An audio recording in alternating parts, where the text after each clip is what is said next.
Where's the intro? Where's the intro, man? Where is the intro? Where have you been? This is the worst Looks damn like show I've I've been been on in waiting. a It looks like while. Frosty's fucking.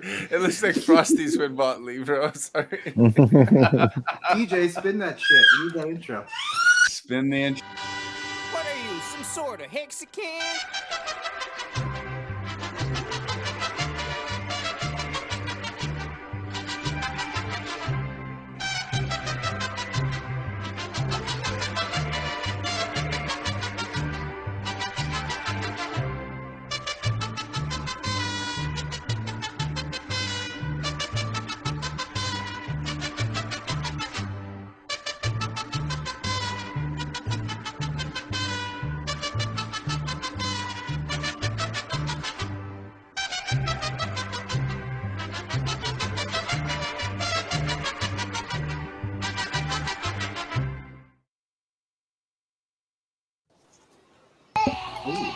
Welcome to the Worst Damn Crypto Show, period. I'm your host, Romanian Dan. I got with me Tap for Life 1, Hexter Morgan 369, Crypto the 369. famous Hextech 16, Frosty, and Bullish Ox. What's going on, boys?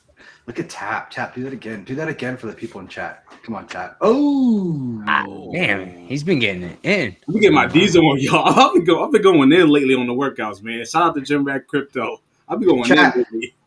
Chat. We got babies and everything too. That's not a baby. That's hex holders that bought the top. That you hear. That's a dip crying. buyer's bicep, man. And that's a dip buyer's fucking shirt. Let's go. Let's go. Buying shirt. Everything is wrecked. Everything is wrecked. How we He's all like, I doing? cashed out. He's like, I cashed out. Ciao, motherfuckers.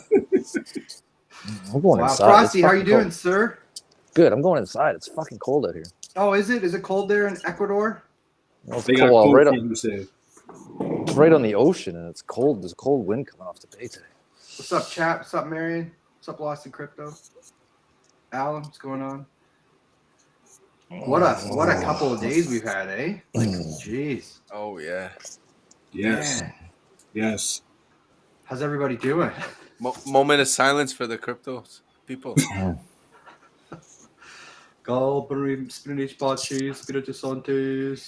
Someone post. Fuck him. Fuck him. Fuck him.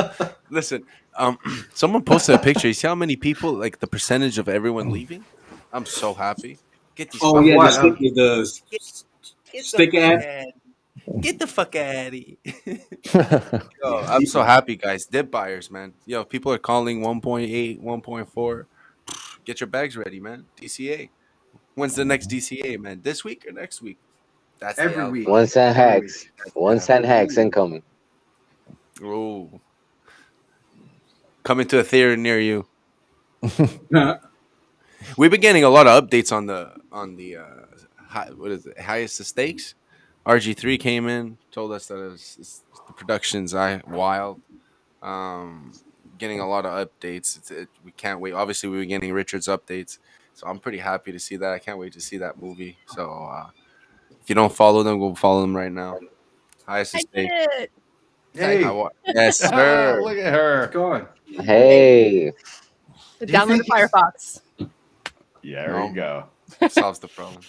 We have the browser. worst. We have the worst programs here at the Worst Crypto Show. It's hard for people to use our stuff. Screw Motley things shot up. all over us the first time we had them on. Do you think then with this documentary, like I'm convinced now Richard's not like Pulse ain't coming anytime soon. I don't think it will. What does everyone else think? Like it's with the way the market's going and everything, does it make sense? I think it's coming in mid-May. Count on it. Mid-May? Midday. Yeah, mid-May. Count on it. Mid-May. It's coming in mid-May. Count on it. That's true. That's true. Yeah. Yeah. I saw people say mid-May. I'm like, he didn't say 2022. He said it could be 2023.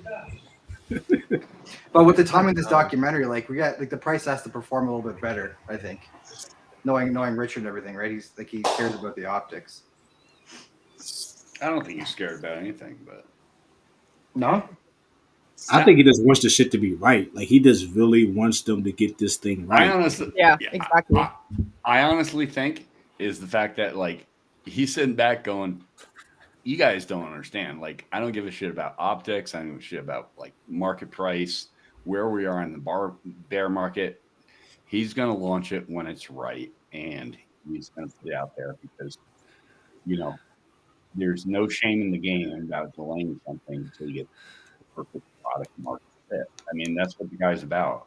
I mean, if you study the guy, you know for a fact like his thing is I don't care like if you make money now or you make money 8 months from now, you're gonna make money. Okay. Yeah. What do you think, Frosty? Yeah, well, if they got to do some reprogramming of the nodes to Golang from Solidity, it's probably going to take some time. So another few more months.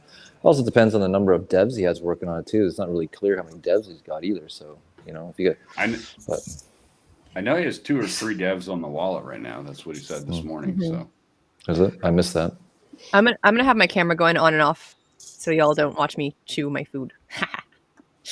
Mute your mic. What are you eating? You gotta tell us what you're eating. Oh no, you can show us what you eat. I eat all the time, so you just gotta mute the mic. I don't want to show you. It looks terrible. No, I'm gonna open the bag and just right now. It's like chicken, sausage, and pasta. But then there's like a slice of pizza in there too, leftovers. You don't want to see this. You're carving out. Fucking famous is eating chips. It is gluten-free pasta though. Oh, gluten-free pasta, yeah, but it's and still gluten-free carbs. pizza actually. Mwahaha. So where do you guys want to start? You want to talk about Celsius? Oh. Let me just say this. I'm gonna just say this real quick. Let me say this real quick. I called that dude out like 3 weeks ago. Told him I said what he was doing was wrong. I called him a hoe, and I'll call you a hoe one more time. They put me in Twitter jail over that. Go ahead. I remember. That. Yeah, and you totally did. But I mean, I don't get blocked by these guys. I talk trash, Twitter troll, that type of stuff. I never get blocked. But me neither, man. I don't understand. I almost feel bad about it. Like, why can't I get blocked? Because we probably say it politely. we probably. I don't know. I'll go straight up to Michael Saylor right now and just say some stupid shit. And just like see if I can get blocked. One of the first guys I kind of watched in crypto was that Invest Answers guys a bit. Invest Answers, whatever his name is. And then once I found Hex and Richard, all that stuff, I kind of went and asked him questions. Like, hey man, and he was shilling Celsius pretty hard, and he had the founder on with him and did like a full hour AMA with him, right, interviewing him. And I said, why are you shilling this stuff? Like, you're all about crypto and self sovereignty. Like, this guy's like, you have to give your keys to these people. Mm-hmm. You're literally giving your keys away. Yep. And I got blocked. I got blocked for that shit. For literally being like, how can you do this stuff? And now look what happens now. And this guy's probably getting tons of money. Yeah, I was telling Tappy for the show because I'll be honest, is like, so I'm talking to this one day 3 Hexagon that I got on board. This guy who just like totally got it. Like, if you onboard somebody, you wish you onboarded this guy, like every one of your onboards, because this guy not only like within like 3 months, he was telling me stuff that I didn't even know. Like, he was starting to tell me about T-shares, that type of thing. So, but he's like, yeah, you shilled me, Celsius. And I totally did. I mean, I love like new projects and check him out. And I totally dumped that stuff like after I realized, hey, not your keys, that type. And that was like a year and a half ago. And now I'm seeing this devastation in the market and people getting wrecked. People wrecked. Like, say whatever you want about Hex and like the 93% correction. Yeah, that's fine. I get it. Everything's wrecked. But this is a different circumstance here. Like yesterday, we got into it with so many people on Twitter yesterday saying like, "Oh man, this sucks. This is why self custody is so important." Blah blah blah. And people are like, "Well, look at Hex. Hex ain't doing so hot." Like, what the fuck? We're not talking about price here. We're talking about you being in control of your keys. You can end stake whenever you want. You don't have to stake. You can fucking set your limits. You can do whatever you want. Stake, don't stake. It's all talk about security, having a peaceful state of mind, knowing that your money, your crypto is good, like knowing it's gonna be there. That's how we go to sleep every night. Our hex is there. It's getting more hex. Now you turn around saying, "Oh, hex is down 90%, but we're still in the game." Ain't nothing gonna take us out. Our code is immutable. It's finished. Preach. But y'all out here cool with literally somebody who told y'all to your faces, I'm gonna hold your keys. I'm gonna hold your crypto. Said that Not to even your that. faces. Not even that. Last week, this piece of shit said, "Oh, people can't be trusted with their own keys." That Mashinsky guy. Well, yeah, but people have lives, you know. People have lives. Yeah, they do have lives. Too much work for Exposure is them. fucking It was too much assets. work for them. It wasn't smart enough for it. Yeah, and then look how that worked out. It's crazy. I don't get it. I don't get. And It's what's not the gonna first happen? time it's happened, and it won't be the last time it's happened, unfortunately. No, it won't be. But what happens? Like, what is there going to be any backlash from these fucking furus going forward now? Usually not. If I had to guess, they're going to use this as a giant, massive excuse for regulation to come in between Celsius and Luna. Imagine the government regulation. If this isn't the perfect excuse for the government of the U.S. to come out and fucking add fucking regulation to this shit, I don't know what is. Yeah, they're going to. You know what I mean? They're totally going to use it. them They're do it. totally going to use it as an excuse to regulate this shit. I really don't think it's gonna do anything, man. No, it's not going to. Well, it can make life difficult, is what it could do. You know what I mean? You It's should just more hope it loops, doesn't do more anything. loops to jump through now. It'll be more loops, hoops, and bullshit to jump through. Just make things Exactly. harder, take longer. This is why you need a fucking node network. Yeah, Put a but fucking I'm just node network. it out, might, you won't it have might that speed problem. it up for the world. It might speed it up for the world because at the end of the day, it is a big risk for the United States, like cybersecurity, to go ahead and like have to handle with all this crypto due to their money. But it would be smart for them to not do it and let the world like profit from it at first. But you see, the thing is that I really believe they're so greedy that they won't let other people, they're like this, and like they won't let people come up like this, just so like that at one point they can say, okay, now we're in the game, and they can. I feel like they're just so dumb because it's like they're all this old mentality. That's why every American always says the same thing. We want to change legislation. We want to make a change. We want to change the people in office. There's fucking people that have dust coming off of them when the wind blows. Like that's how old they are. They're in legislation. My opinion is that you need to focus, like what Frosty says, on the other people. We're seeing so many articles of like development, and where is it? Where is it, Frosty? All the development happening. Argentina, Buenos Aires, all the fucking Brazil. It's because it's You know what I mean? youth. They know it's the. Don't kid yourself. They know it's the largest wealth transfer in the history of mankind, from the baby boomers to the millennials, and they're trying to put themselves directly in the middle to capitalize on much of it, to restrict as much of the wealth transfer as they possibly can. And you can see that by the laws and regulations they're putting through. You know what I mean? Like look at the proposed laws they want on land transfer from if somebody passes away, right? So they basically make the tax so unaffordable that they literally have to sell their property, in order to have the transfer. You know what I mean? So they know this is going on, and they're trying to capitalize on it as much as possible. That's my opinion.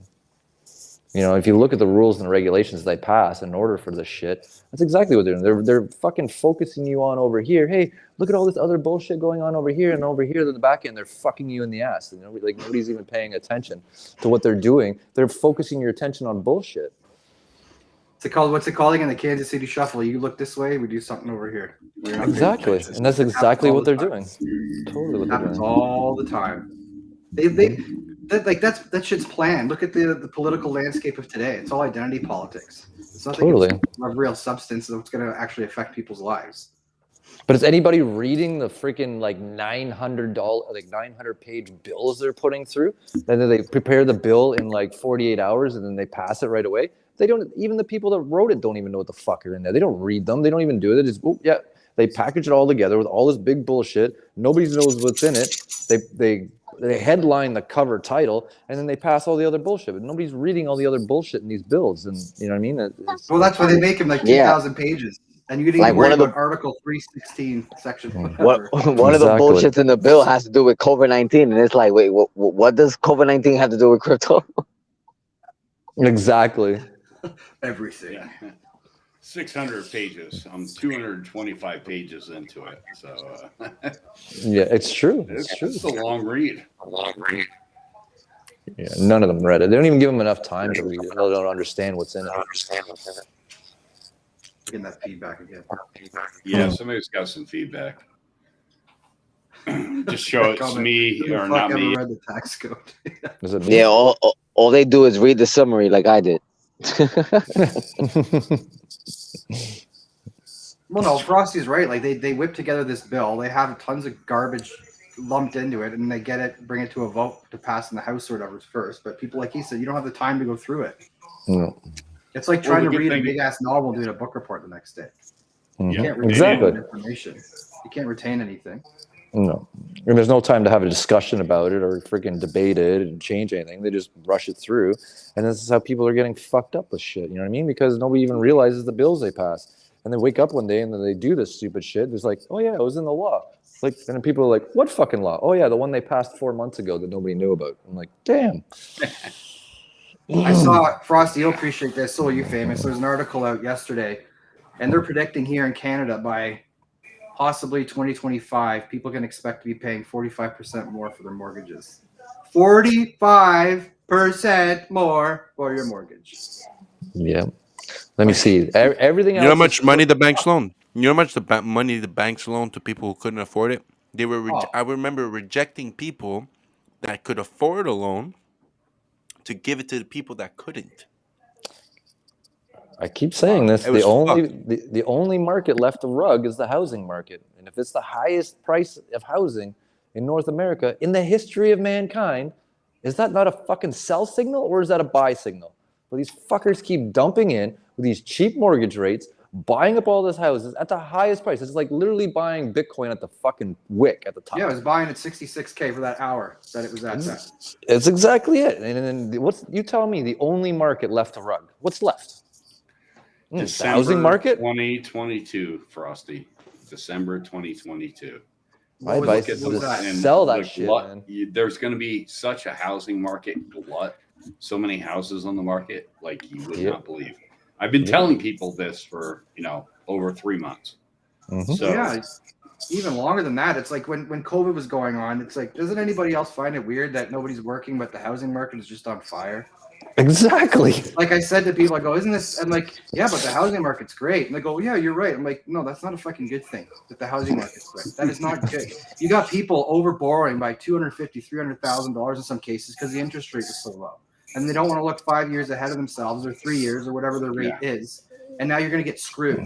They're thinking 1 in 4 people now are starting to worry about making their mortgage payments. And then let's all start dumping our houses at once. And then there's going to wait till it gets to 3 and 4.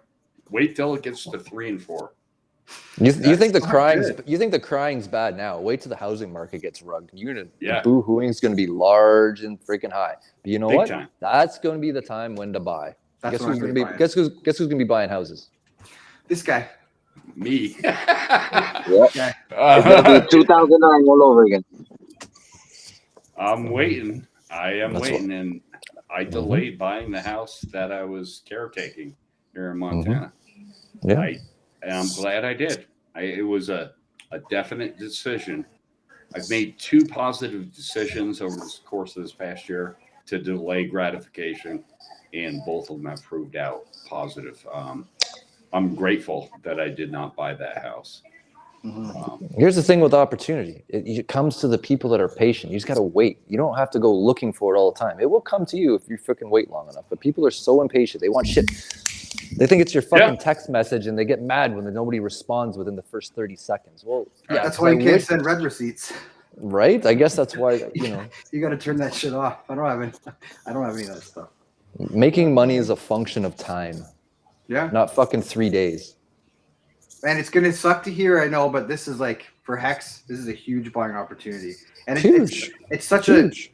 I know, but people are gonna hate that people say that because it's like it's almost like our numbers went like we doubled in the last 12 months or so, right? In our community.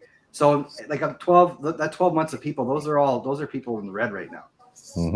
Right? So that's gonna be tough on them. And now it's like, okay, it's a market, kind of like a market reset. I think we're still gonna go lower. We might dip below a penny. But if we do, like this is a huge opportunity. Huge opportunity. It's a market grab. I mean, literally. like, But nobody can buy and watch their Liquidity investment providers go are down. making money. Like liquidity providers are making all kinds of money. Yeah, they're killing it. Everyone's buying. Yep. Look at the wallets.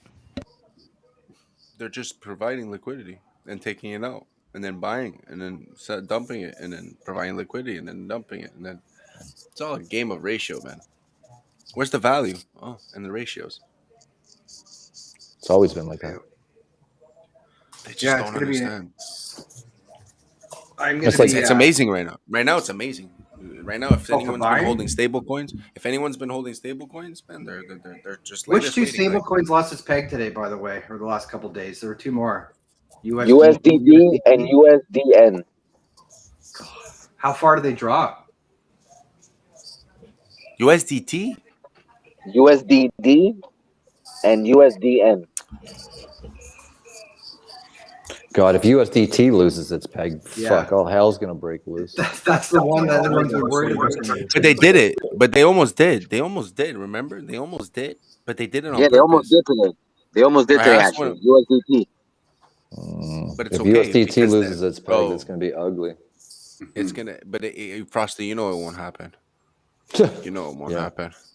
People are gonna buy that at 93. That's what they said about a bunch of other shit, though. You No. know, Come on. You don't. People are gonna. USDT is like widely used in Asia, and it probably has the most circulation out of like all the stables. All the stables. Well, how much real money is dumped in that? People are just gonna grab that. They're gonna grab it. 100%. I don't know. Well, after Luna crashed, it went to 93. I saw it. Almost. Yeah. They almost lost its peg, but they did it on purpose. From what I heard. For sure, that was totally orchestrated for Luna. There's no question. Yeah, it's interesting. They got a 10% shit with grab that. on the dim. It's interesting stuff with that dude Kwon guy. It looked like he was cashing out weeks before, wasn't he? Months. Months on months. Guy was taking out. You know who's the only founder that I find, and no one ever talks about it, that did it, in my opinion, properly, but everyone calls him an idiot, was the guy of Litecoin.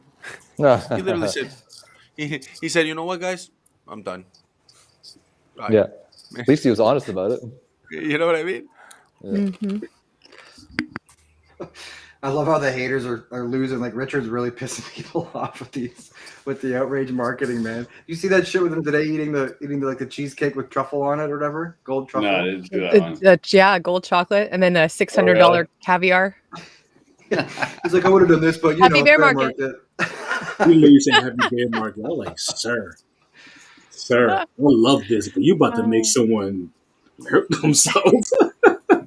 I'm gonna buy more stupid shirts. I mean, it's like as the bear Well, market sure rocks, continues, bro. I mean, like it's totally fun. I'm like, Yeah, that is. I'm not gonna lie, I dig it. definition of I fun dig it. fashion right there. You gotta unbutton it a bit. Just unbutton the first three. bro, I can't Yeah. Let it out, because man. Pop I the bought collars. this 30 days ago.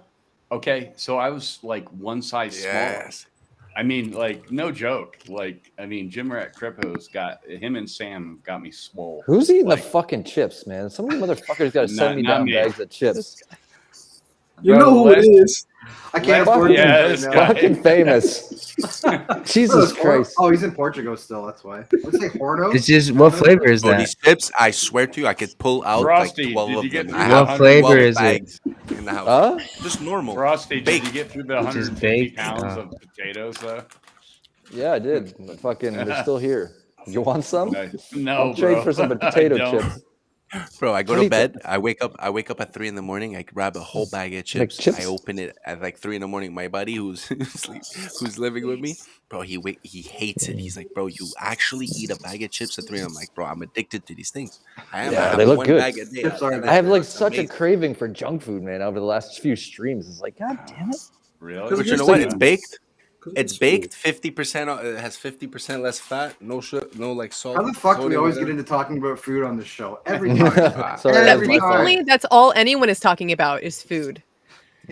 That's true. You I can't guess. go Yeah, wrong. it might keep Crypto people stream, hungry. they were talking about food. That's right. And the best lemonade I've ever Hungry had in Bears. my life, man.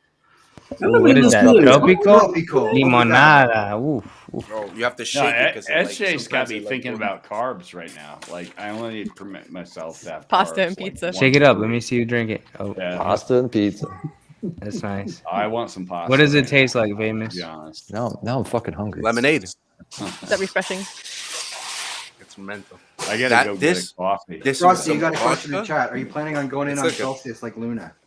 It's at the perfect length. You empty up the vodka in here, and you go like this. I haven't even go looked to at the it, to be honest with you.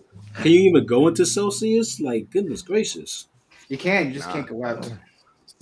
Oh, you see, You know what? Everybody laughs, but I bet you I'll freaking make money on Luna eventually. Because if they launch this Luna 2, I'd be surprised if they didn't try to pump it. But yeah, maybe I'm wrong. Whatever. I'll sit on it or I'll die on the hill. Frosty Yeah, has it looks the like bag to play with this stuff. Please, everybody, invest at your own risk. Oh yeah, don't follow my financial advice. You get rugged. I think it was like 2 or 3 shows ago when everything just kept wicking up and down. I was like, oh yeah, I'm gonna have some fun with that. I was like, Yeah. you got that, sir. You got that. But I'm in a different story, you know what I mean? Like for me to throw some money at it and walk away with it, forget it for 3-4 years, and if it comes to something, it comes to something. You know what I mean? I'm not jumping off the balcony tomorrow because I put money in Luna. Exactly. Bullish, you gonna say something? Bullish. Plus, I wanted to understand the ecosystem too. You know. Hey, Bullish, I sent you some DMs, man. Y'all check them out right now. I'm driving. I picked up the wife and I got the kids in the back. So I'll be in front of the computer like 5 minutes. Tell them to keep it down. Tell them to keep it down. We're live here. Yeah, I can hear those Hold on. Hey, be quiet. Important stuff going on. Thank you. Thank you. We have enough with Dan's kid. We don't need more. We're good. Dan's kid is cute, man. That's a cute kid. So, Yo, she's just flexing on you, man, because she got more than you, man. I got some flex for you, bro. Did you guys all watch Richard's stream last night? I only caught a bit of it. How was it? No, I caught 90% of it. I think, yeah. As I was getting ready to go to bed, I realized he went live, and then when he started at the guy with the weird name, I was like, all right, Richard's frustrated. Let me put it on 2x. He was pissed about that, right? He was like, I freaking hate your name. Let me spell it out for you how much I hate your name. He was like, Mom, when you see him again, insta ban him. He looked tired. That was funny. Yeah, he looked tired. So, ever since I moved, I feel like my time zone. It's like I'm missing all the good stuff. I get goodbyes when I wake up, but man, it's like I miss everything that's happening in the community when I go to bed. It's like everything's popping, everything's going on. Did you hear about this? I'm like, no, what do you mean, man? Nah, I woke up It's like every day 3:30 right this now. morning. It's crazy. I woke up happens. during that little dip thing, and I was just like, I went in, hit the buy button, and I was just like, jumped my market planning, everything I had to match. And I was just like, no, I'll grab it now. I'm glad I did. I'm still up. I told a friend of mine how much money I made just in 2 hours. I'm like, oh, that's pretty incredible in a bear market. I'm happy with that. But with the realization, it will go lower. I mean, I still have my buys set lower. So what's the lowest you put it at? What's the lowest you put it at? Lowest you put it at? No, not an amount. No, just the ETH, just the ETH amount, or. I'll tell you. Go to my Twitter channel, the Prosperity Project. It's at CryptoCash 2022. So at CryptoCash 2022, I posted them right up there. So the buys are there. They haven't been net. They're on Matcha. They're good for 7 days, and I'll renew them. And I'm doing it as the project because the reason for this whole project, the Prosperity Project, is to show somebody how they can dollar cost average over 2 years into crypto and become a millionaire. That's my hope. I hope to get 1 or 2 people that will follow me and do this. I don't care, I'm not selling anything, so there's no money. I don't have a, tip me type thing on there. Who's hitting the mic? Not me. But you can Someone's see it like- right there. Hit the mic. There we go. There's my mic head. Well, if you guys want to tip me, I said Bitcoin Cash and only Bitcoin Cash. Yeah. Oh, well, if you want to throw me tips, I mean, I'll just throw it into the project. The whole point of the project is to show people that it wasn't a one-off. Okay. Yeah, there you go. Bing. So you got it right there. So there's my buys. They haven't been filled. And, I'm real serious about like what I do, because the fact that I want to help somebody else that's just like, I don't make any money. I'm, coming from nothing, and knowing and being that guy, it'd be like, hey, let's try to make $1 million in 2 years. Come on, seriously, let's do this. It's opportunities like this that'll make that happen. I actually went back to work. I actually re-entered the job market just to do this project. So like, suck it all, for anybody, the haters out there, but like literally I'm going back to the job market for the next 2 years just to show that this is a thing and can be done. Just forget about the dollar value and just stack coins and keep stacking coins. Keep stacking coins. Well, no, it's good. It's good to do that, Hextex, because that's how I used to do it too. It's like you make an account, and there's one account that you publicly aware, people could see it, right? Yeah, and then it's from on that account you show people like, okay, let's say you actually have a mortgage to pay, you have your bills to pay, and you can only afford this. Well, it would be worth it, right? At the end of the day, it's not going to bring you maybe 10 million, 20 million. Yeah, but all I'm doing that. Yeah, it's $190, $200 like per paycheck type thing. I'm literally only taking 10% off the top, and just that's awesome. Whatever it is. I try, actually, I'm trying to work less because I worked more the previous 2 weeks, and I was like, told my boss, I'm like, like if you need to send somebody home, send me. I'm like, I can take it. But in all seriousness, though, I mean, I'm actually doing this to benefit, like I said, 1 to 2 people, because everybody can look for extraordinary numbers. If it's more, that's great, but seriously, 1 to 2 people, just a 10% dollar cost average their 100%. Income into crypto, and I'm doing it for free. So I mean, it's not going to cost you anything. And if you think I'm getting wrecked, I'm like, let's get wrecked together, bro. Let's go on the journey. But literally, I'm in 2 years. I will tell you this. I'll even throw down a bet, if somebody's willing to. Is like, I think I can take it to $1 million in 2 years. So somebody's going to pick me up. Hexdex, when you get a chance, can you drop the link to your Twitter so people can? Sure. Drop it in the chat. Drop it in the chat so everybody can see it. The public chat. Yeah. No, absolutely. I'll do that in a second. But I got to go fire up some coffee. I got you. It's already done. But I really love what you're doing. Yeah. And I think because you already did it once, you're going to do it again live, which is awesome. Yeah. No, so I love that. Serious. I mean, think if 1 or 2 lives are changed, like through this bear market crap that we're going through. I mean, the first time, like I did it, like honestly as a fluke. I think I said this to Frosty when we were, in the green room last time we chatted type thing. Is like, I was very conservative. I literally only put 25% of what I had. I could have invested in crypto, and that was the loose change money, right? And so I threw that out, and that was like, it was actually less than 25%. It was like 24.2, but who's counting? That type of thing. Mexico. But literally turned me into a multimillionaire into Hex. I'm like, and I had, excuse my French, I had dick, before that. I didn't, there was no money, there was nothing. I ran out of money before I ran out of month, that type of stuff. So, and I have not, like gone, crazy with, my income investing. I've been very conservative. I still am. That's the thing. It's like, I am very conservative. Are you telling me that you didn't sell your house? You didn't sell the wife's car? You didn't just Bro. throw off your kids' college payments. You just been a responsible adult and took what you could and put it into a speculative ass investment thing. That's what you did. I'll tell you one better, Tap. I sold my Mercedes here 3 weeks ago, and I bought a Mini Cooper. I literally like sold the Mercedes or traded in and bought a Mini Cooper.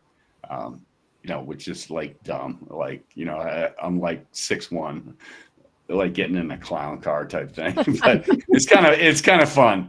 I mean, I always like those vehicles. I'm like, and my whole thing about buying the Mercedes was like, I wanted a piece of German engineering in my life. Right. But then now we got all these Germans here in the United States with Hex. So I don't need those guys. Just busting off. But going down, doing these Pulse tours and stuff. But in all seriousness, like I bought the Mini Cooper because like the maintenance aspect. I mean, like I went from 135 miles, no problems with the Mercedes, solid vehicle, 50,000 miles in the Mini Cooper. I'm all about value and like what it pays me. I'll drive it for 2 years. That's my goal, is like the car I buy after the 2 years is over for doing this project. Lord willing, the creek don't rise. I'll probably buy a very nice vehicle. I'll buy the vehicle I want. And if anybody knows me or has followed me, you can go back in my Twitter and you can find the vehicle I want. Because I've wanted this thing since I was 22, and I'm 54 now. So Nice. And it's not a Lamborghini. Say what it is. Say what it is. I want to hear it. You want to see it? Go back and look at my Twitter. All right, you promised me this. You'll go back and look at my Twitter. It's a Maserati. Nice. Because I'm all about the Trident, baby. I'm like, it's been my thing since I was 22 years old, and I literally, this is how close I got. So I researched 4 times, found like I thought was the perfect Maserati. It was a 2018, so it was 4 years old, 3.5 years old. Quattro. But it wasn't a Quattro. That's the thing. It's like I literally like set it up. It was 35 minutes away from where Balliot Brand and I met up with a Hex Jimbo in Portland. So I literally was not going to take the flight back. I was going to go pick up the vehicle and drive it home. And I found out it was not 4-wheel drive. And that was like my breaker from Montana.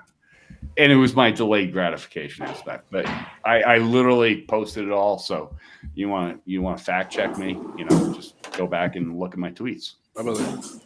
But it will be my God, I love a fucking Maserati. What's going on? I don't know. Someone's dishes. Somebody moving? Someone just saw the Hex price. They're like, this is horrible. Someone's wife or husband just saw the Hex price. Are you buying this shit? You buying this shit? Wales, you're in here. How's it going?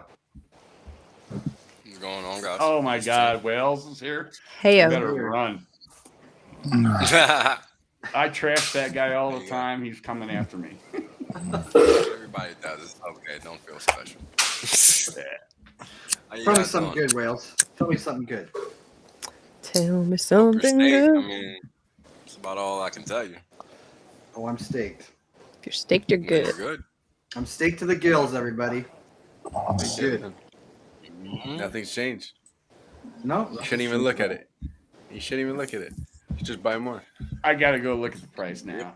I gotta go see it. Okay. Oh Jesus. All right, I'm back. 0.32. You know what's funny? I was out this entire weekend. I was out with my girlfriend all weekend. We was just doing stuff. And for multiple hours throughout the weekend, I totally forgot about crypto. I totally forgot I'm in all this stuff. Exactly. And life was just fine. I had a great ass weekend. I come back home Sunday night and I see everything's falling the fuck apart. But other than that, like, we tell y'all to stake because honestly, you stake and forget it. You stake it, you really go out and just live your life. You don't need to be. It don't matter. It doesn't. You don't need to be all DJ mode looking at charts. You don't need to be doing blockchain analysis 24/7. If you want to, if you like to do that, by all means, go ahead and do you.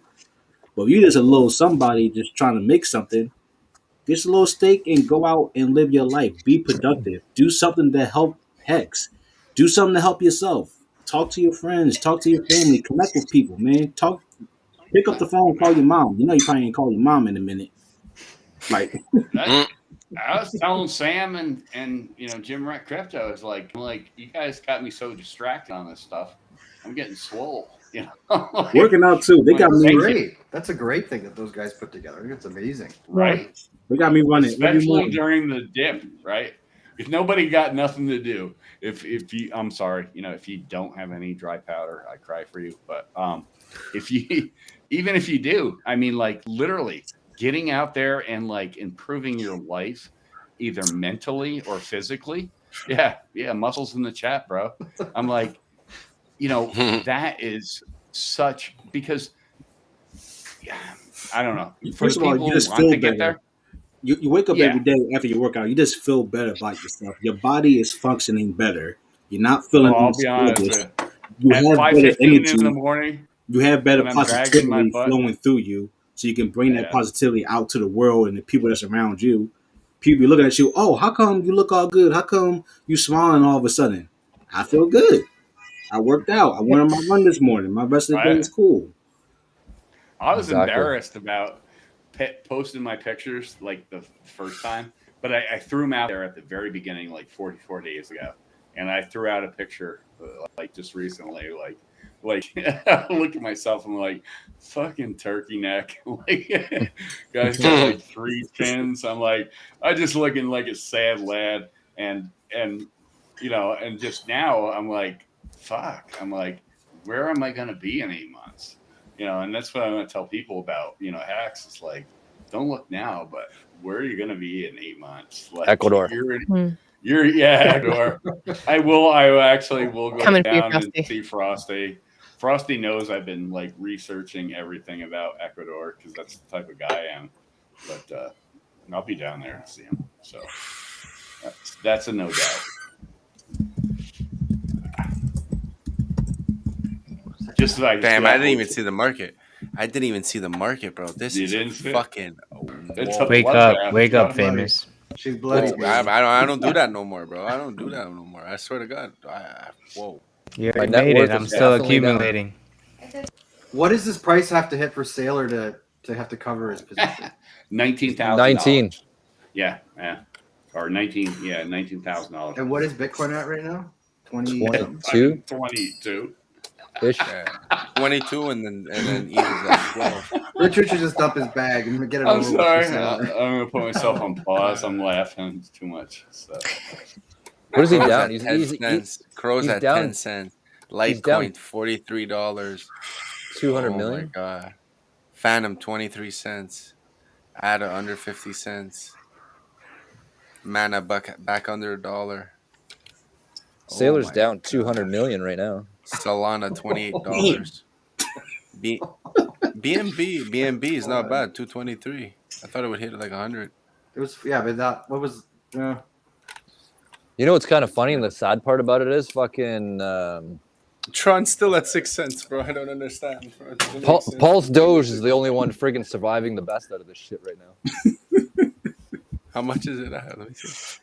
Pulse Doge is holding strong. I actually bought some Pulse Doge. A little bit. Gunther's on every stream, everywhere, shilling it right now. Everywhere. He is everywhere right now. He's even getting into it with the cult crew, whatever that the token is, the cult boys. Cult boys. Funny. You know what's funny? I actually sold some Pulse Doge the day it hit the all-time high. I didn't mean to. I didn't do no technical analysis. I just kept staring at it. I'm like, I literally just got this free money. Let me just go ahead and make a 5 stake out of this. Well, why not?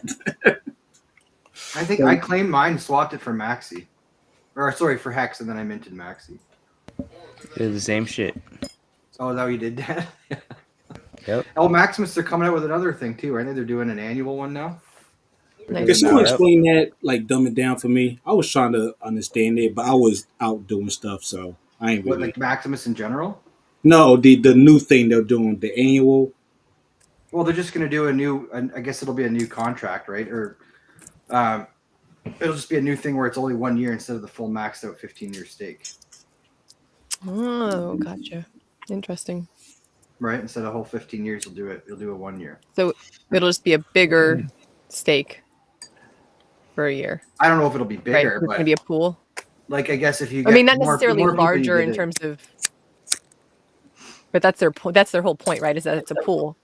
So Yeah. it's going to be a large pool, only staked for a year instead of the 15. Right. Yeah. Gotcha.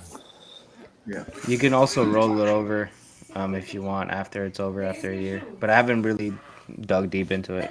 I just read it over once. All right, well that makes better sense. Have you looked into it, Bullish? Have I looked into it? I just walked in. Mic check 1 2. It's a little low. Let me fix it. Mic check 1 2. Mic check. There you go. Oh, now it's There we beautiful go. now. What was the question? The new Maxi token. Oh yeah, what was the name? Maxi, Team, and Base. Okay. Whoa! Explain this shit. So Base, I don't know anything about yet. They haven't given me the alpha on that, but Team is a perpetual 1 year stake. So I'm assuming the Base team is going to be something in between that. So because we have a 15-year, Team is going to cover the 1 year. So we'll see what Base covers.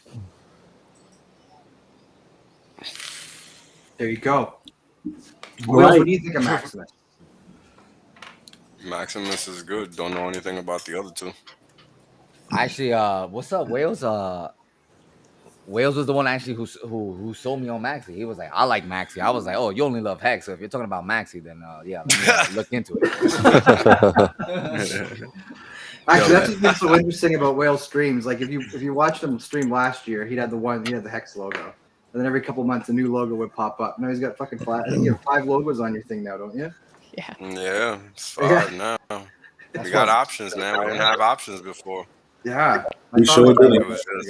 It was just Hex and shit coins before. Now we got a odd forming of non-shit coins. 5 and the rest shit coins.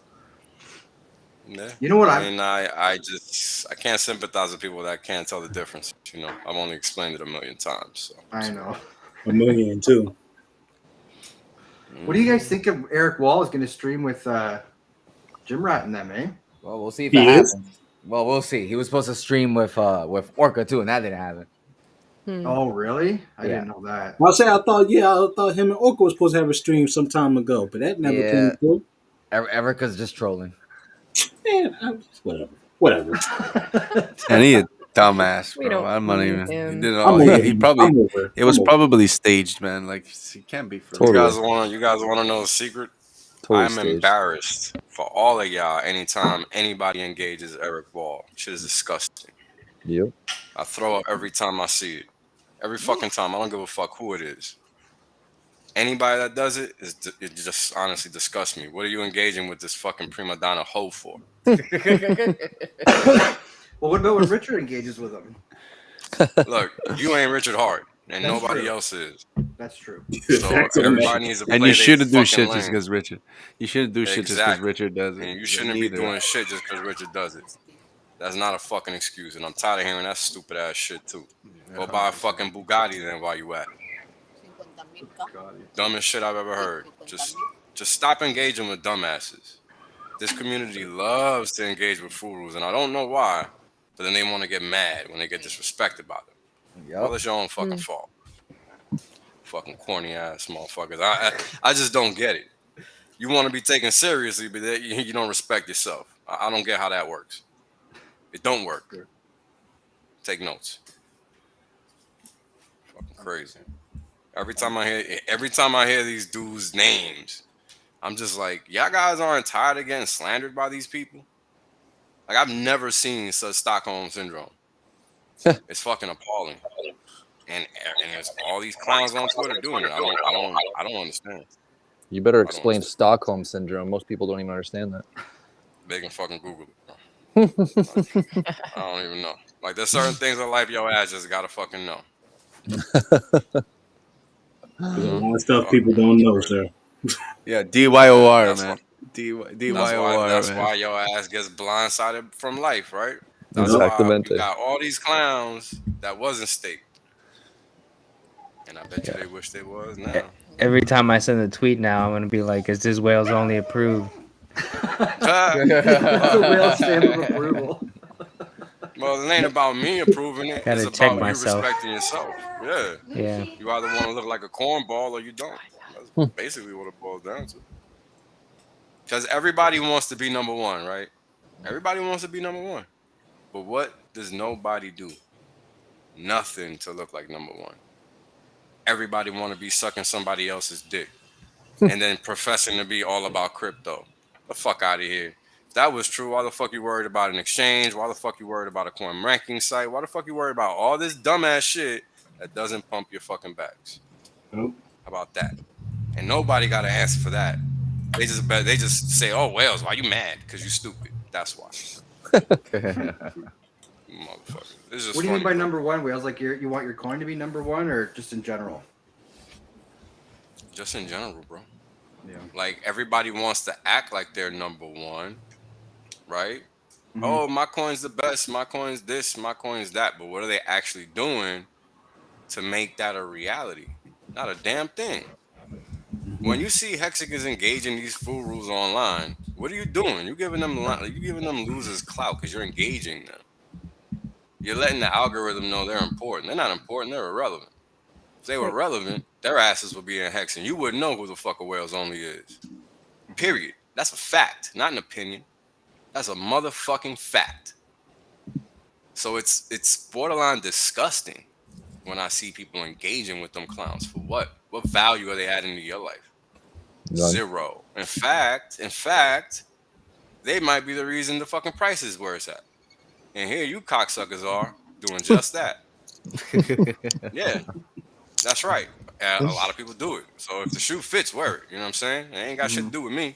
You don't see me engaging no motherfucking fool rules. Period. For what? 100%. 100%. Just do us and do the community. Focus on the main That's it. focus, which is helping someone who needs it more than yourself. That's the main Correct. point of Hex, is to Exactly. help someone who needs it more than yourself. Because why? Yep. Yeah. That's the most important thing, and that's what crypto's fucking bottom line is. Its purpose is to do. So let's On do that it. Put your beautiful money note- where your mouth is. I have to unexpectedly ya, leave, y'all. Seth. Sorry, so Bye. short. Take See you care. next Stay time. safe. Yeah. Thanks Yeah. for joining us. Take care.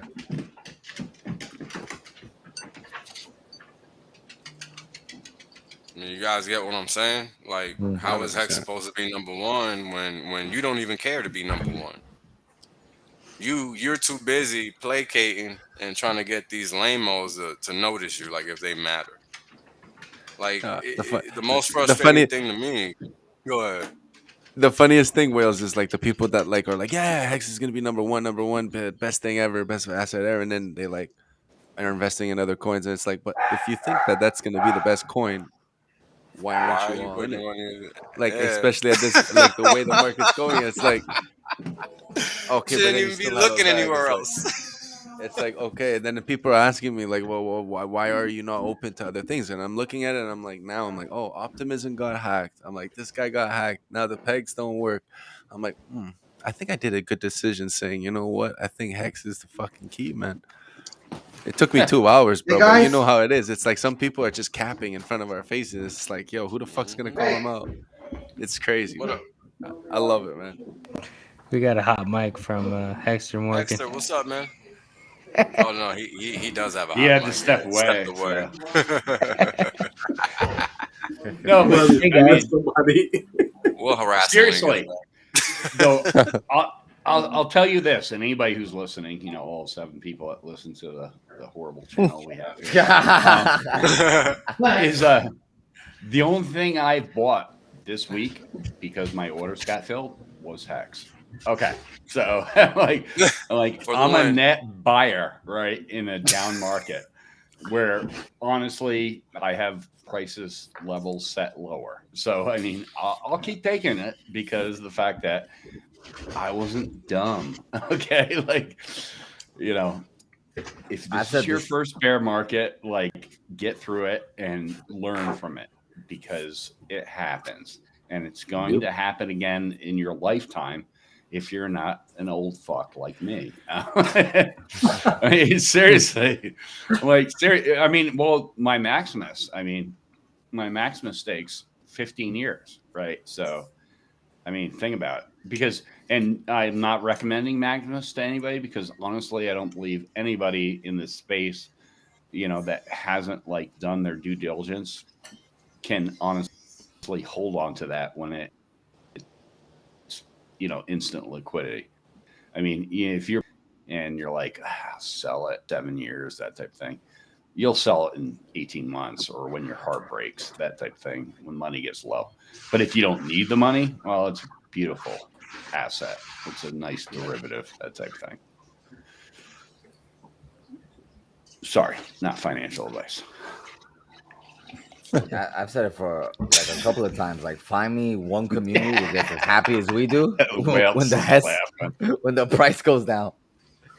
Yeah, but that's a reflection of the people that are staked. Because what the hell else are you supposed to do? Yeah, right. Like, well, no, people freak out, man. I could tell you that. I've been in DeFi projects, and you see them freak the fuck out on forums, and they freak the fuck out, and they leave right away. They're like, oh, yeah. I've seen a ton of people leave. I've actually noticed a lot of accounts that have gone. Yeah, but it's normal. Yeah, it's normal. It's normal, man. It's normal, man. Soon, next thing I call it, it's gonna be the premium on Maxi, and you're gonna be able to get in at a lower premium. I'm telling you, some people weekends are gonna come out because they're gonna say, "Oh fuck, I need to cash out," and the only way to cash out is to go buy that router. All of a sudden, there's 50,000 turns into 25,000, and they're like, "Oh my god, I just need my 25,000." Like that was all the money I had in the world, half my bag. Like you shouldn't have been investing that in the first place. Like, goddamn, go pay off your student government loan so I don't have to. Okay, I appreciate it a lot. Pulse Chain was coming out in May. Richard said Pulse Chain is coming out in May. Student debt's getting forgiven, man. We're good. Everyone's good. I took a loan to get into like Pulse Chain or Sacrifice. Like, okay, so if that theory is correct, like you sacrifice somebody else's money on your behalf. And you're not indebted to them? Oh, get the fuck out of my face. I'm like, you're dumb. You're just stupid. It's like, in order to sacrifice versus the bags you hold type thing, like, you have to understand, like not only don't I need this money, but I don't need this money I don't need. Okay? And that's what you should be doing for sacrifice. And if not, just hold your bag. Stop selling hacks. I mean, I don't need this money I don't need. I like that saying. No, I don't need this money I don't need. That's good, right. Man. Well, but that's at the point where, like, right now, I mean, literally, I'll like dox myself online in a sense. 10 days, I have a fucking huge bag coming out, and like, I don't want the money. I don't want to create a taxable event. Obviously the price is shit, from like, prices we're used to that time. So I'm going to park it in good accounting because it's the only thing I know how to do. My biggest worry is like my biggest confirmation I want is like, I love Richard Hart tell me like, don't worry, if you do it good accounting, buddy, that'll carry over to the Pulse Chain. I'm like, I'll mint that motherfucker. If that's the only thing that's going to get me over to Pulse Chain, get me to the double. But you think about it. So I'm down 76%, 78% right now on that. Well, actually, I'm up on that because that was a day 2 investment. So, but the thing is the fact that like I can double my money just by not cashing the hex out. And not selling it. I'm pretty sure you could, because it is a call. So I want a 50, and then I want a 40. That's kind of what I'm looking at. But I mean, in the short-term aspect before September 19th, but that's another day, right? September 19th. God damn. Anybody ever look at the market chart things? Mm-hmm. When we get into September September. Yeah. Huh? What's that? Uh-huh. Oh, okay. Have a nice drawing. He's like, okay, I'm not going to say anything. I said, yeah, and then the next one's December. Yeah. That's too much Stupid alpha triangles, for man. most people. Stupid triangles, man. Stupid triangles. Right. Bro. I'm telling you, I call them my stupid triangles, bro, because you got to guess. Oh, is that yours? That was me. Yeah. I mean, that was my research. What? Oh, come on. No, I'm saying stupid triangles because, like, you know how when people draw and they say they do TA and shit like that, and like they really think they know what they're doing, it's stupid triangles. And it's like you just gotta like the thing about cryptos when you look back. I always say this: you look back at it, it's a beautiful painting, and they painted it, and they're still painting it. Yeah. You just gotta guess what they're painting, and But you don't what even they're painting. Have to guess. I mean, I only got through like 90% of Richard's video from yesterday. Totally surprised me that I missed it, but sleeping. But the thing is like he touched on it and he said something that was like incredibly powerful that is probably missed by all because nobody writes shit down anymore. Is the fact that like he was focusing on the dips and he's explaining it to people. And he's like, and if you go back in history and you look at like, I'm not talking about crypto. I'm talking about market dips and recessions and depressions. Like if you follow, and I know Wells knows what I'm talking about because if you follow these trends, like you can kind of see when the next super cycle is going to happen. And it's not far off. So. Sorry to interrupt. I do have a question for Tap. What was this? The Gooch Gobbler. Who is that? What's going on with that? Oh, this is the chicken thing. Jesus. The Gooch Gobbler. Damn. Twitter friend. Damn. Twitter friend. Twitter friend. Okay. Yeah. Oh, he gobbles your gooch. Gobble gobble. She chose a very interesting name. That's why you fell asleep the other time. You were all stressed out, bro. You didn't do that. You did not do that. God, this is why it's the worst crypto show. Goodness gracious. We're worse than Twitter Spaces right now, right? I'm trying to get my non-crypto friends into the crypto world. That's all it is. I literally, sometimes in the morning, I'll go into Twitter Spaces and they're talking nasty nonsense, and I like literally have to click out. Like I'm not listening to this. Like it's 5:30 in the morning here in Montana. I don't need to hear this. I tune in. I'm like, okay, there's a lot of people. I'm like, let's see what we're talking about. And then it's that. I'm like, I request. I'm like, fuck it. Man. I'm just gonna say something even more stupid. The slide pole, the whole bit. I'm like, I don't need to hear this. I'm like, I want to like go to the gym and work out and like. But it's good to get our mind off things. It's it's like I agree. Okay, but there's just. But that's what makes it so real. Wake up to Maybe like. some stuff that he's talking about, man. If you can't handle that, you can't handle someone. You can't handle helping someone if you can't be like I guess open about just the way we are. We're like a family, man. It's awesome. Yeah, well, He's there may be hosting somebody. ratchet. They very open, to say the least. Very open. If KDP is hosting, it's gonna get ratchet. CJ, you're Somebody send her a horrible fucking link. influence. I did. I sent her. Time now. Man, if you send her a link, we all gonna be drunk. All right, I'll send her a link every week going forward. Her a link. Yeah, you should. I'd ask her. She'd probably come on if I asked her, but not this week. But, Yeah, she'll come on. She'll come on for sure. I'll get her to come on. I'll tease her. So I'm like, I'll hit up her hubby. I'll be like, yo, bro. He was supposed to come on. He was supposed to, they had some huge storms. I enjoy those guys because I think they're just like funny as hell. But you gotta have anybody. You gotta have. What's the next topic we got? All right, next topic. You're done with the Crash and Sell network, right? What do you got? We have topics. You want the Bitcoin lockup? Binance, like just Binance. Binance. Not surprised. Binance stopped their withdrawals. Not surprised. Yeah. You want to move your money off a centralized exchange? Not surprised. Next segment. They weren't kidding when we sent the tweets of what we'll talk about, and the answer was like fucking whoever ever is done told you already all this shit. Yeah. Like how many times can you say it? They weren't kidding. No. Yeah, when kid. No, how many times does it have to happen? Does this fucking shit have to happen to people? Oh, it's It's going to happen going 100 over times. and over. Think about What do it. you mean? It's Think happened a about lot when in Pulse 14 Chain years. How many- launches. Do you how know many how times much do people stupid fall in the hole? shit? Oh, Do you know? Do you even think about like? I mean, I'm talking about the positive stuff in the background. Like even just before this, we were talking about this in the green room. It's like how many like coins are going to be dropped, like free airdrop money. You know, things you can validate. Let somebody else validate it. If you're not, don't jump on a coin that somebody throws in your wallet. Get your rug. Don't do that. Financial advice. But you know, the thing is like how much garbage is going to be out there on Pulse Chain 99%. because it's Oh. quicker, People are faster, gonna get so and wrecked. easier to like interact. Forget And about it. People are gonna get so wrecked. And my advice to people is, as soon as you receive your airdrop, verify the contract, make sure it's legit, and move it off that wallet because everyone has that wallet address. yeah, don't even touch that wallet, bro. Like Yeah, it's let gonna get- it's everybody gonna get else do something spammed. for you. You're gonna get I'll be Google 100% fucking- honest.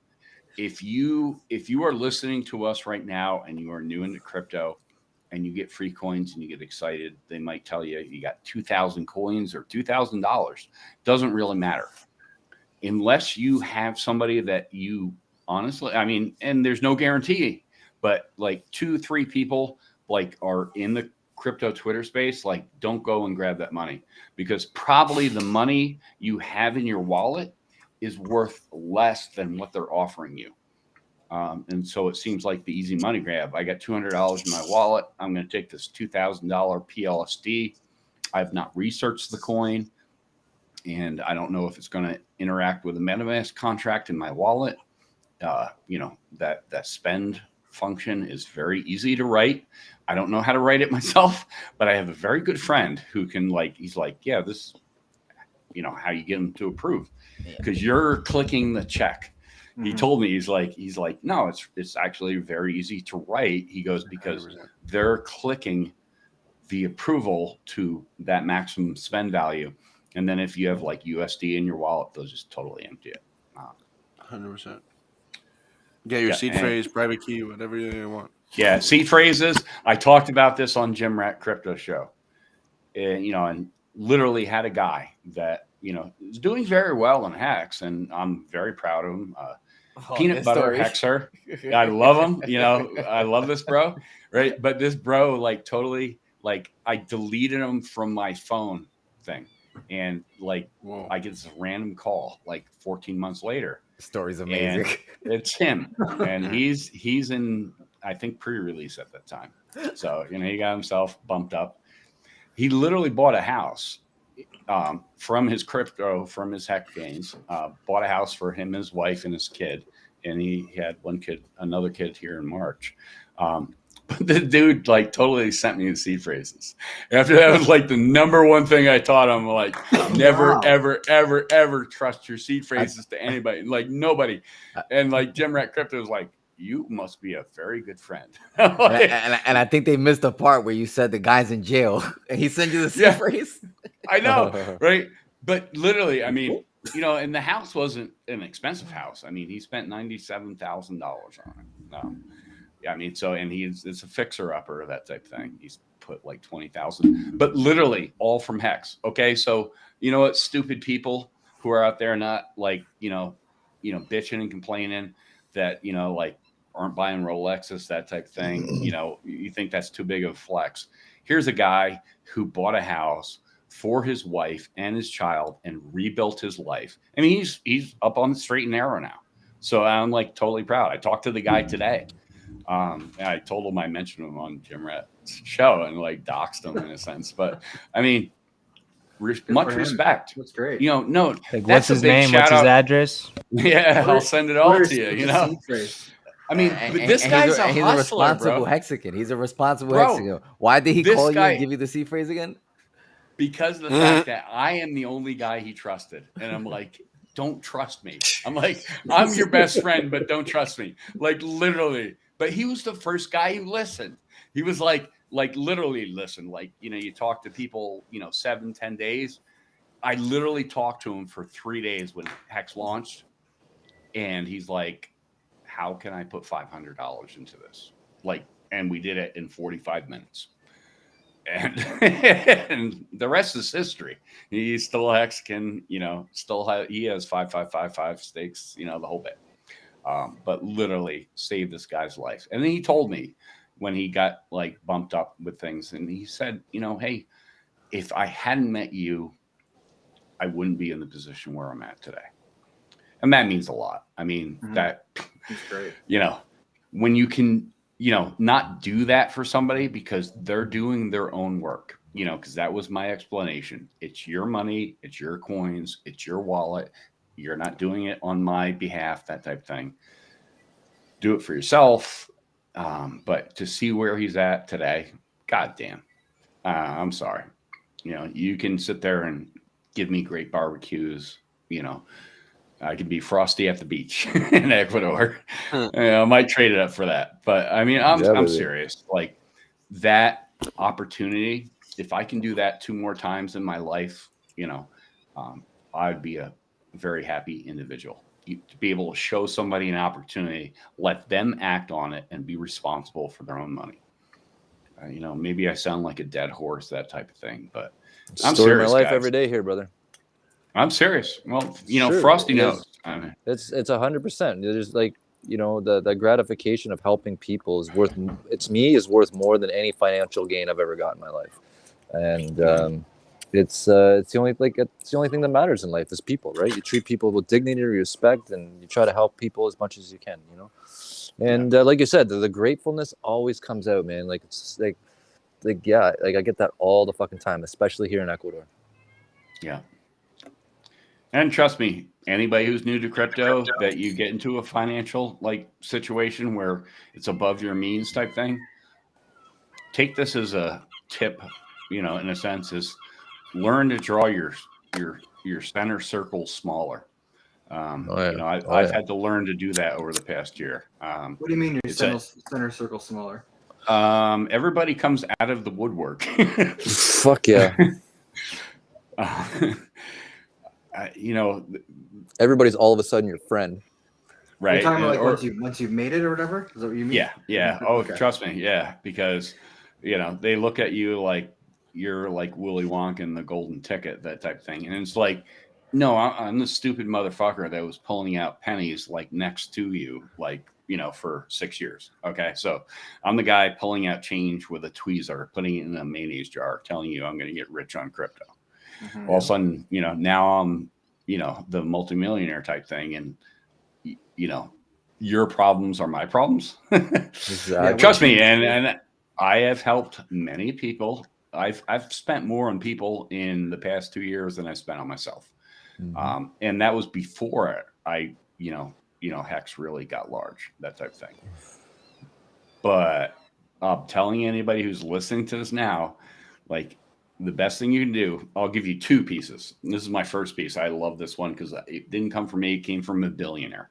So I'm not a billionaire. So, you know, I'm not giving you billionaire advice. But I was a cook in a private house up in Yellowstone, Montana, one winter's evening.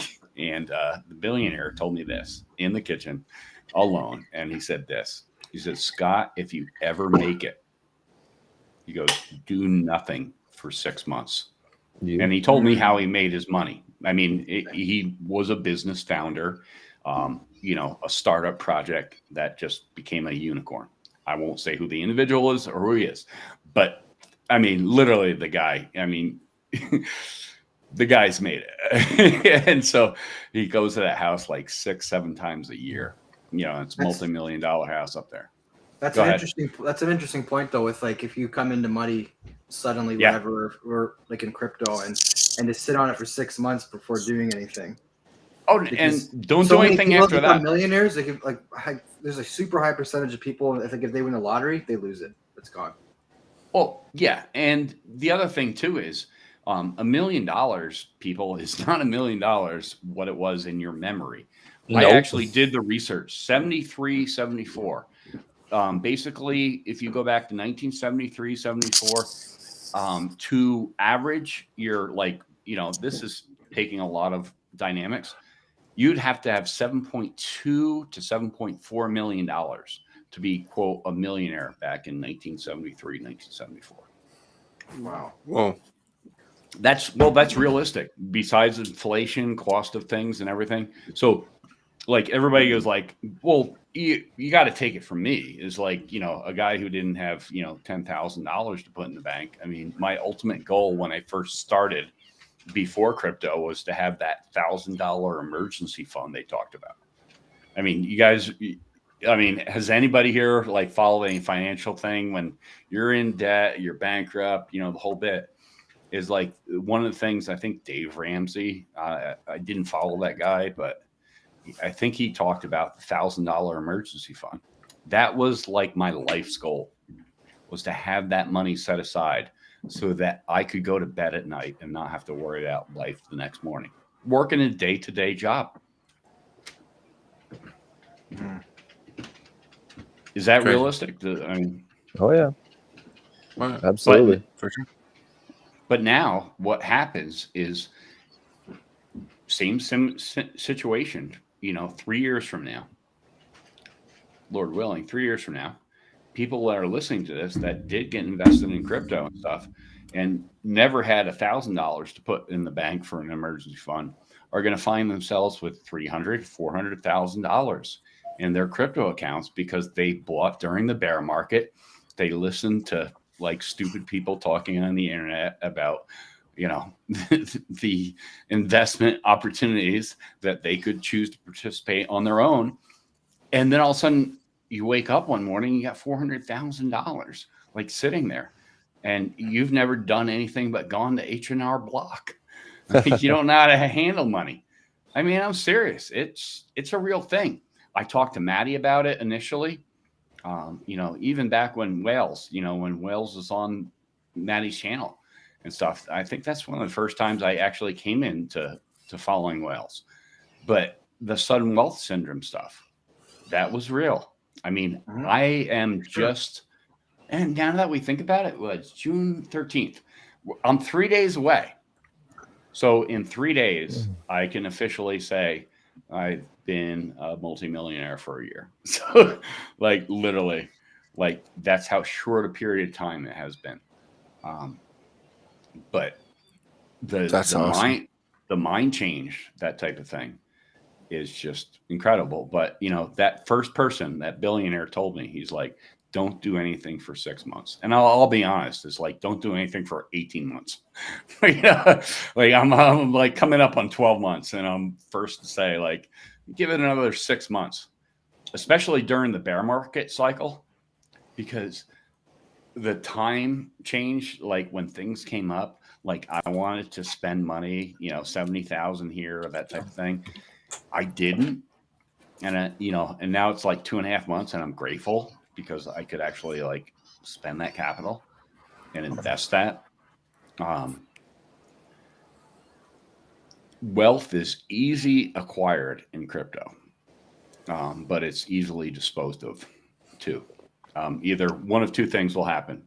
You won't know when to take a profit, you know, or you'll just spend it recklessly. You know, you'll sell it and just buy stupid shit.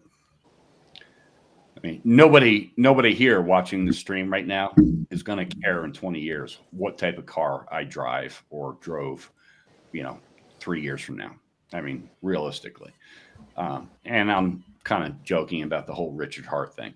You're not going to worry about the stupid shirt, that type of thing. You probably will remember, though, the one piece of advice, which is like, if you become suddenly wealthy beyond your crypto means, and don't do anything for 6 months. Best piece of advice. Don't buy anything. Don't sell anything. Well, especially with the volatility too, right? Is that playing into it a bit? Like if you become a millionaire or multimillionaire or whatever, you want to wait a bit because I imagine there's got to be some people in Hex who saw their bags looking pretty good when we were around 50 cents. Oh, sure. And I did. And I've said this, you know, publicly on stream, you know, it was 43, 44 cents. I didn't sell the top. I think it was back in August, towards the end of August, but I did take a little to the side because I mean, goddamn, you know, it's over 2 years. I deserved it. Yeah, sure. And And I told, I've said this, it's like I literally did not spend 80% of it. So I literally took it to the side, started trying to arrange, my life as far as like, I'm like, okay, so now I never have to work a day in my life for the rest of my life. Like, yeah, I flew back to New York, see my father, because he's, sage advice. The guy's 89. And as much as I hated my father growing up, I love him today. I'll tell you what, like we talk about things like, like grown men type stuff. And it's just, to me, it's awesome. It's really heartwarming. But like, I was looking out for that advice thing. And like, I figured out like financially, I didn't have to work, but I didn't have the personal life set up. Like I did not have everything game planned out. That was a failure on my part. And so literally like I degened for like 2.5 months after retiring from my job and, telling the boss to, take it. I think a lot of people have that dream of the quitting when they can tell their boss where to stop. Oh, I didn't do it rudely or anything, but I just basically said, I'm sorry, you're mistaking me for somebody who believes you. I'm like, I don't need this. So like, goodbye. Because people don't quit companies, they quit people, which I've found out, that type of thing. But I did not have my personal life set up. I didn't have like, what am I going to do next thing? Actually, I'll probably hit up Wales because I'd love to know like how he's going to transition from his financial aspects and the whole Wall Street, New York thing into, being a Hexan full time, that type of thing. That was a kick, but if Wales ain't there to pick it up.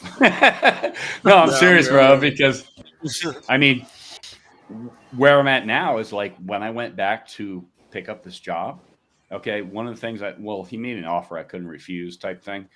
So I'm like, yeah, I'm totally good with that. I'm like, and it was recommended by a friend of mine out here that has a large ranch.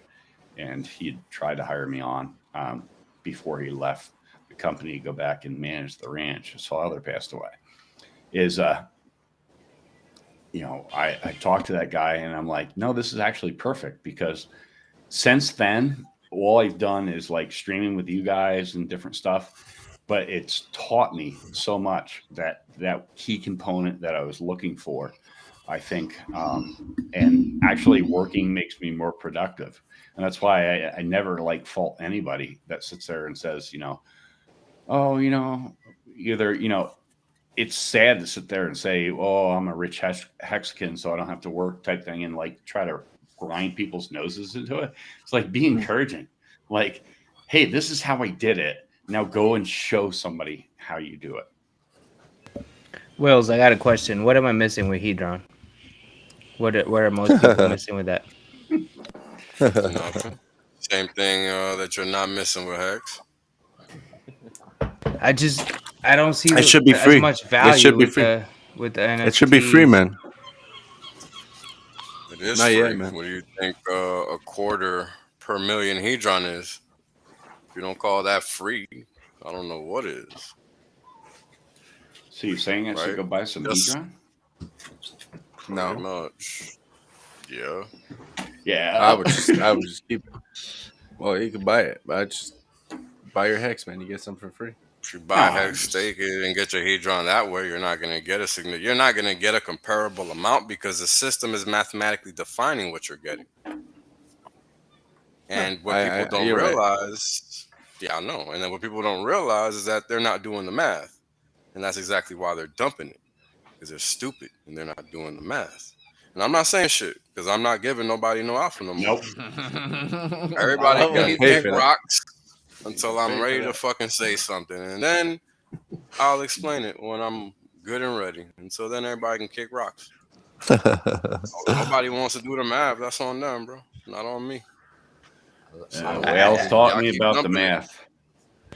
I don't understand. I don't understand what I'm missing because like everyone's getting it for free, so it's an incentive to sell that before you sell Hex, maybe, Sure. And then I don't see the value with the NFT marketplace. I don't. Okay. I mean, I have Hedron. I bought Hedron, but well, it just started. It's a long. You gotta exactly. It's very. Yeah, it's a long play. You see, the problem is everybody's used to shit coins, Y'all motherfuckers think it's supposed to launch and just go up 1,000x. Like, that's not real life, bro.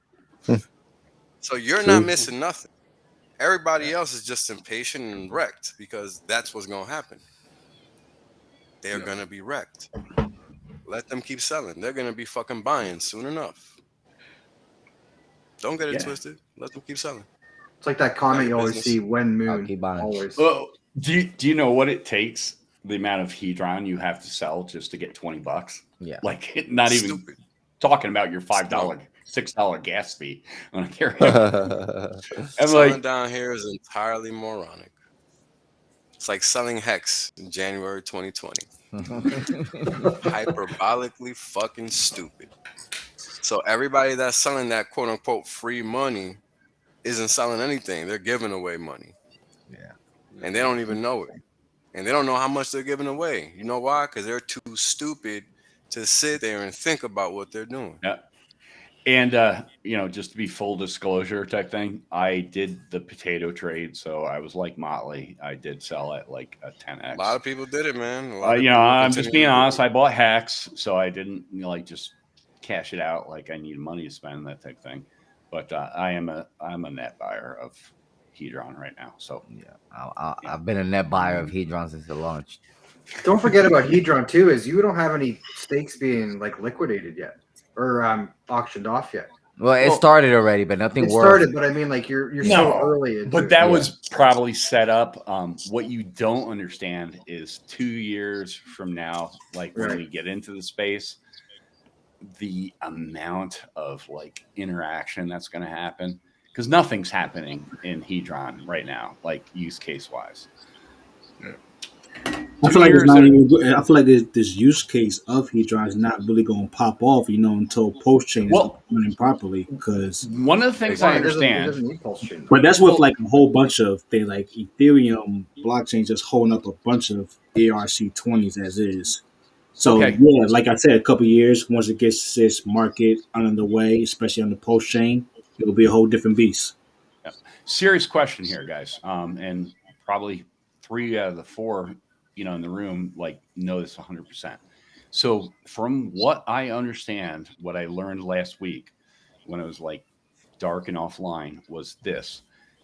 From what I understand from David F. is the fact that you can wrap your stake in Hedron from a wallet, send it to another wallet, and then unwrap it. And now it's no with Hedron. You could wrap it with Hex. You can only make a stake with Hex. With Hex, I'm sorry. Yeah, I made them. You have to approve your Hex, and then you could then you get a HSI, and then that HSI you have the possibility to pay another gas fee to tokenize it. Yep. Then once it's tokenized, you're able to transfer it, put it for sale, and unwrap it. Exactly, and then you could detokenize it and bring it back to its HSI form. Okay. And the HSI form you could borrow. You can't borrow when it's tokenized. Excuse my French, but fuck that. But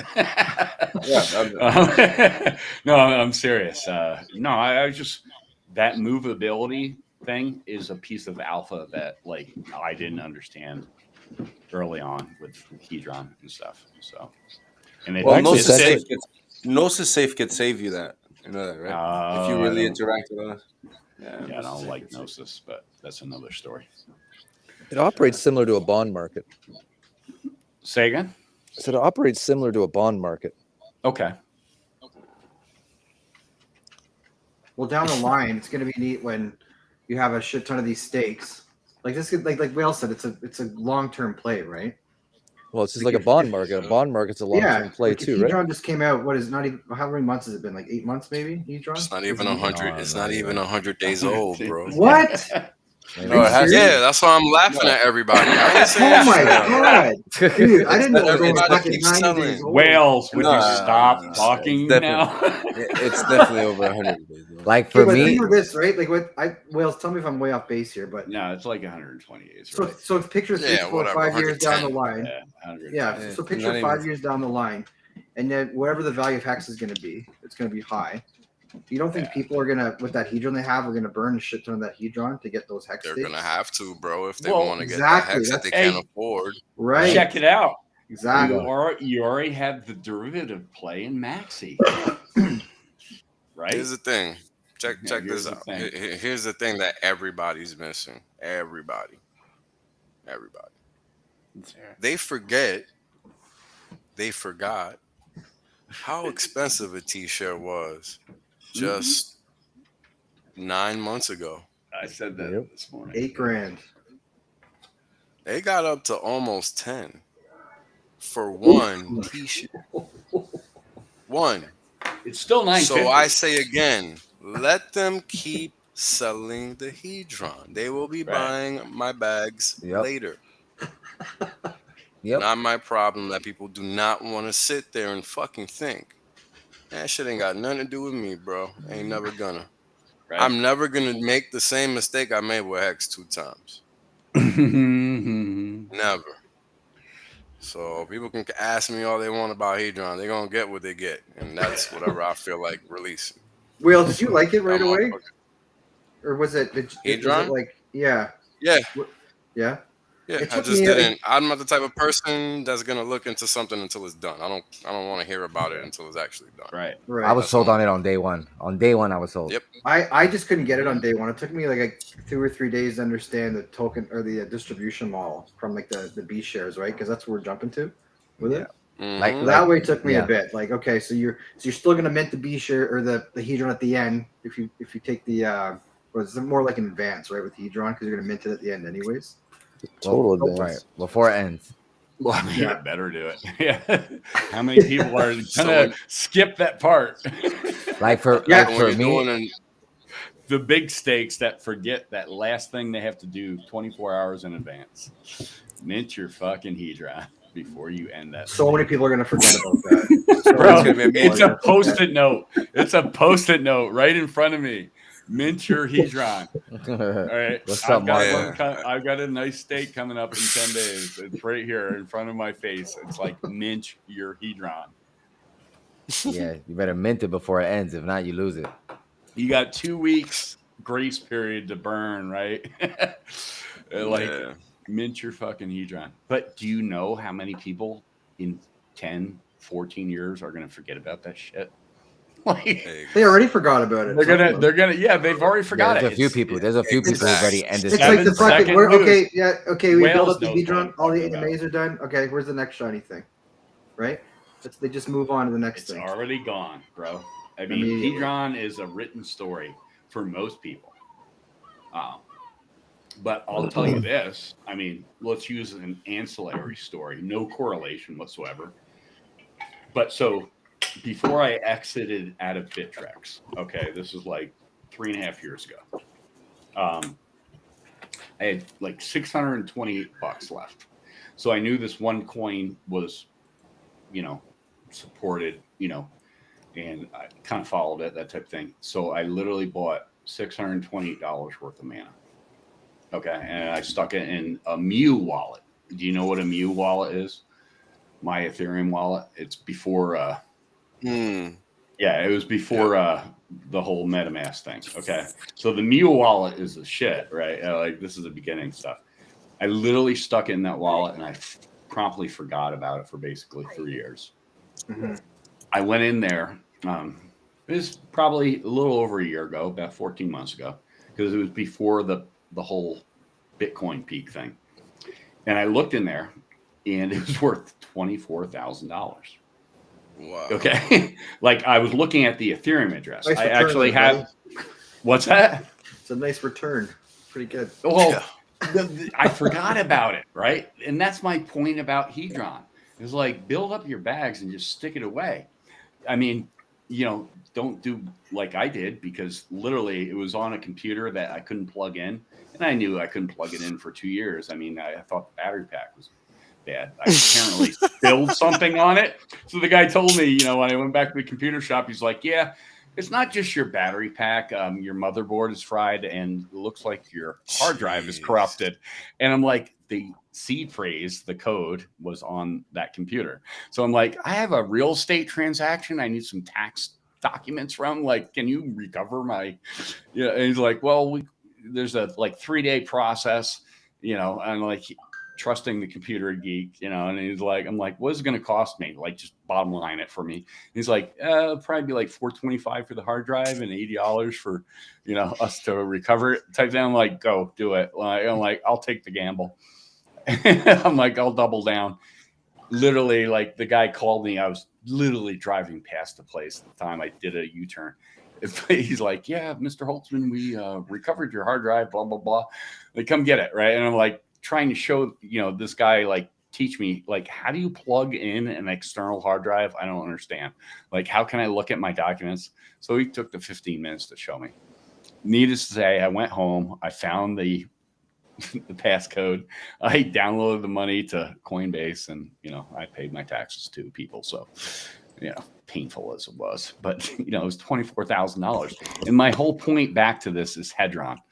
All right. So, if you think like, oh, it's a losing game, maybe just buy some and stick away in a wallet for 3 years. Mm-hmm.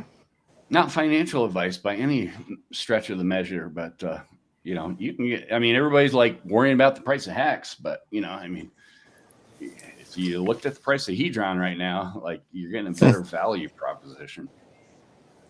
What do you guys think about the meme coin, PulsedogeCoin? I don't know anything about it. Well, it's got a small supply. What was it like 11 million or something I've seen on Twitter or something like that? Yeah, it's 12 million max to be minted, and then I think only like 5 or 6 million has been minted so far. Is that all it is? It's just a meme coin, right? Like it's it's just totally community-based driven. Yeah. But it doesn't have the inflation rate that Doge does. Does anybody understand Doge? Like the whole Dogecoin thing? Like literally you have to, by the inflation rates, you actually have to have some economic value purchasing $1 million a day in order to like meet the inflation. No, I'm serious. You literally have to buy in $1 million. What do you mean, like it's high pressure? $1 million worth every day? No, because they're inflation. That's the way the token inflation is designed. Yeah. Is it inflates so heavily that $1 million in U.S. economic value, it has to be generated per day to purchase it. It's tokenomics. So, Pulse Doge is not that way. And that's one of the things they're touting.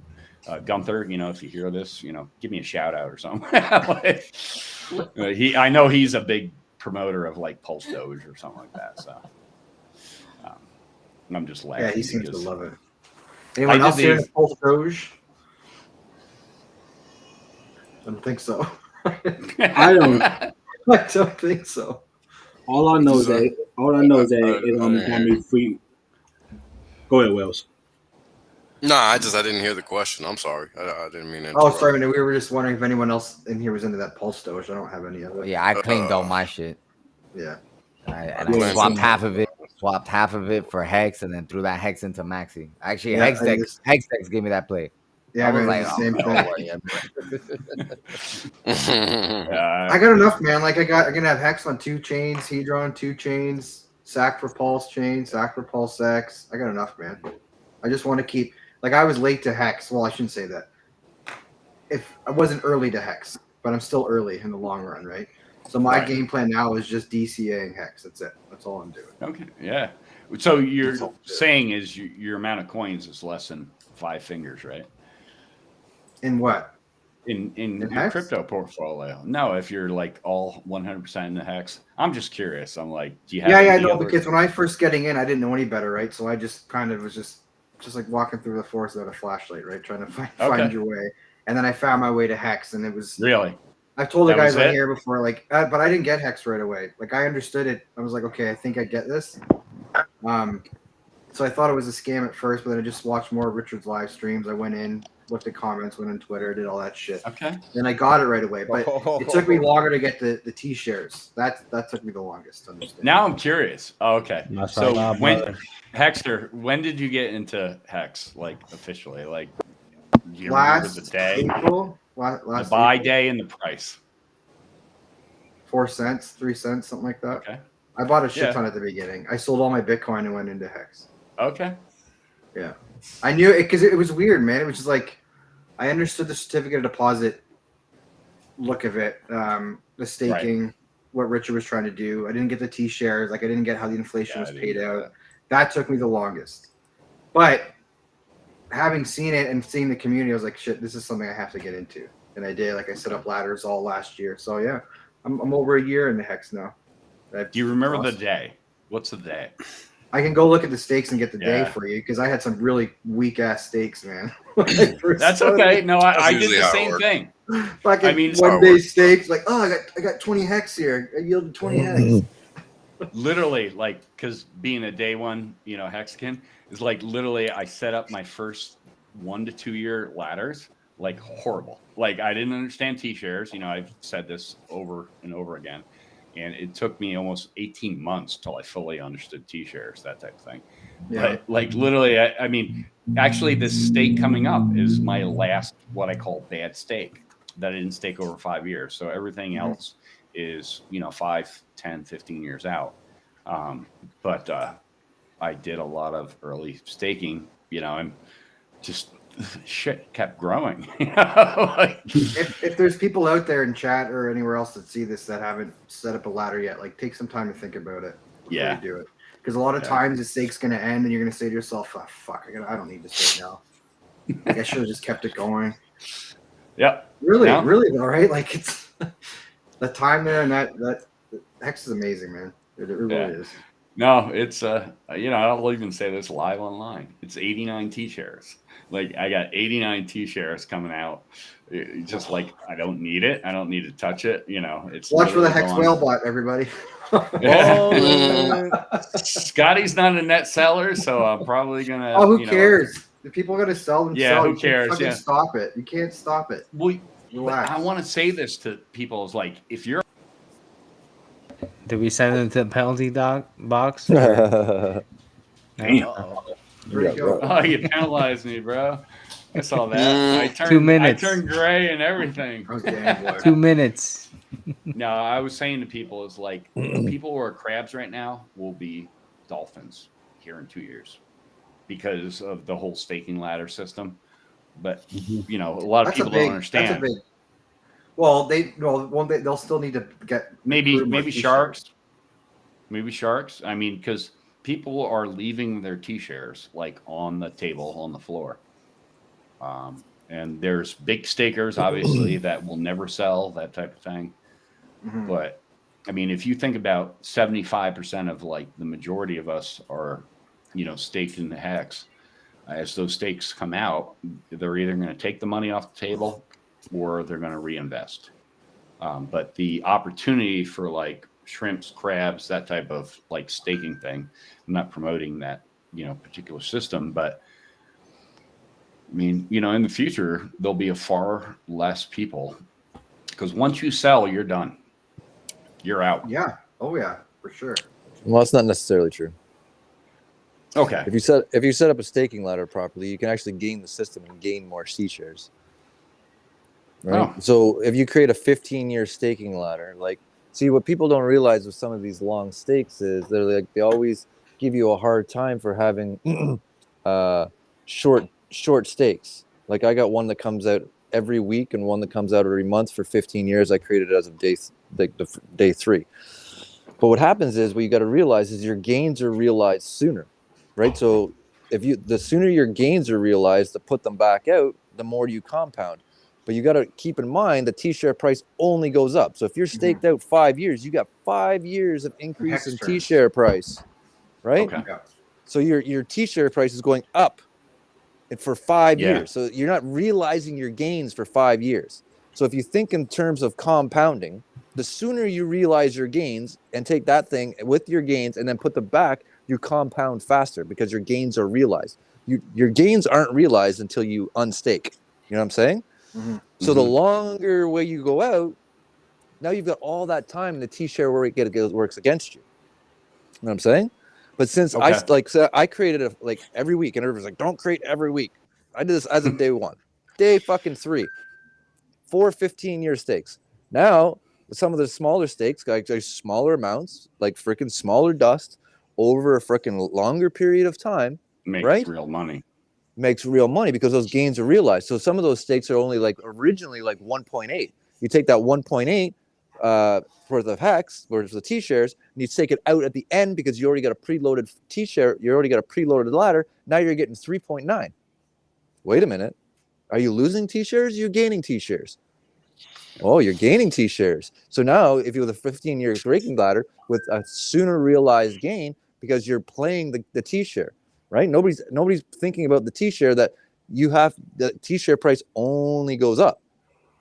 See what I'm saying? So the longer it is out to realize your gain, the longer it is for you to compound, which becomes harder, right? So you want to realize your gain sooner, right? Just my opinion. It seems to be working for me. No, I appreciate that. Mm-hmm. Yeah, Fair but the though. question is why. You will pay more in The gas fee. answer, There's no doubt about that. you need that. Yeah, but exactly. You need to know why. It sounds good, but that was because you were around in the early days. Anybody step up now, try to play that game, they're going to get left behind because the T-share rate isn't the same. No. The system is not the same. No. Launch phase is over. The and you're going to need inflation. a fuck of a lot more money to do it. Yeah, so it's not quite the same. So it sounds good in theory, but it only worked because you were around day 1, day 3, whatever have you. That shit It'll ain't still working work. nowadays. It'll just take more money. It'll still work. Yeah, it's not gonna work. You're It will. assuming the ROI is gonna be 10,000x. It's not gonna be. You don't know what it's gonna be. Right. That is where you got lucky, sir. It's all about the dollar value once the T-share rate goes up and it's stagnant, right? Because at that point you're able to acquire more hex, and that's what allowed you to recoup the ROI, right? Right. Yeah, it's because you're hanging on to the longer. You know what I'm saying? So the longer you have, the more gains you have. So the same function will still play out over a function of time. It'll just take longer to play out. But the same functionality will still be the same. It'll just take longer time to peer out. The T-share rate, here's the difference. The T-share rate might or might not let you recoup. Because if the dollar value of that T-share is so significant that it doesn't matter, then it just doesn't. But it does because the system keeps you honest. No, because that's how the system keeps you honest. But at the end of the 15 years, you got. At the end of the 15, go ahead. There's like a lag. At the end of the 15 years, right? Like even if you say you started at at the end of the 15 years, you would have 15 years worth of interest. You know what I'm saying? Mm-hmm. So eventually it will catch up, even if you do the same thing, because the interest, the longer you go out, the more freaking interest it is. So it's a function of that, which will buy you that same dollar value in the future because the dollar value goes up, which offsets the T-share price. Yeah, but the T-share rate isn't the same as a T-share price. That's what I'm trying to get to. But you will the longer it goes out. But that's the thing. The dollar value of a T-share and the T-share rate are not the same. One is monotonic, meaning it only goes up. The other might or might not go up. And you got lucky because they both went up at the same time. If you cast them in opposite motions, you're not going to be so lucky. That's the point. But you caught the upswing on both the T-share rate and the T-share price. That's because I understood it. And the same thing will work. It'll just take a longer function of time to play out, right? I think you're not taking into account T-share acceleration. I don't think it's going to work that way. But it's not acceleration because it follows price as well. Because look at it. Look how much the T-share price is down right now. But that's just now, man. That's just now. What if? Yeah, but look at it in hex terms.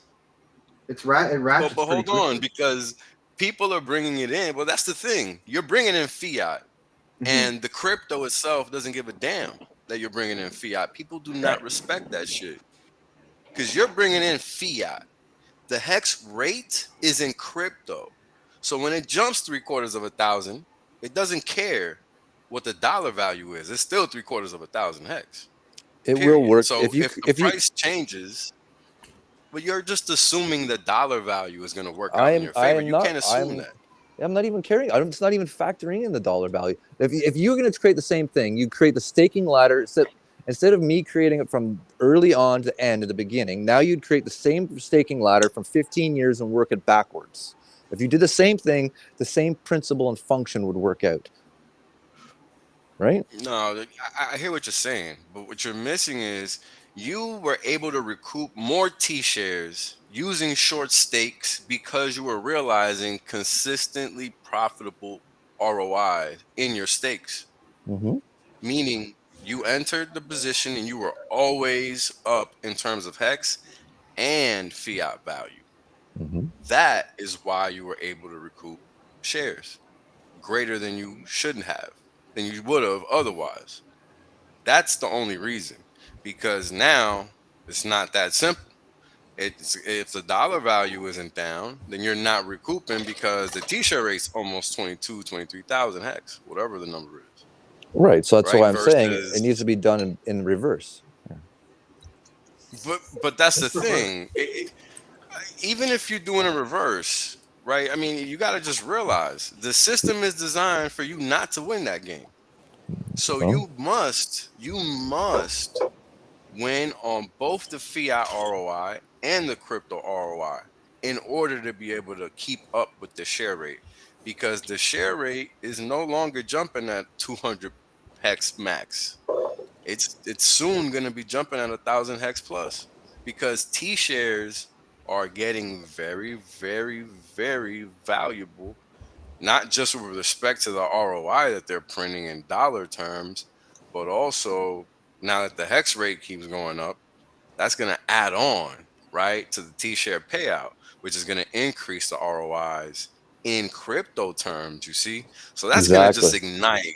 Yeah, that's just going to ignite that T-share rate every time somebody ends a stake and they have to restake.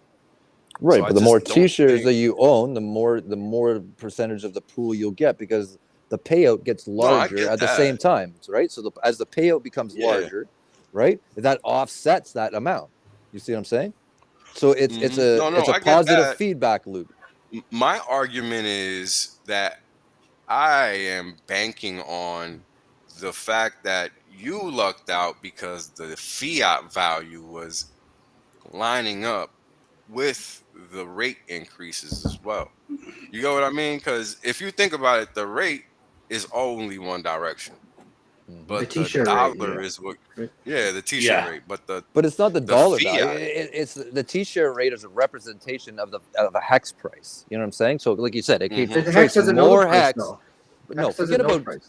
That's what I'm saying. Forget about fucking price altogether. So the T-share rate is a representation, like you said, of 20,000 hex. So as long as the interest that you're gaining is larger than outpacing the T-share The rate, which it t-shirt is, rate, right?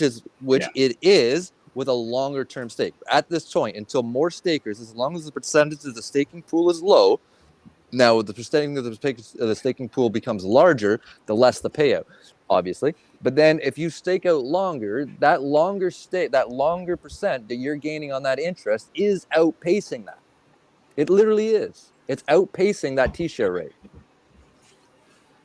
You see what I'm saying? No, yeah, Yeah, I hear you, but yeah, Right? just And hex in terms. hex terms, because you're getting so much interest, right? It's offsetting the amount of the hex price, the hex T-share rate that's going up. That's why I'm saying if you stake out and create a ladder backwards to preload of 15 years, which is not going to be cheap nowadays, but it can be done. And then the time you get to that 15 years, every stake after that, then in the end of time, will have 15 years worth of interest. Right? That'll game that system for a very long time. no, yeah. I mean, if you're Yeah. look, the majority of my stakes are max duration, so to me, that's the way you win. The Mm-hmm. short stakes might or might not work, and that's what I'm saying, because what you're banking on with the short stakes, and I get what you're saying, but Well, like my think short about it like stakes are this, already in. My short stakes are already in and out, right? Because like I created that right, as of day one, right, or day right, three, right? So right, right. as of now, like they're like they're still fucking 3 years old. And I got 3 years worth of interest or 2.5 years worth of interest on those stakes Hmm. already. You know what I'm saying? So this is going to be the difference between early stakers and people like me that came in after. Mm-hmm. People that came in at first experienced the most gains because the system is the newest Mm-hmm. and it requires the least amount Yeah. of force to lift it up because it's the newest. Now, what you experienced, Is a or maximum amount anybody of that entered, interest. hear me out. Hear me out. Yeah. Because yes, you did, but there's a reason for that, and this is important to understand, because this is why people that enter technology early always win more often than not, because it's being able to understand that technology first is what sets people up for that mega win. So what happens is the early adopters get that mega win, and the second wave comes in, and it's not that you're not going to get that mega win. You're going to get it. It just takes just as long, if not longer. Longer. Yeah, just as long, if not longer, because here's the thing. Hex isn't like everything else. And this is the thing that you're not taking into account. Hex, what was the t-shirt rate right now? The t-shirt It's rate like right now. 22,000. Is it? Let me see. I don't think it's over 22 yet. I don't think. I it's don't think it's over 22. I think we're close. It's just 21,000. Nope. Yeah. 22,760. What? Oh shit! All right, Is it actually? 22,760. What was it 2 days ago though? Yep. 22,759.6. Damn. That I thing remember flying. being around 18, 19 last year. Around. when you got in. Yeah. Right, but that's what I remember 68 cents per t-shirt. That's right. That's what I I'm remember saying. someone said it was 10 Dude, cent fucking t-shirts. I hate hearing that story. Congratulations to everybody who got some, but I don't fucking need to hear it anymore. Don't. I'm proud of y'all, okay? Don't fucking want to hear about it. It's ending here in 10 days. I'm serious. Don't underestimate the value I'm of so sad. compounding interest. No, it's the mathematical. It's ridiculous. Compounding interest. Right. So that's why I'm saying. So you got to factor 49 in. You have to factor in. You have to factor in your realized gains, right? And how much that is against you over a function of time and of the increased T-share rate. The longer duration between stakes, the less time it is for the realized gains to put that same realized gain back to work, right? So as soon as you can put your realized gains back to work, right? Because you're getting interest on interest. You know what I'm saying? That interest on interest realized compounds faster than just putting it out to the freaking furthest end. You know what I'm saying? So don't underestimate the value of realizing your gains to put the gains back to work via short stakes, because compounded interest is the eighth wonder of the world, and I think it's one of the things people misunderstand. Yeah. Well, they don't have the time horizon though, right? Like you can't, if you look at compound interest from a chart or calculator, it's a flat line. They can say if it's on top of each other forever, and then only way down the line does it start to split up, and you can see. Well, it's the last week. If you take 1 penny and double it every day for 30 days, how much do you have? What is it? $3.3 million. But it's not until the last week that it goes exponential. Right. But it's the same exponential curve. And that's what I'm trying to say, the same thing. It may take, like I said to you a few minutes ago, it will take longer to play out, but it will still happen. But it won't happen until longer in time. That differentiation right there, that's the difference. The understanding hex and compound interest are very important, because hex is not compound interest. It just mimics it. And this is why, yes, but this is why short stakes don't function the same way as they would otherwise, because you have to be in the system. It's not optional. Otherwise, you're missing the gains. You see? I think you misunderstand. I think you misunderstand what I mean by short stakes. You know what I mean? Like, I'm not saying let's define short stake first of all. Like, are we talking? Like, what is define it. I don't know. Yeah, because it could be a year, 30 days. Could be one of these fuckers. I'm thinking anything. I'm thinking anything less than a year. No, I'm thinking anything less than a year. See? Yeah. Okay, but see, that's what I'm saying. So right now, because the hex has only been around for 2.5, so you can't be talking about more than 3, right? No. So what I'm saying is, when you create your staking ladder, you have your hex realized. Like like I said, I've got 5 stakes that come out every week for 15 years, right? And then and pushed forward. They're seeming like they come out every week. So I'm realizing gains every week, even though those stakes are 3 years old. There's 3 years worth of interest, right? Sure. So that's what I'm saying. If you have a preloaded 15-year stakes, preloaded, so you have like one every week for 15 years. You locked them in year 1, month 1, day 1, day 1 and on, and they're on. Right. Right. So what you got to realize is, so they seem like they're short stakes because they're coming out every week, but they've got 3 years worth of interest on it. Then you take that 3 years worth of interest and you put it at the end of the 15 years to keep the revolving forward moving 15 years throughout a function of time.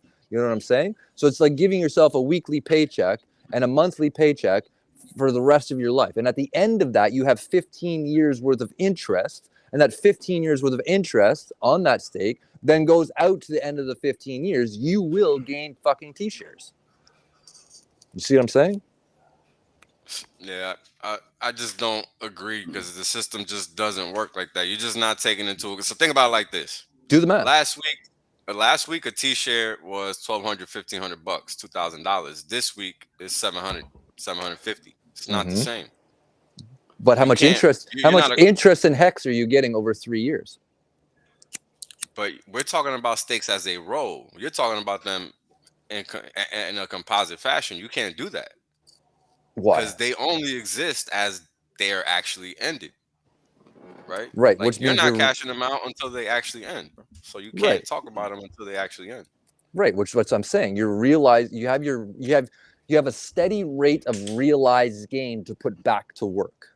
You know what I'm saying? No. I get that. But here's the thing. If you got stakes ending every week, you're cutting off gains along the way. In the short term, in the short term, but in the short term, you're cutting them out. It doesn't matter. You're cutting them out. No, you're not. Think about it. It's a law of average. It's a law of average. A 1 year stake stops at 1 year. A 1 week stake stops at 1 week. Okay, even if you're kicking it out for 15 years. Challenge you. Do the math. Okay, well, like I just said, last week a stake cost you $1,200. Go to go.hex.com. Look it up. What did a T-share cost last week? You can buy a full T-share now for like $300. Because you're conflating the T-share rate with the dollar cost.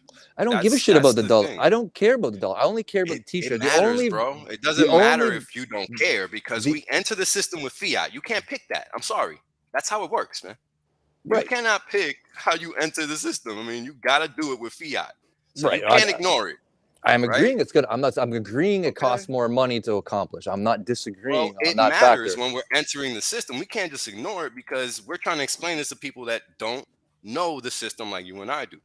So we got to be explicit because we need people to understand the system. Yes? I agree. Okay, well, then let's make sure we're not talking to ourselves here because I did that shit for a long time and it don't work. And that's my point. All I'm saying is don't give discredit to realized gain compounding sooner. You know what I mean? No, it's not about that. It's not about that. You can do whatever you want. Just make sure you're explaining it correctly because, like I said, what's today? 9:25. So let's do -7. 9:17. 9:18. $1,377 was a T-share a week ago. Today is $700. So you're getting 2 times the T-shares. If you stake it for 1 day, right? Yeah, I'm saying flat out. No duration. Okay, so if you put it at duration, you build that ladder backwards. How many more T-shares do you gain? We're not talking about it backwards. We're talking about I'm 1 talking week about rolling stakes. But that's not what you're talking about. You're talking about 1 week rolling stakes and then putting them out for 15 years, no? That is not what I'm talking about, 1 week rolling stakes. I'm talking about creating a preloaded weekly freaking ladder, okay? So that means it simulates coming out a weekly stake, but it's not. You know what I mean? Because it's preloaded. So that means you have, like, you take 52 weeks, you make 52 stakes times 15 years, right? That is that's different than a weekly rolling stake. Why? Because as you create that ladder, you're getting more T-shares. Correct? Yes. I guess I'm not understanding what you're saying, bro. Because it's. Are you talking about a 15-year stake every week? No, I'm saying you take 52 weeks in a year, right? Create a stake for first year. Okay, so you have 1 year full with 1 week coming out every week, right? And then a next year, year 2, year 3, year 4, year 5, the same 52 weeks, right? Exponentially putting them out over a function of time, so you have a full one stake out every week for 15 years, right? So you're doing like 15. I see what you're saying. Yeah. As you go through a function of time, the average Okay, the average from the short to the long-term stakes will offset the ones from the shorter time, right? From the amount you're losing. Pero, the shorter stakes, because you have a 15-year stake, you will be able to realize those gains and put those gains back into the end of the 15-year stake. See, compounding much faster. Why? Because you're realizing your gains sooner and compounding them faster over a function of time. So I'm saying, so it's not taking one stake, put it for a week, turn around, cash it out, put it in for another week. Why? Because you've already preloaded it. Yeah, I didn't get that. That's what you were saying. See what I'm saying? Yeah. So the longer stakes will offset the shorter stakes in the total 15-year scope. You see what I'm saying? But you get to realize some of those gains and put those gains back, which will compound that, which will keep you ahead of the T-share rate. Does that make sense? And as over a function of time, after 3-4 years in, you've got 4 years worth of interest. It's a fuck ton of stakes. Yeah. It's a fuck ton of stakes. Frosty, why don't you explain it like this in the first place? I did. And if you go back and you scroll back in the fucking chat on Telegram, I was screaming it for fucking off the top of my lungs, beginning first day, and everybody said I was an idiot because what the fuck is T-shares? They're not important. So guess who did? I stockpiled fucking thousands and thousands and thousands of fucking T-shares. Right? But it will work. I'm telling you it works. How do I know? Because I've done the math. Yeah, how's the gas working out though? Because that's the problem, right? Like nobody accounted for that, and these are the kind of variables that fuck plans like this up. I'll give you an example of that. So out of the gas that I've spent, based on that freaking gas DAO that came out, where it calculated the amount of gas that was spent, I've spent $44,000 in gas, but I realized over $10 million. So I don't know. You tell me what's worth it. Is $10 million for $44,000 worth of gas a good ratio? I'd say so. I mean, yeah, but again, day one, right? So here's the problem that I have with your math. Mm-hmm. You're not respecting the fact that you were around day one. For people that came around a year later, they gotta wait at least 2 years or more. Exactly. You know but that's normal. Any crypto. If you're going to be in crypto, you shouldn't be. You shouldn't have anything about it for 18 to 24 months anyway. Here's the thing, sure, but the capital outlay is much more significant now. Oh, for sure. Versus then. I agree. So that matters. I will absolutely agree. I absolutely agree. But I'm saying the capital what? Capital outlay? The amount of money you got to put down on the table to get into the game. Oh, okay. Yeah. In order to do something like that now, I think you need a minimum of $1.2 million to accomplish the same function. Right. Yeah. Yeah, but that's not everybody can be early. Like that's amazing. You got in that early. Congratulations. Well, no. What's amazing is to take notes and listen. Yeah. Right. I do that too. That's why this isn't going to be the last time. This isn't going to be the last time. Bitcoin wasn't the last time. Nope. Ethereum wasn't the last time. Exactly. Don't think Hex is going to be the last time. Exactly. Don't make that mistake. Oh, I'm not. Never make that mistake. Like this shit is real life. Do not make that mistake. What? Thinking you're late? Yeah. Never think. Oh no, you're yeah. late. I didn't mean to come across that way. No way. Yeah, no, I don't think I'm late at all. People, you never hear me say that. Just don't. I don't know why people say that. Just don't say that. Just don't. Say what? I'm late. Just don't even use that word. Okay. Wales, are you telling me I'm late? Shit. Apparently everybody else is, man. Like I don't even know where that notion came from. Imagine the person looking at Bitcoin at year 5 saying, "Man, I'm late." Yeah.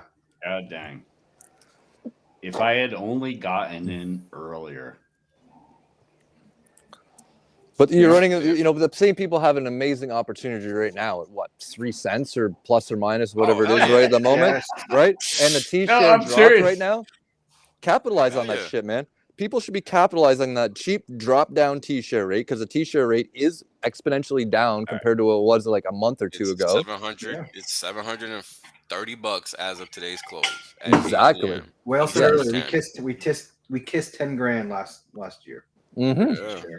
That's what I mean. So like anybody that wants that second opportunity, it's right fucking now, in my opinion.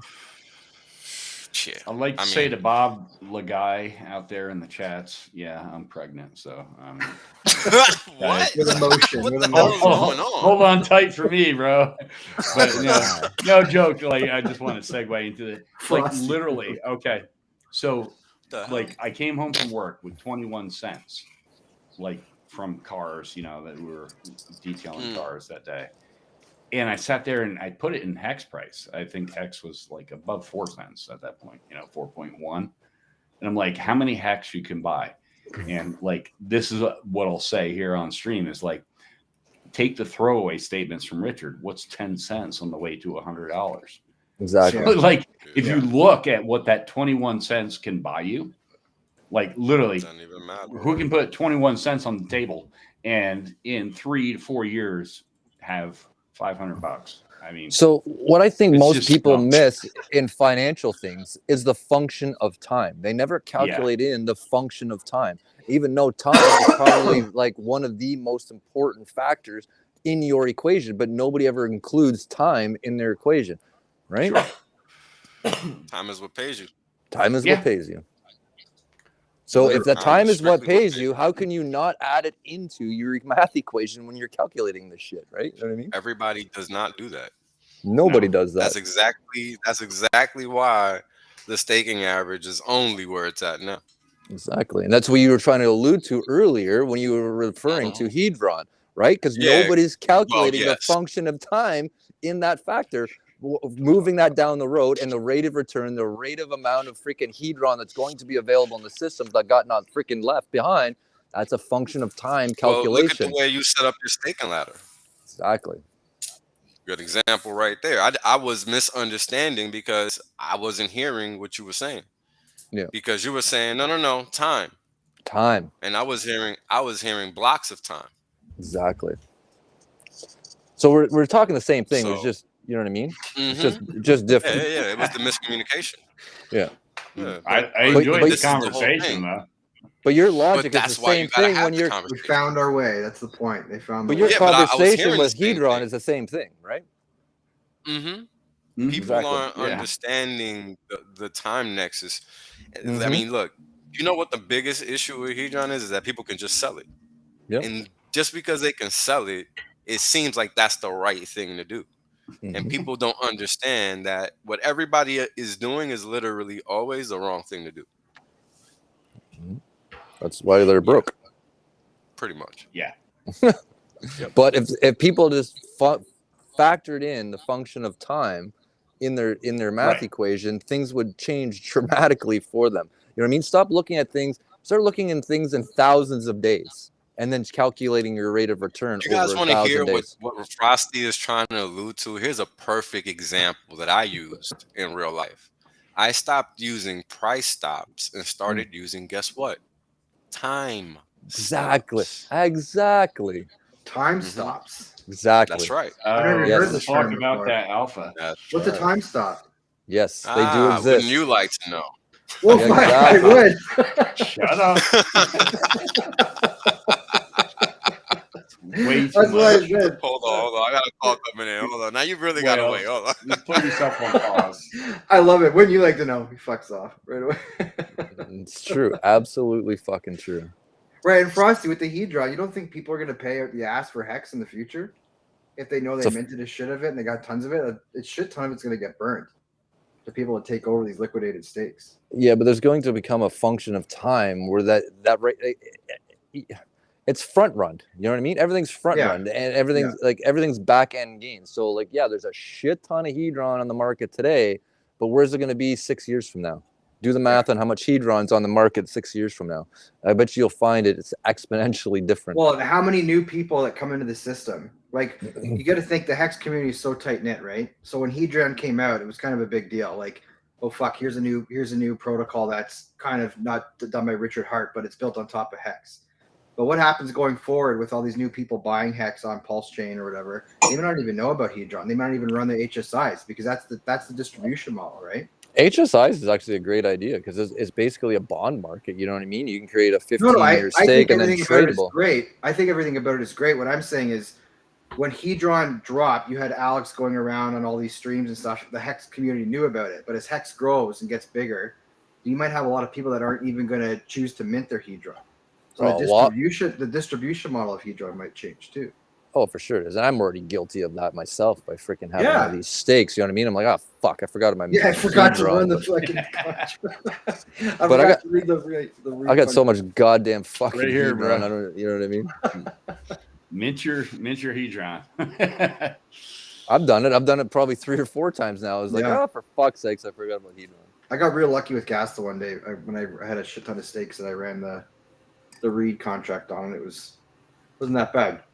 But yeah, I think over time people are just going to forget. They're going to have their stakes and they'll forget to run it and they'll forget to mint it. And that's the only way you can get it is by being a hex staker. He'd run similar to understanding the T-share rate back in the day. Nobody understood the T-share rate back in the day, and nobody understands the value of the bond market. That basically creating a bond in the system is very powerful, but it's going to take some time for people to figure that out, just like the T-share rate. Yeah. But once they figure it out, where do you find it similar to the T-share? Like what aspect of Hedron you find similar to the T-share rate?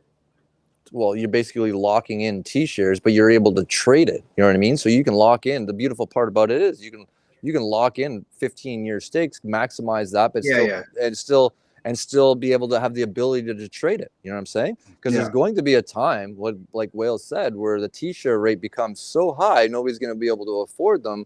And then they're going to be buying up those freaking people that are putting in 15-year stakes with maximum amount of T-shares. At some point, those are going to become very valuable.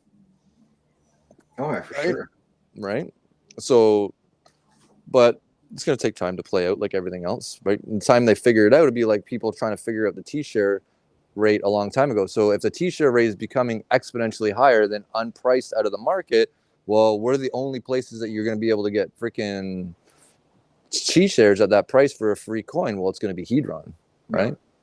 So and since you have people bidding on it too, exactly, it ain't gonna come cheap, and people know how hex works, especially if it's like a stake that's got another X amount of years of yield on it, right? Or just right. Well, that's what I mean. So like that yield gets transferred with the Hedron, right? So with the Hedron, everything gets transferred with it.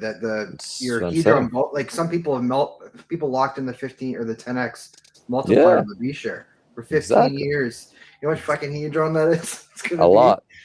15 years. It's crazy. The value of Hedron is basically front running the T-share rate, right? Okay. Yes. Right, in a bond market, so that you can lock in a 15-year stake but still have it tradable, right? Yeah. Right. So now, if you lock in a 15-year stake, can you do anything with it? No. But let's say you locked in a 15-year stake and you wanted to sell it. Well, you couldn't in Hedron. Yeah. Right. If you had to sell it and you wanted to sell it, you could, just like a bond. You can buy a 30-year bond. You can buy a 100-year bond. You know what I mean? So, but can you still sell that bond? For sure you can. You can sell the bond in the open market. That's exactly what happens, right? So if you can create a 15-year stake or a 100-year bond, right? So you don't have to wait the 100 years. You can sell it in the open market. And that's exactly the same thing, right? You have a 2, 5, 10, 30, 50, and 100-year bond, right? Right. So that's why I'm saying it's similar to the bond market. So you can create those long-term freaking locked-in gains at X number of percent. You know what I mean? You'll lock in a 100-year bond at whatever freaking percent gain, but you can't realize that till the 100 years. But you can still get out of the bond because you can sell the bond in the open market, just like a treasury. Did you see the stream that Alex did with his name, right? Alex. Yeah, Alex did with the Joker the one day, and they were doing some price predictions for it. And I think he said at was it $4 or $5 hex or something? Hedron would probably be around 6 or 7 cents. Mm-hmm. I don't know if you caught that one or not. No, I didn't watch that stream, but eventually, I agree with Wales, is that people underestimate how much the T-share price is going to go up, and there's going to be people that'll sell those things in the open market. Well, the T-share rate is going to have to start ratcheting up, because if you think about whatever, Hex 2.5 years old, people who understood staking and people who didn't, you're going to have a lot of short-term stakes. That T-share rate ratchets up every time yield is discovered. Well, the T-share rate goes up every time a stake ends with a percentage of gain. Yes. Right? So people like me, when I end stake my freaking stakes, right? I'm ratcheting up the T-share price. Yeah, stop doing that. Right? Because so I have one that comes out every week and once a month. So I'm ratcheting on that bitch every fucking month because I've got the maximum amount of gain, right, in the system. Mm-hmm. Right? So every time I go to end stake, I'm ratcheting it up. Right? Which works against me. But since I already have a preloaded staking ladder and I have short realized gains, I take that and put it back out and I'm able to game the system. Like that was a function of being an early timing. But it's still ratcheting it up. So I know because I'm one of the motherfuckers ratcheting it up every stake that I end every single week. It has no choice but to go up because I'm part of the fucking system ratcheting it up. Mm-hmm. Right? So I know that T-share price has nowhere to go but up because I'm literally Well, that's what I mean. It has nowhere to go. It has. We all know it has nowhere to go but up. What I'm saying is it has nowhere to go but up faster. Right. So how? So as more and more people come in, and more and more stakes are ending, and people are realizing yield. Okay. So what's another way to game that system? Hedron. Yeah. Right. Well, so every stake takes that, removes the stake, freaking, which is good for the hex price and good for Hedron. There is no real point other than making a 15-year stake in Hedron to maximize that T-share rate to create a tradable bond or an NFT that you can trade on the open market in the event that you have to sell it. So it's kind of another part of your strategy in your financial bag that you can create a 15-year stake. And let's say you want to create a slush fund like somebody was talking in here about earlier, that they wanted the $1,000 to have a set aside for a worst case scenario. You can create a set of bonds, right, that with a maximum amount of yield that's connected to it. If you do not need it, it can sit there. In the event, in worst case scenario, you do need it, you can trade it on the open market. It's just another form of something to put in your financial portfolio to create diversity, and in the event to create liquidable cash for whatever reason that a certain opportunity came about, right? Mm-hmm. Does that make sense? Yeah. So it's just one of those things of diversification that you can add to create a maximum amount of T-share rate and still become liquidity, have a maximum amount of liquidity on it in the short term if required. You know what I'm saying? So it's a very smart strategic move to say, hey, I want to freaking create a 15-year stake. If I don't need it, great. I got maximum amount of gains. In the event that I need it to be liquidable, it's liquidable. What more do you want? What more do you want? It's literally the best of both worlds. Yeah. Yeah, it's going to be interesting. Right? But nobody takes advantage of that right now because nobody's using Hedron, right? So literally, like, okay, you want to maximize your T-share rate? Put it out 15 years in Hedron. It takes money, it takes hex off the supply, locks it in a fucking smart contract, and you have short-term liquidity. What the fuck more do you want? It's literally the best of both worlds. Mm-hmm. Right? I think Maximus ran the Hedron contract too, didn't they? I'm pretty sure they did. Yeah. I don't know. Yeah, you have your Hedron is locked up with Maximus, so yeah. So that's so in that fifth, like I totally understand how Maximus works. So like at the end of that 15 years, would that just be year one redeem for X amount of hex after the stake is ended? That's how you claim your hex and your Hedron. It's a derivative product, so it's a win-win. Well, I will say this to people who are new to crypto, like if you're just new to crypto and stuff and getting into hex, buy your hex, lock it up. Yeah. It does have a function, but like if you're talking about like normal crypto people like me, who I was back in the day, was I would trade in and out of things. Is like the whole purpose of hex is delayed gratification. So function of time. It does give you the opportunity of a 15-year stake with the multiplier of Hedron. But if you're not used to delayed gratification, like you probably would have sold during this dip. I mean, but you could still sell the Hedron stake. You could still sell the token. Well, that's the thing is, you can sell the open contract on the market for MAXI. And there's not a very big liquidity pool for MAXI. I don't know about MAXI. I don't know. I was talking about Hedron. Okay. Sorry. Okay. Sorry. Yeah. But, same with, Hedron's a little bit more open. Sorry. I misunderstood that. Yeah, sorry, we were talking two different chains there. I apologize. Yeah, no, it's my fault. Yeah, so Let me add this too, real quick, because I know I have a couple of my friends watching, and they ask me, what they try to ask me about Hex and crypto. Um, with the 15-year stake, because we are under the age of 30, it would definitely be nice to take 30% of whatever you have, just make that 15-year stake, and then you can start playing with these strategies and alpha talk that everybody's going on. But if 15 years scares you, or if it feels off to you, do at least 30% and just go ahead and forget about it. Y'all can go ahead because I had a friend who was asking me about that. The thing is, people need to look at their financial security and their financial lives over the entire period of their lives. So if you want to think about retirement or the day you want to retire, you got to basically, pick a day that you want to retire and the age that you want to retire, basically factor that in as X and work that number backwards and solve for X. You know what I mean? So that means you got to do X amount of every day or have X amount of return every day in order to meet that over a function of time. But nobody looks at how their whole life and look and say, okay, I want to retire at this age. I want to be able to do this. They're short-term thinkers.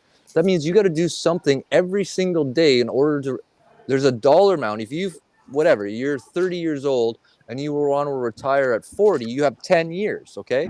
So take that 10 years, work the numbers backwards, and how much do you have to put away every single day for 10 years to reach X number of goals and what percentage of interest? If you actually do that math, all you need is a 3% return for 10 years and you'll probably be able to retire, which is not unachievable, especially in crypto. But you have to look at that whole function of 10, 15, 20 years and create a financial plan for that entire 20 fucking years or 10 years or 15 years or whatever the number may be, right? It's a solving for X function. Yeah. But also sense? too is you have to look at your lifestyle, and that's another programmable, that's something that, I think people don't look at is they think, I'm going to live at this lifestyle, but I'm going to live on X number of dollars. Well, a lot of people, if you can't do that in your existing country, there's countries like Ecuador where you can go where it cuts your cost by 75%. Right? No, So I gotta get out of this country. Options. I'm looking to get out of here. There's always options. The question is, what are you willing to what price are you willing to pay to have those options? And it's not always a monetary value, the price of sacrifice, to be able to sacrifice, right? Because people have a big problem with lowering their standard of living in order to accomplish their goals, right? You can't have your cake and eat it too. You can't live like a fucking king now and expect to have the same thing now. If you're living fucking paycheck to paycheck, literally paycheck to paycheck, and you're still broke and you're still underwater, maybe you should think about lowering your standard of living, right? Either it's a simple math equation. Either A, you increase the amount of money you make, and if that is not an option, that means B, you need to cut some expenses out of your life in order to free up more capital. Live within your means. But this happened. Nobody lives within their means at all. The first house I bought, I couldn't, like, the area I wanted to live in, I just couldn't afford it. And my girlfriend, now wife at the time, was like, "Well, I don't want to live in this one area. The only place I could afford." It's like, well, too fucking bad.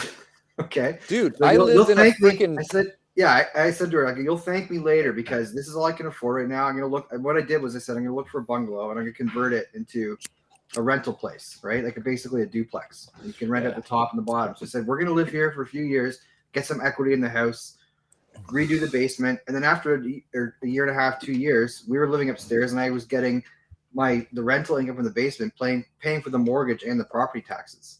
Now go fast forward another 2 years or whatever, I made a shit ton off of that house just for spending time in the market, and then I was able to buy the house that we wanted to and the town we wanted to live at." In my opinion, right now, there's no. In my opinion, right now, you're better off liquidating your house and renting. There's no value in owning a fucking house, right? When you factor in the amount of out-of-pocket money that you're paying in a mortgage, okay? Mm-hmm. So if you, especially in fucking Canada, in the U.S., like the amount of you ask anybody in this room, you have a mortgage? Who has a mortgage in this room? I have 7. I do Okay. not. Okay, how much Not are you me. out of for those 7 mortgages? How much out of pocket are you paying right now? Do you Over know that 10. number? What do you mean out of pocket? Like, Out of pocket, 0. No, what are you paying for those mortgages fucking out of pocket? So that means, okay, if you take a mortgage for $500,000, You're just saying what's the you're talking expense? about, okay, Just like what's the, what your interest rate is, like right? monthly over interest 10. rate? Over 10. Over a function of time, what is it you're paying for it, or rentals paying for it, or whatever you may be. Okay, let's say even if you're renting it, it's no physical money coming out of your physical pocket. If you buy $500,000 a house, okay, over a 20, 25, 30-year mortgage, whatever you have it You get amortized screwed. for. You get Okay, what I'm saying is let's work that number backwards, okay? And then people are arguing and say, well, you have nothing in return if you rent. Okay, let's do the math on that. It's for over 30 years, right, with a rental increase, right, without the compounded interest of a mortgage, and you just took the compounded interest that you would pay extra in the mortgage minus the rent, and you just invested the money above and beyond the rent money that you'd have and invested in something at least a minimum of 3% return. What's going to make you richer faster? The housing or the reinvesting of that money via compounded interest? You'll find when you do that math, it is not worth buying a home at these prices. Absolutely not. Yeah, when I got it, the market was a lot better. But you have to remember too, when you're paying and buying these houses, your interest is front loaded. So I don't know how they do it in the US, but in Canada, when you see your mortgage payment come out in your bank or whatever, it shows you like, okay, X amount. It's usually like 60-40, right? Around there. 60% is just going towards interest. You're only paying off 40% of your principal. Okay, so let's take 60% of that you have and put it towards a vehicle, an investment vehicle that earns you a minimum of 3% return over 10 years. How much more money would you have? Because right now, if you do the math, right, your house isn't making you any money. Can you sell your house right now and upgrade your house in Canada? No, you're trading sideways. Right now you couldn't. A couple months ago you could have. All you're doing, right, is just keeping up with inflation, barely. You're not making any money. So what's the point of having the mortgage? Dude, the way things are going here, you've seen it. You were here a while back. We're going to have stagflation pretty soon. That's why I'm not there. That's why I sold every asset out of that fucking Forget the inflation. It's like, okay, with the people worried about their mortgages, being able to pay their mortgages, you're not going to be able to fucking go out and as a consumer. People need to do the fucking math. Do the fucking math and stop worrying about either. Do the math and stop fucking worrying about your image. Fuck your image. If you got to decrease your fucking standard of living by renting a fucking place, downgrading to increase the amount of investment you have to free up more time in your fucking life. Well, here's a fucking huge tip. Time is the only fucking thing that's non-replaceable on this planet. And I don't know about you, I'd rather have a lot more free time to do what I want in this world than worrying about somebody else's opinion whether I own a fucking house or not. Well, even with the home ownership, there's like with renting, like you don't need to worry about a lot of the bullshit. Home ownership is no joke. Home ownership is bullshit. No joke. Okay, so if let's put it this way: if your hot water heater breaks or whatever, you have to pay for it. If your hot water heater breaks, it's covered in your rental. If the fucking property taxes go up, is that a function of you or them? No. So you got to factor in your maintenance costs on top of the home ownership, but nobody ever factors in the maintenance costs, right? Your roof needs to be replaced. Your time to do it, everything else, right? The whole key to becoming financially successful is to free up more time. But these people have it in their fucking head that, their whole mentality is ass fucking backwards when it comes to a function of time. So if I make $50 an hour and it costs me freaking $10 to $20 an hour for somebody to cut my lawn, am I not better off to go to work for that same hour, earn the $50, pay the guy $20 an hour to cut my fucking lawn? Now I've got 2 tasks completed in the same function of time, and I'm still up dollars. I'm still up $20 or $30 for the same function of time, but I've accomplished double amount of work. But people will go to work, make that thing, then come home, cut their grass, do all this other stuff, right? So they don't understand the financial aspect and the function of time in making money. And that's how people get fucked over in mortgages, credit cards, fucking 72 months fucking car loans. You know what I mean? because sure, they can afford the monthly payment, but what the fuck is that costing you? They're screwing you with the very function of compounded interest that you can use to your advantage to make the same amount of money. No, what time's our tea time? I don't know. The same amount of money that they make in compounded interest from you, you could apply to your 9:10. life. So it's 30-minute drive.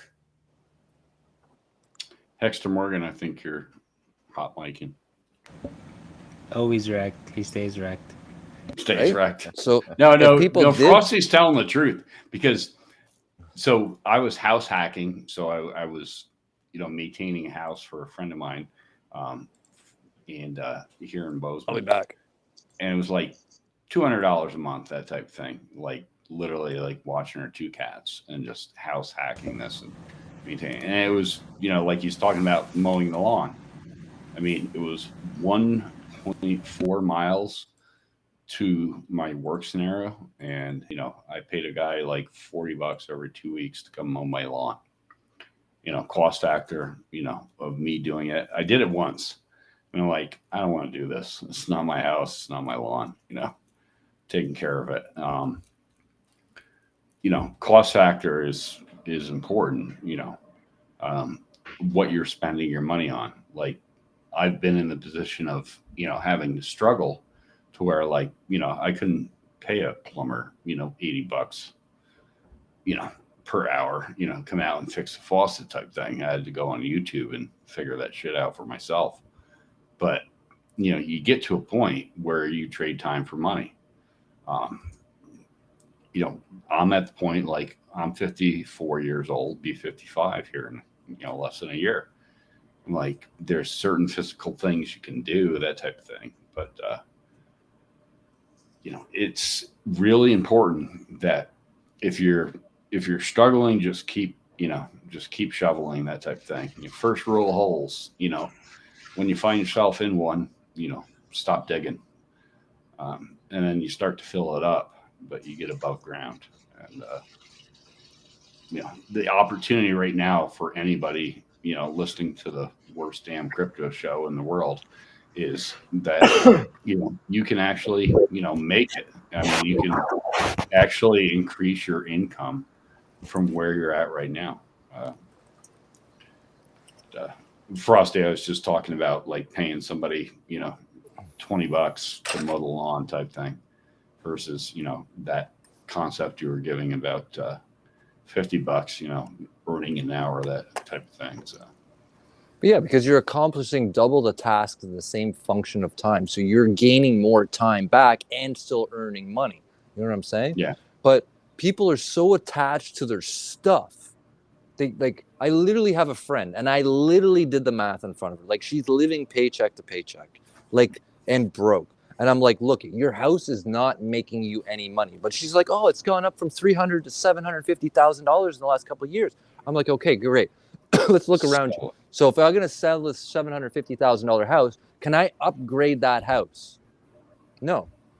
You're going to buy the same house or less. You're not upgrading. So it means you're not making money. You're not increasing your wealth. All you're doing is keeping up with your dollar for dollar buying power. Barely. Because people don't understand dollar for dollar buying power. What can I buy for $1 today? What can I buy for $1 tomorrow? Well, if we take a look at the inflation rate, what you could buy for $1 a month ago, it's cost you 8.5% more dollars to buy the same product, because inflation of last month went up in a single month 8.5%. 8.6. Okay. And that's what they're telling you. That's what they're telling you. Okay. Exactly. That's what you're telling you. So how much did your house go up 8.5% in 30 days? No. So that means your dollar for dollar buying power, you're losing money. So what I'm saying is, take that fucking money out, get out of the freaking investment, because let's be real, it's the only market that has not been rugged. It's coming. Right? And if you don't think it, it's the only market that has been not been rugged. Stock market, fucking gold market, silver market, crypto market. It's already cracking. I follow it every week. Okay, so if it's the highest price in the history of mankind on the planet, is that a fucking sell signal or a buy signal? Get the fuck out. It's a get the fuck out signal. Right? But who fucking does that? You know why? Because they're too married to their fucking stuff. It's tied to their self-identity, and they don't have enough self-pride and dignity to say, hey, you know what? I'm going to go fucking rent a place until things become more fucking stable. Why? Because rent is fixed. But it could be a bit. It could be a bit of like market reflexivity too, though, Frosty. Like if all these people are saying, "Well, we got to get in, but it's getting. It's not a market. Okay, let's look at the other option here. Okay, who are the majority of the asset holders? Baby boomers. Okay. Yeah, and they have more than one of them too. A shit ton of the people here, they're over leveraged because they're over leveraged, and not only the people over leveraged, the maximum amount of people that own the majority of assets are baby boomers and are scheduled to die in the next fucking 15 years. Mm-hmm. Okay, when they start dying off, my question to you is, when all those assets start coming online, who the hell is buying them? Is our generation who's buying the house? Yep. Huh? Okay, well, who's paying the tax on that? Because there's an inheritance tax. That's true. Okay, who's paying the fucking transfer tax? Have you anybody even noticed the bills and the transfer tax on that? Do you pay that? You do. Through inheritance? Yes, you do. A huge amount. It's like what, 40-50% of the fucking property value? Huh? Exactly.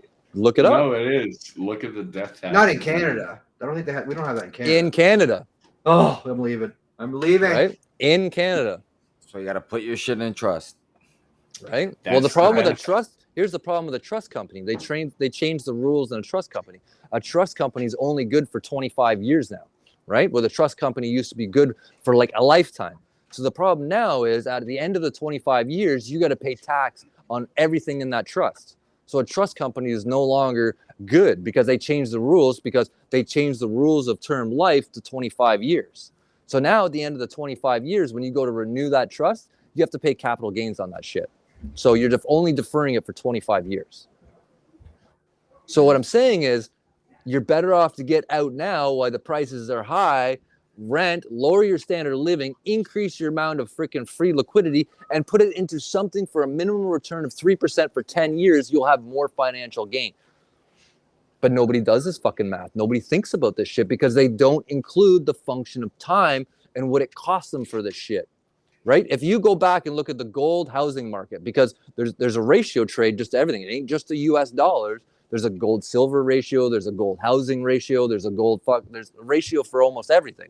Go look at the gold housing ratio. If you did nothing but fucking move into gold and into housing, out of gold, into housing, into gold, into housing, you would have made $1 trillion over the last 100 years. $1 trillion. And you would have started with a $30,000 investment. What? Nobody factors in that function of fucking time, right? Because it's not they factor. They don't want to think about it. Like it's like you have to think about it. No, I know you have to think about it. I understand that, but I think the Hex community tries to push that. Like one of my favorite sayings from him was about there's a time to buy. When he's like, look at the Hex community now. Like if I don't remember what it was from. It was one of his streams, but look at the community now, and do you think this collection of people that are like-minded individuals, you think this is going to be around? Is it more likely to be here in a year, 2 years, or less likely? Right, and it's more likely to be here. People have to understand you're going to be somewhere in the future. Let's look for you though. Well, literally, crypto is outpacing the internet.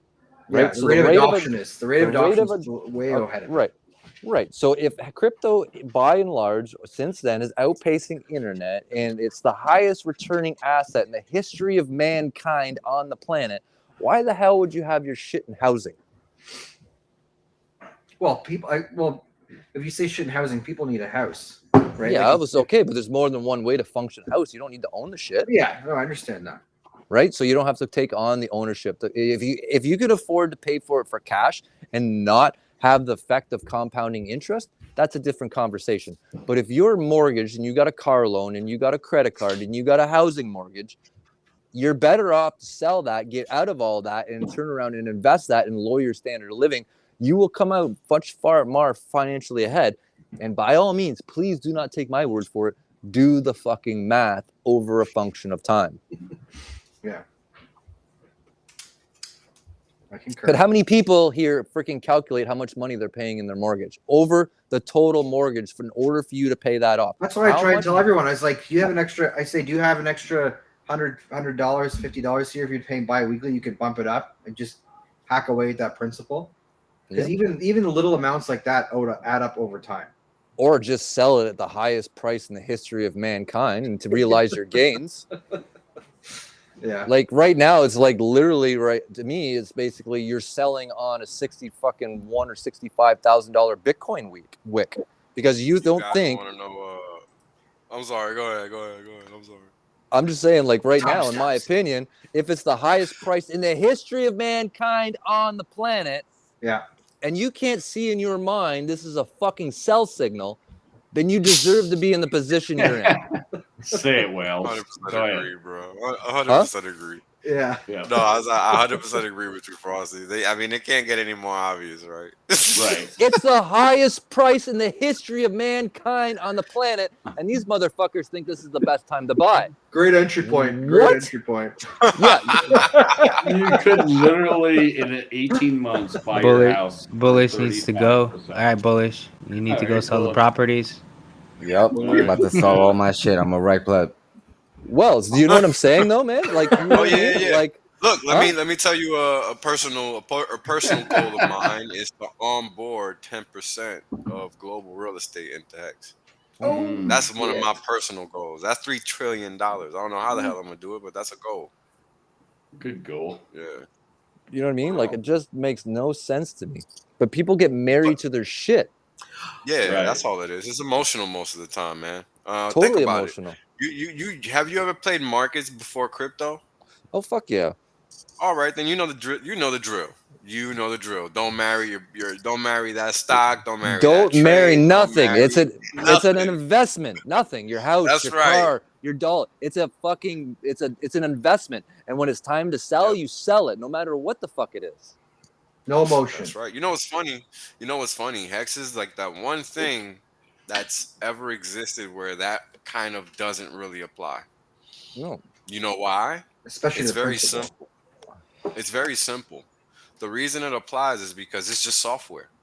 Mm-hmm. It's not predicated on some illusory notion. It's literally just what it is. Like, think about it in metaphysical terms, right? Metaphysically, money isn't real. But this thing called Hex is. It's real. Does that make sense? Blow up his drink. Yeah, real fucking awesome. What's that?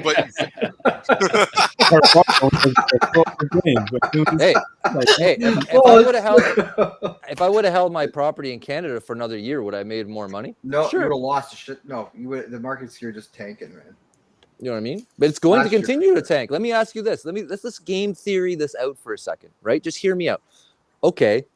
If the majority of assets, businesses, freaking housing is owned by baby boomers, right? And they've got a roughly between 2030 and 2035, a good large portion of them, just because the average age is not going to be around. My question is, who's buying them? Everybody, every kid in North America. That's what I've been saying for 10 years because it ain't up us. Who's buying? Who's your buyer? Oh, shit. You have corporations, institutions. Goldman Sachs, the Federal Reserve, exactly. Zillow's buying everything. Zillow's buying everything. Zillow, fucking, what's the other motherfuckers? BlackRock. BlackRock. WeWork, you fucking name it, they're fucking buying it. Cash. Yeah. Why? Right? At 20, 30 cents on the dollar. That's why. At 20, 30 cents on the dollar, they're going to buy that shit back. Yep. Oh my god. And who's going to get dumped? It's funny you guys mention that because I never even thought about that as the baby boomers of when all these people with these nest eggs that are just going to be. Man. It's huge. Frost. And take There's a look. Fucking lot of them, man. You just look at the gentrification of neighborhoods too. Like the one I'm in. Yeah, like all their kids are out of fucking school. They're all married with kids, and it's like, interesting. Yeah, are they going to be able to afford the house? Not a hope in hell. Do they have a credit rating? No, they're already up to debt and student loans. And in the U.S., you can't even go bankrupt on the fucking student loan. Ain't that? You know what? They changed that. They changed that in 2019. I discovered because Did I they got actually into an change it? argument with. Yeah, I got into an argument with somebody over it, bro, and we fucking looked that shit up. and it was true. They changed it. I think it's the federal ones. It's the private ones you can't get written off.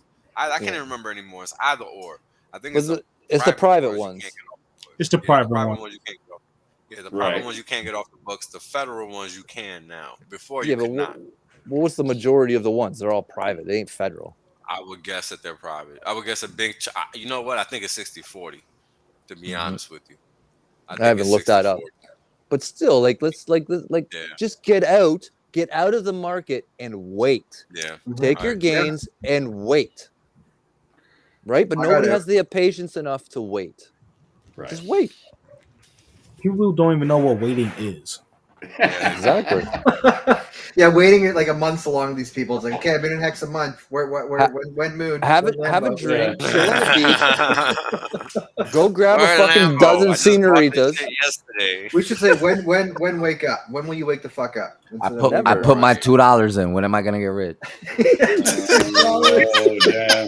put my Metro cards. No, I think that shit 15 years. 6 Hex coming back to me. I'm gonna put this out, and again, the two things that people don't understand: the function of time and dollar for dollar buying power over that function of time. And you can just realize already that you've lost 8.5% of your dollar for dollar buying power in 1 month. Yeah, 1 month. Partially, like people don't in 1 month how inflation has really destroyed them. I was dollar for dollar buying power. I've been telling people about inflation for 2 years, and then the problem with inflation is they don't know it until it fucking hits them in the wallet. What I don't understand, this has been happening. How did this happen? Where did this happen? It's like, well, it's been happening for 40 fucking years. 40 years this has been happening.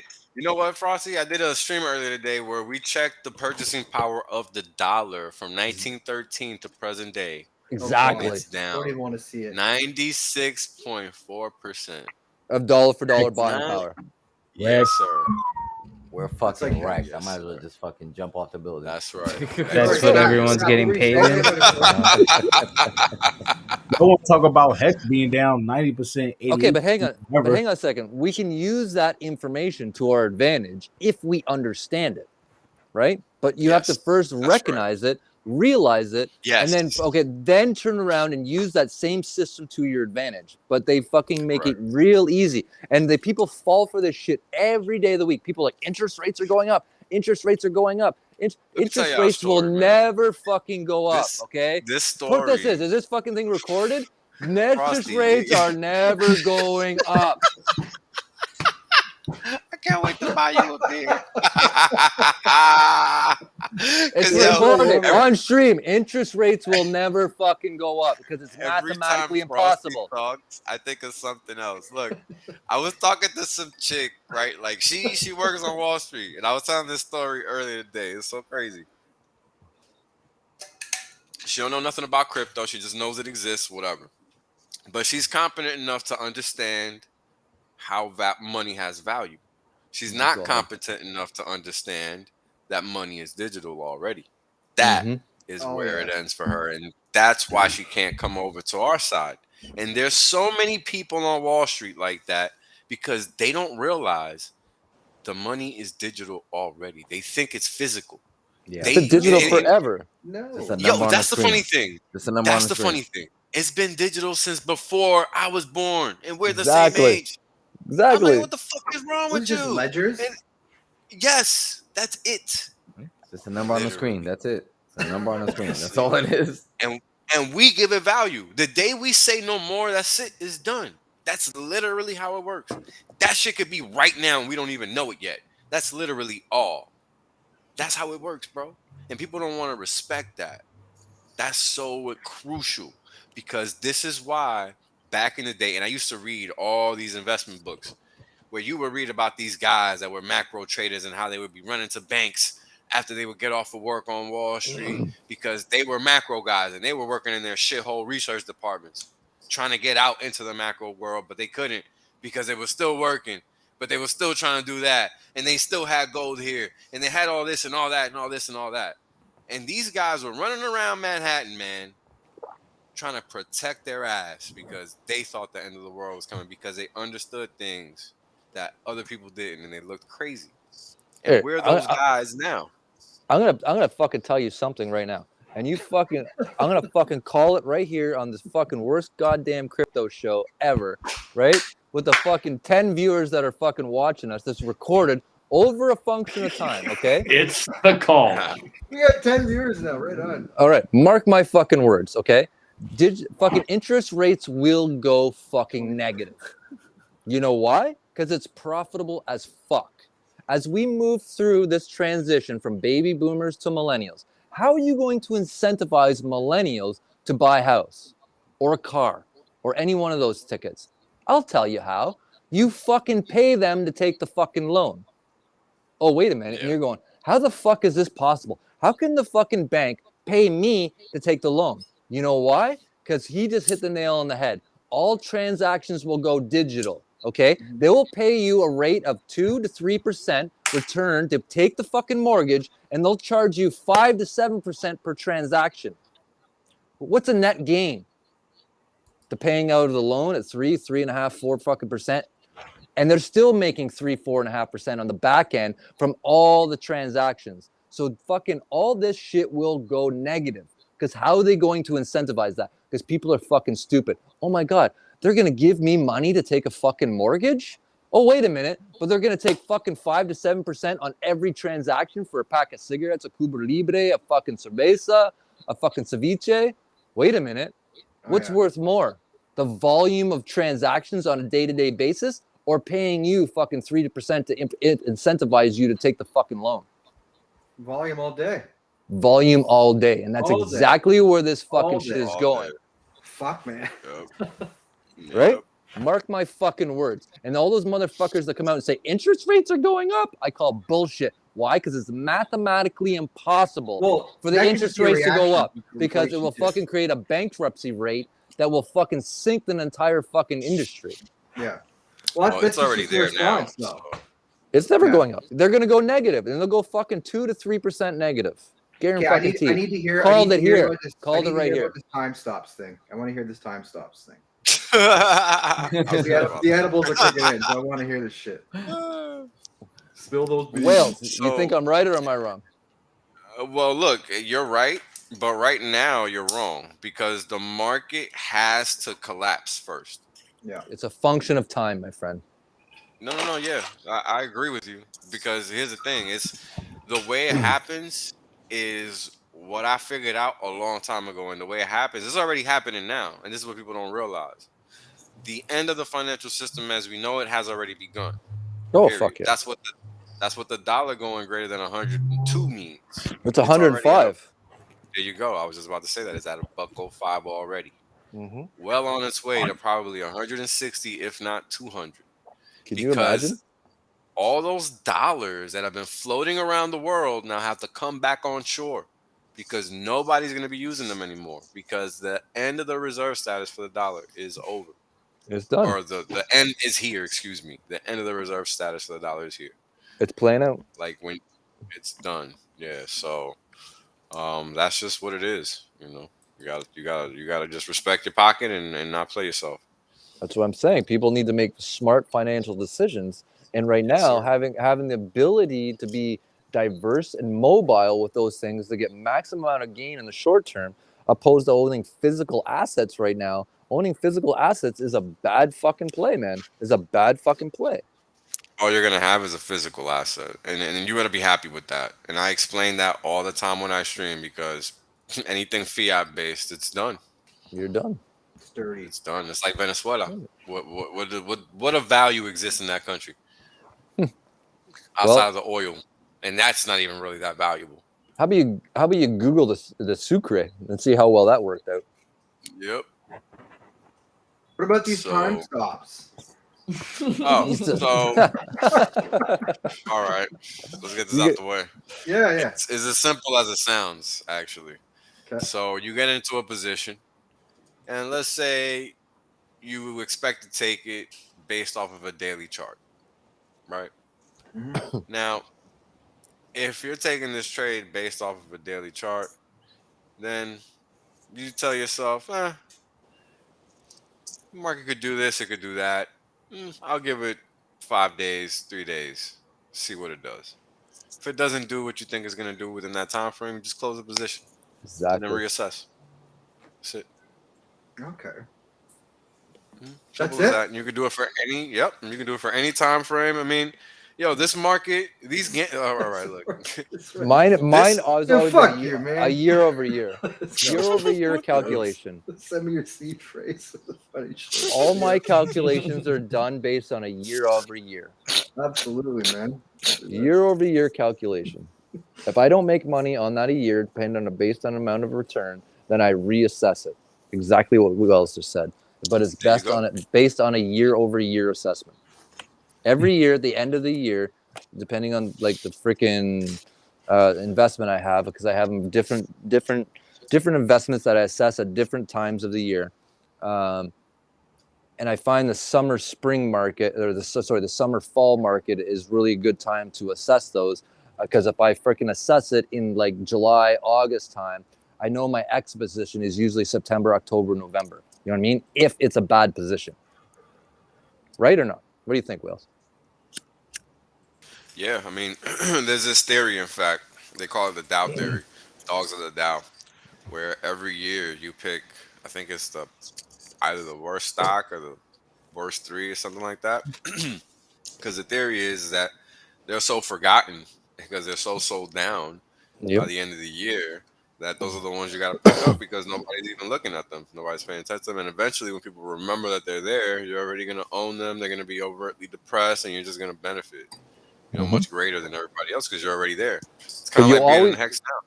But you always want to be out of the market in those things, basically by Christmas, January, February, March time, because that's when most of the people sell and liquidate those things in order to freaking pay tax reasons, in order to pay for their credit card debts and all that other shit. After Christmas time, people get depressed. They fucking start liquidating assets, whatever. So you want to be out of that position generally before the Christmas after New Year's market, and then repurchase those things at the bottom, April, May, June time, July-ish. It's been a cycle that's been repeated for as long as I can remember.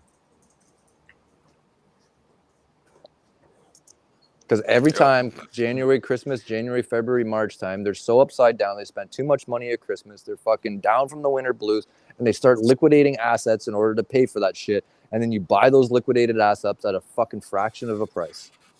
Wash, rinse, repeat. Fuck. Anyway, that was back in the day when I fucking did that.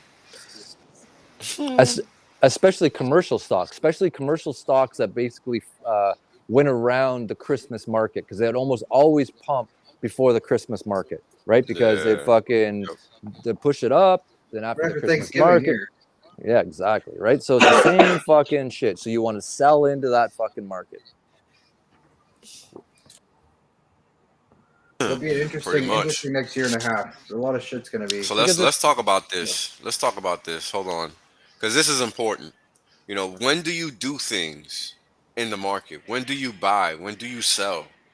You buy and you sell when you can. Never ever when you have to. Exactly. That's so crucial. What would be a time where you would have to buy though, Wales? I totally understand the sell part. It's like when people freak out. But what's an example? I would say hex price right now is one of those times. But I'm wondering if I'm way out of whack. That's clear to you. It's not clear to others. Okay. Let's say somebody's waiting for a 1 cent price because they're just being stubborn and they're like, I'm not doing anything till it hits 1 cent. And they're not even taking into consideration the fact that it could never go down there. Right. And let's say it just stops here at 3 cents and it never hits 1 cent. Let's say it happens. I don't know if that's going to happen or not, but let's just say it does. Mm-hmm. And that person just never, ever considers buying at 3, at 4, at 5. All of a sudden it's at 6. All of a sudden it's at 8. And it's 7 cents away from that 1 cent price. What do you do then? You fucked. You must buy. You must buy. You know what I do? I purposely Don't be Hezbollah. Yeah, I purposely seek out blood in the street. I purposely seek out blood in the street. When shit's crashing, that's where I look all the time. Like oil. You know how much fucking when I fucking oil went down, I bought the fucking shit out of fucking oil. What was that, like a year ago or whatever? right? When it went actually 2020, negative. April 2020. April 2020. It went negative $30 a barrel. Negative. Wow. And I'm like, is oil going to stop being used on this planet? No. Buy it. And people are like, oh my God, we're not going to buy oil. It's so low. I'm like, okay, like the world's just all of a sudden going to wake up tomorrow and not buy oil. And it's negative $30 a barrel. Give me a break. And what is it now? 100 and some odd, 120. Exactly, $120 a barrel. Right? So you purposely look for blood in the street. Sure, people can make fun of me all they want. Did I fucking buy Luna? Sure I did. I don't give a fuck. It was down fucking 99%. I don't give a shit. I bought a bag of it. Maybe it goes to fucking zero, but I bought it at fucking absolute low. Even if it pumps a little bit, I'm in the fucking good. Actually, I'm already in the good. Right? Who cares? I don't give a shit. Is it a risk? Yes, but my risk is asymmetrical. It's fixed. Okay. Yeah. I put $5,000 in. My risk is fixed. That means I'm prepared to lose $5,000. It's fixed. Yep. My upside is exponential. So if it's an asymmetrical trade where my risk is fixed and I'm agreeing and okay with that trade, my risk being fixed, $100, $200, $5,000, whatever your financial ability is. Okay, I'm okay. That's the risk, but the reward, the upside to me is higher than the loss.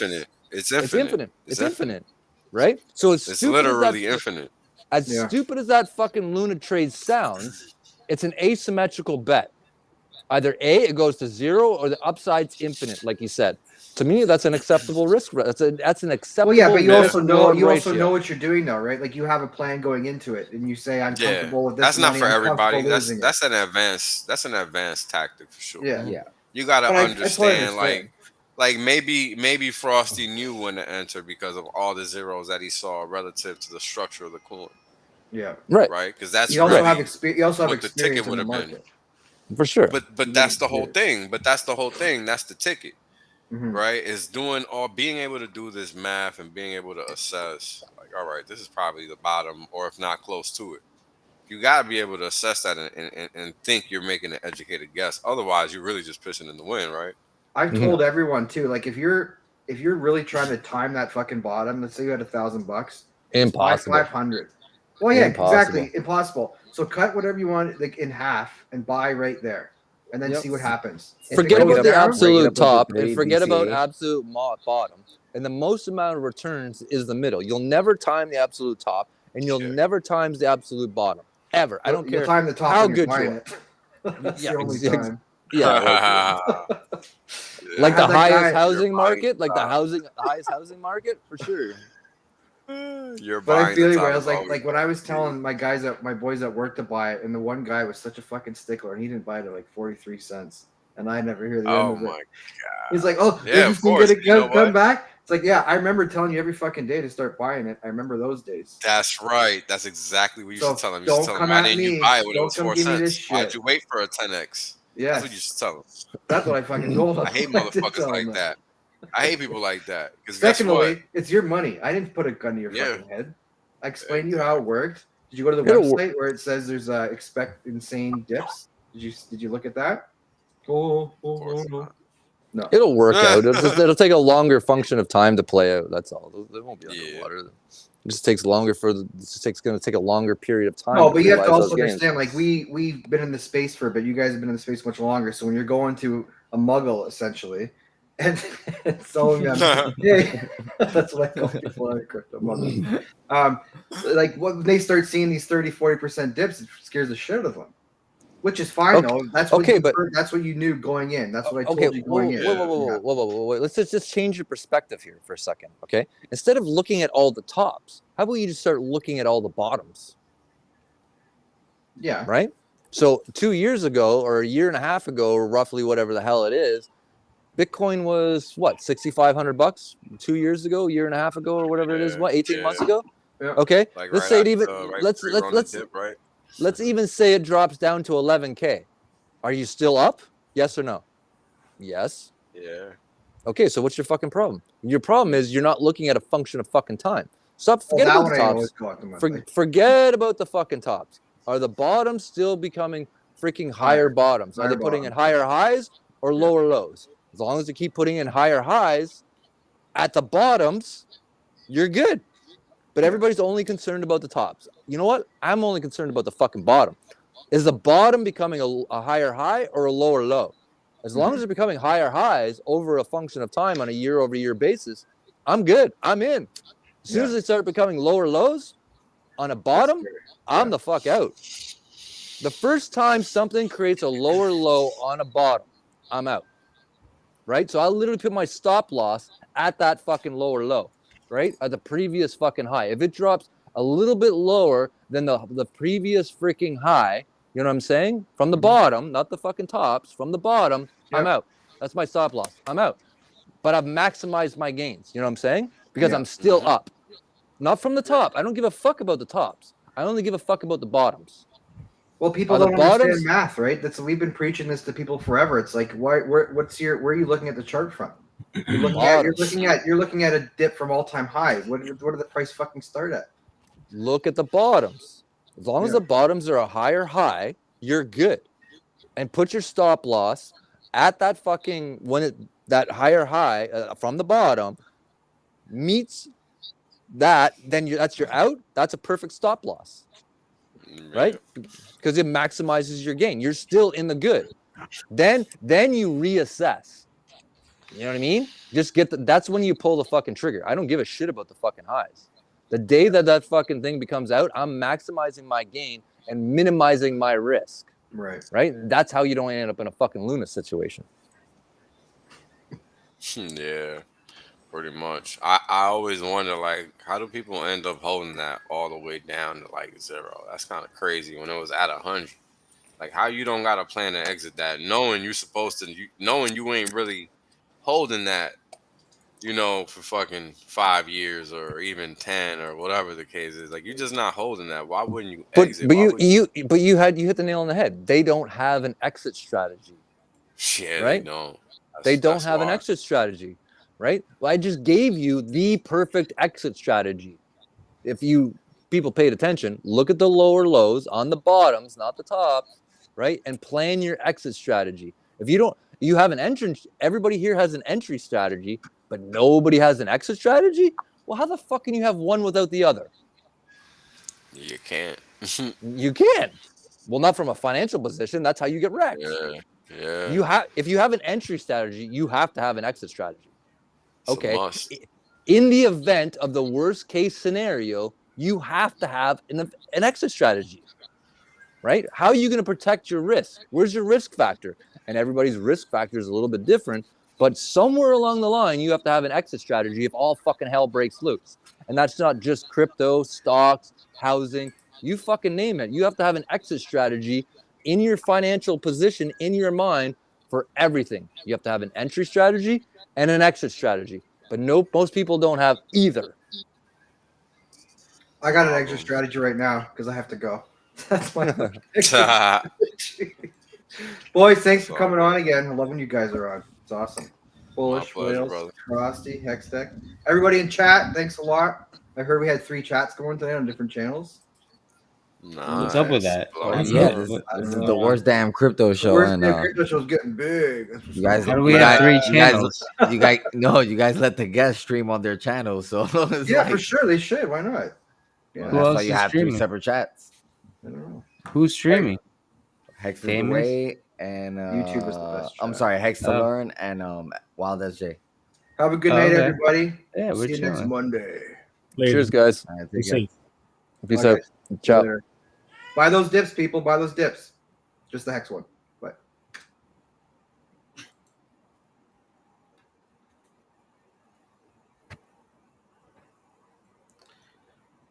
Oh, everybody did? Guess so. Is everybody going night? Damn. Oh, okay. All right. We lost Alpha. So what's up, guys? So what's cracking? I'm high as hell. Same. But I'm feeling very confident in the decisions I made financially. So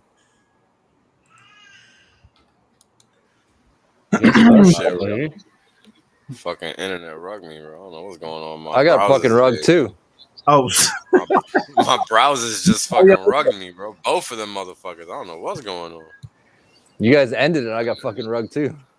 I didn't even end it. Yeah, it wasn't even over yet. No, Oh, it's not over. It's on. live. Yeah. Hey, I thought we wasn't. My bad. Yeah, we still live.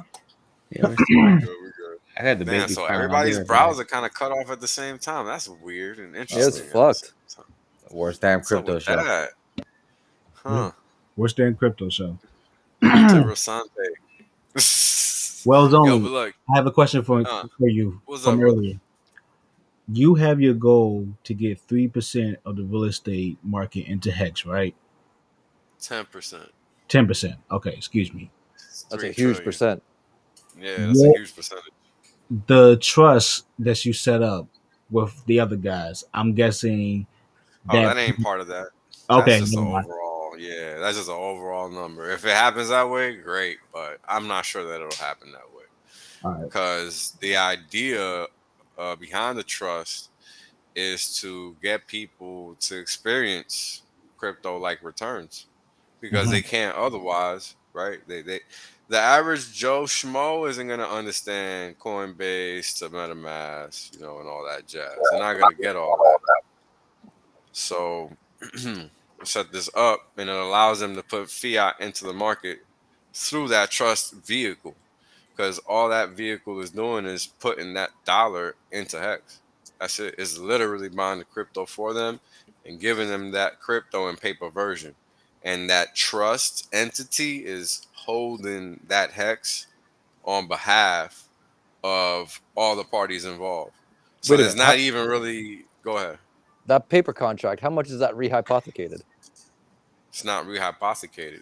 Okay, that's what I was saying. Okay. Yeah, it's just minted only by us, the sponsor of the trust, and thereafter it can only be sold on the secondary market, assuming it gets approved by the SEC to become public.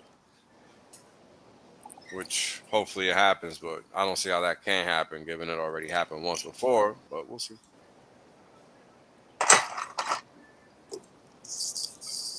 So it's just a waiting game.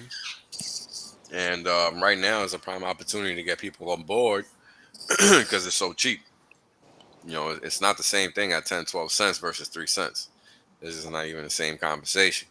So, the amount of upside people are going to be able to experience from this is going to be crazy. And when people are able to see this on a ticker board and anywhere online, like when people search for gainers and losers, this thing is going to pop up. You can't hide it. Gatekeeping over. So everybody in crypto going to have to SAD on like a motherfucker. Like they just going to have to deal with it. And there's not going to be anything they can do about it. Oh, well. Your plan failed. Good luck. You and I should do a fucking show, brother. Anytime, bro. Because it's just too easy, man. It's too easy. So, it's just about... One thing I'll tell y'all is a lot of people are going to get rep in crypto because they don't know regulations. Ugh. So because they don't know regulations, they're going to put their money in the wrong things and get wrecked because they don't understand what no expectations from the work of others means. That to me is funny because that's like the whole basis of everything. I specifically remember you did a stream back in the fall when you talked specifically how a lot of cryptos are going to get rugged by the SEC and the regulators and all that, and the way you broke it down, how Hex is literally in a safe haven. That was, I remember that was one of the nights. Yeah, let me make another 15-year stake real quick. Yeah. Yeah, and then now everything just unfold how it is. It says, damn. You see it now, huh? I thought it was going to take a little bit longer, but it's taking much faster. Nah, bro. No. You know why? Because everybody out here is lying. The only people not lying are us. Period. Okay, let's drop another truth bomb on this fucking show tonight, all right? Okay, since we're dropping, since we're dropping truth fucking bombs everywhere, all these goddamn fucking Bitcoin maximalists think Oh they're my god! Don't make me that throw up. hang on. Let's hear me out. That think they're against the man, right? They're Oh sticking man, it. They're sticking it to the government. Okay. Okay. Wait a minute. Let's back this fucking soul train they're up the just a second, best, aren't they? right? Wait a minute. Isn't the fucking central bank of El Salvador an IMF-backed bank, which is based on the U.S. dollar system? Yes, yes, it is. Okay, so they through the central bank of El Salvador and Peru, fucking Panama, which just approved the same fucking law, which are both IMF-backed fucking U.S. central bank fucking systems. Did they not just artificially create a fucking US fucking peg to Bitcoin? Wait a minute. In velocity of money? Yes. Yes, they fucking did. Right? Because the central bank is directly fucking exchanging Bitcoin for US dollars. That's artificially. Did you guys know that they are literally putting things priced in crypto on their website now? Imagine that. After they fucking artificially pegged the US dollar through Yeah, Bitcoin. literally Isn't that a to fucking coincide with your coincidence? statement. Isn't that a fucking coincidence? Isn't it? I remembered it as you said that. I was like, holy crap. Yeah, they did definitely do that. Because that's what I saw that chart like, I can't remember. Hold on. Let me get the link. Exactly. Hold on. Isn't that so? All the fucking guys that are against the fucking government in fucking crypto just are fucking doing exactly what the fucking government wants because they just created an artificial velocity of money via the fucking central bank. Okay. And then, oh, wait a minute. All of a sudden, out of like a fucking miracle from the God of fucking angels of the world, they allow fucking Bitcoin payments. No fucking shit. Can't imagine. Who the fuck saw that coming? Wait a minute. Wait. Let's back this up. So, in an entire fucking Central and South America, there's El Salvador, there's Panama. Oh, wait, guess what? Ecuador is the only U.S. IMF central banks. Can't imagine if Ecuador is going to approve fucking crypto. Can't imagine. Let me guess. I'm going to front run this shit and say yes. Pretty much. No. Gee, how can you not see this shit coming, people? From a mile away. A mile of fucking way. What? That's the very definition of an opportunity. Check out that link I put in the private chat. Title is Buying Eggs with Bitcoin. Yeah. So that's what's going on over there at the Federal Reserve. When I wake up tomorrow, my Twitter is going to be rugged because of that comment. Oh man. You know, people got to realize it's always problem, reaction, solution. Always. Can't imagine why the fucking goddamn Bitcoin's following the fucking stock market. Imagine that. Cannot imagine why. I mean, the way crude is looking right now, man, I might have to get back in this futures game over here. Might have to get me some put options, man, because this thing is juicy. You know what's a good fucking trade right now is the Forex, buddy. The Forex is fucking exploding because shit. As the U.S. dollar climbs, that puts a lot of the fucking countries. As the more that freaking dollar goes up, puts the other countries under a huge amount of pressure to pay their bills. Yep. You know what I'm saying? Levels go up like crazy. The stress levels on the Forex are like fucking volatility is horrible. Yep. Because and the higher the US dollar reserves, the lower their FX reserves get. Mm-hmm. More for dollar buying power based on the loan they have. Yep. Right? Correct. Which drives their currency way the fuck down. And that's what's going to break the fucking currency. So the Forex, there's a maximum, as the US dollar is climbing, you're better off to play the Forex. Right? It's more volatility. You got to go to where the volatility is. That's for sure. That's where the money is. That's where the volatility is. And that's in the Forex. And As long as the always US dollar, changing. as long as the US dollar is climbing in a particular situation, it is as of today, right? What is it, 105, 106-ish, plus or minus, right? Yeah. Yeah. Which puts a huge amount of stress on countries. So, okay, so they're putting a huge amount of stress on countries with the US dollar rising. How are they going to get around that? Let me guess. In a few more weeks, Jerome Powell is going to come out and they're going to fucking print a shit ton more money? Pretty much. They just got to find the excuse to line it up. Exactly. That's all it is. Always. Well, when inflation, when they do that, then I'd go long crypto, because as soon as fucking inflation comes out, then it's going to pump the crypto market again. That'll be your fucking fucking bottom. That'll be your huckleberry. Yep. That'll be your capitulation. Yep. That'll be something, that's for sure. So the day you say come out and call Jerome Powell or whatever, saying they're fucking printing more money, they're going to fucking print it for whatever god unknown bullshit fucking reason, right? Which they're going to have to do something, right? And the only thing they can do is print more money, right? That's your capitulation. All the time. That'll drive the US dollar back down, take left pressure off the Forex, and as inflation comes out, it'll pump crypto again. Wash, rinse, repeat. Yep. Literally how it works is just a cycle. So until they inflate that bitch so much that they can't afford to do it anymore. Yeah. I mean, I think we're there. And I think that's why we're seeing charts like the one I put in that chat where it's buying eggs with Bitcoin. I mean, we're literally living through a reset right now. Total reset. Don't realize it. Yeah, people don't realize it. That's why they're trying to crash the system, make people go broke, make people buy crap they don't need, like green crap. Here's another $1 million. Here's another $1 million trade. Now that I'm a fucking almost 2 bottles of wine in, fucking play the Forex, ride the US dollar as high as it goes, and trade US dollars for fucking China digital renminbi. Done. Fucking instant fucking millionaire. Instant fucking millionaire. So here's a problem I have with that one. Now, the problem is that their debt is all internal, right? Bullshit. So it's not. How is it China, not?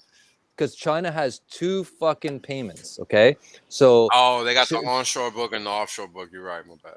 They have 2 fucking books. So they have the fucking everything gets paid in US dollars that goes to the China government, and then the China pays people in digital renminbi. But what people don't realize is, we take a look at frickin' Russia, India, and China. They've got some of the highest off-book gold reserves around. So wait a minute. If they want to frickin' basically fuck with the system, they keep gold suppressed via the fucking paper market being rehypothecated.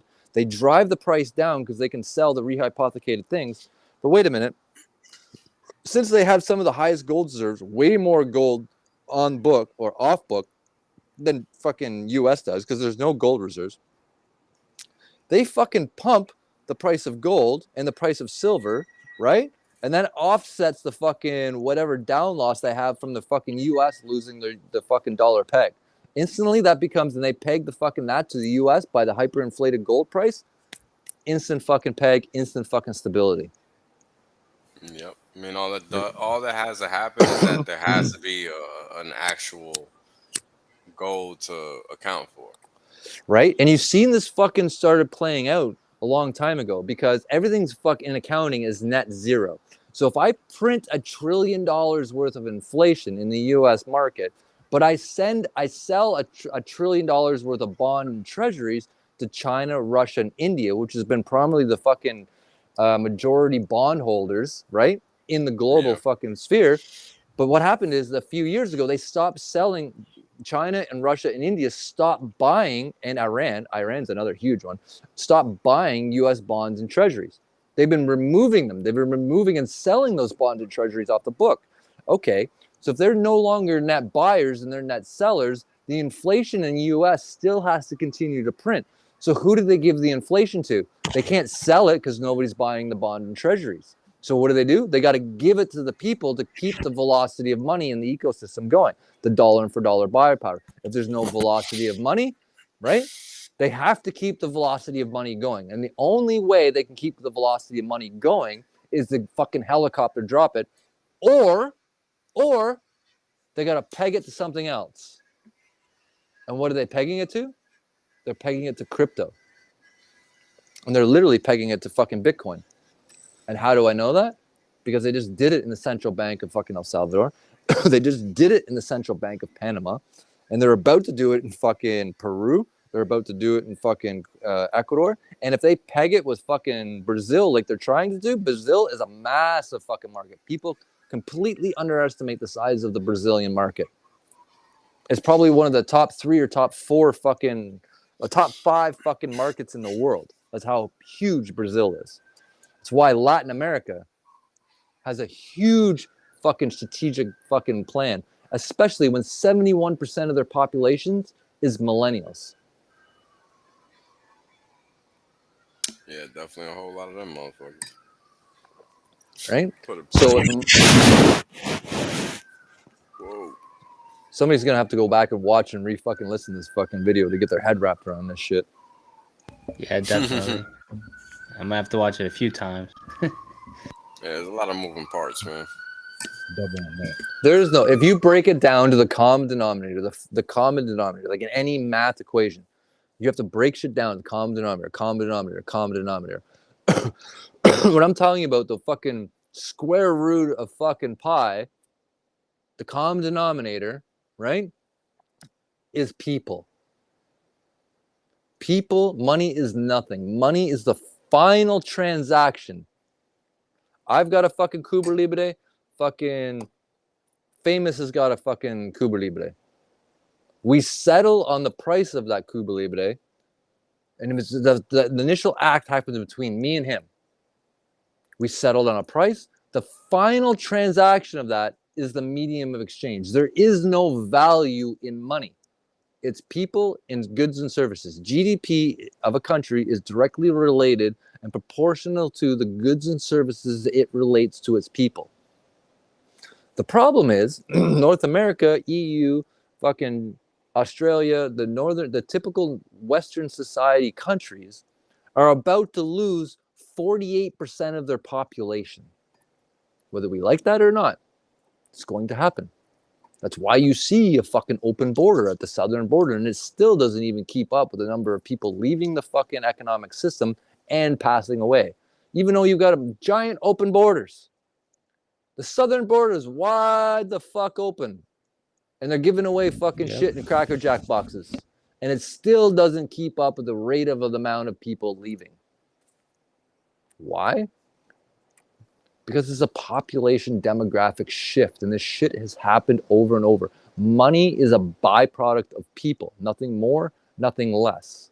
So if people are the common denominator, human behavior, human psychology, fucking human characteristics, greed, all those things are a byproduct of people. Those byproducts of the fucking human nature influence the market, emotion, all of those things. So if you want to understand the people, when I tell them to understand freaking financial markets, the first thing I tell them to do is understand fucking human behavior, human fucking psychology. Second, right? Understand demographics. Third, then financial. If you can't understand people, you cannot understand financial, because financial is a direct byproduct of people. And there's no other way around that. It's a direct byproduct of human behavior, and it's a direct impact of fucking demographics. That is the byproduct of freaking financial systems. People, A, trade on emotion. B, people trade and move things around the world based on population size. And C, based on demographics. All of those things is a byproduct of your financial outcome. So when you're literally looking at the largest population shift in the history of mankind, baby boomers created the largest economic boom and velocity of money in the history of mankind. Them leaving will also create the world's largest economic fallout until the other largest generation of history of mankind come into play. But the problem is there's a 15-year gap between baby boomers and millennials. Everybody else in between, there's such a small percentage of the population, the governments of the world, since we're so stubborn and unlikelihood from a human behavioral point to re-educate ourselves because we think we fucking know everything, they're far better off on a macro scale to put that small percentage of the population on a fucking universal basic income in order to bridge the gap. Right? And once you start putting your head around wrapping that whole concept around the demographic shift, if it literally created the largest economic boom and they're about to die in the next 10, 15 years, it's going to create the largest economic fallout because there's a 15-year gap. That could put you in a very strong financial strategic position. So that means if you look at the birth rate of US, Canada, Australia, EU, it's less than 1. But wait a minute, India, Iran, the Middle East, South America, all have huge populations. Their population is still increasing. Why? Because the birth rate here, say in Ecuador, is still 2.4%. Brazil, 2.7%. Some places in Latin America are still 3%. That means it's 3 kids for every woman. China just did the exact same thing. They kind of, because they under different rule, they basically mandated every woman to have 3 kids. Why? Because the age of China, even though they do have an aging population similar to North America and the EU, it's a little bit fucking further shifted upline. And what I mean by that, yes, they do have an aging population, but they're in a lot better strategic position to bridge that 15-year gap than the US, because they're about 10 years ahead. So they only have to bridge 5 years. Right? And it's a lot easier to bridge 5 years than it is 10 years in the velocity of money. That's why they're in a huge fucking problem. Right? This shit has happened throughout history many times before. It's not the first time, not the last time. If you go back in history and you look large financial fallouts, even going back to the Roman Empire, which is basically almost a carbon copy of the fucking US government, then you'll realize the Roman Empire, why the Roman Empire fall. It wasn't because, yes, it was partly because they clipped coins, similar to the fucking same thing. They diluted their currency with copper. But if you look at the demographics of that, they ran into the same aging population. It's the same aging population problem we are now. They didn't have the number of people to sustain the rate of expansion, which is the same situation now. And they're like, oh my God, well, you know what? The U.S. is like our shit's backed by guns. Bullshit. I don't give a fuck. First of all, if you want to back that shit by guns, there's 1.3 billion people in China. There's 357 million people between Canada and U.S. combined. China could take the 0.3 of the billion people they got as a 1-to-1 ratio and be a kamikaze and fucking flatten the goddamn entire fucking U.S. fucking North American continent. And it still wouldn't fucking affect their demographics at all. They'd still have over 1 billion people. Right? India, 1.2 billion. Africa, 1.1 billion. Africa, the median age in Africa of 1.1 billion people is 18 years old. Yeah. Right? If people are a byproduct of velocity of money in an ecosystem, why aren't people fucking thinking about strategic financial business positions in Africa with 1.1 billion people with a median age of 18? Yeah. What's more sustainable? 357 million people that's going to lose 48% of their population in the next 10 to 15 years? Or 1.1 or 1.2 billion people with a median age of 18. What's more sustainable? Out in Ghana. Out in Ghana, West Africa, you're 43 years old. You're an elder. Exactly. Right? So money is a byproduct of people. the more the people that increase the velocity of money in the ecosystem. I don't care how you slice it. If I put any one of you on a fucking desert island with all the fucking money in the world and stacks of fucking gold, and there ain't nobody to give it to, what's its monetary worth? 0. Only when you add a second person to the equation does the medium exchange effect take place.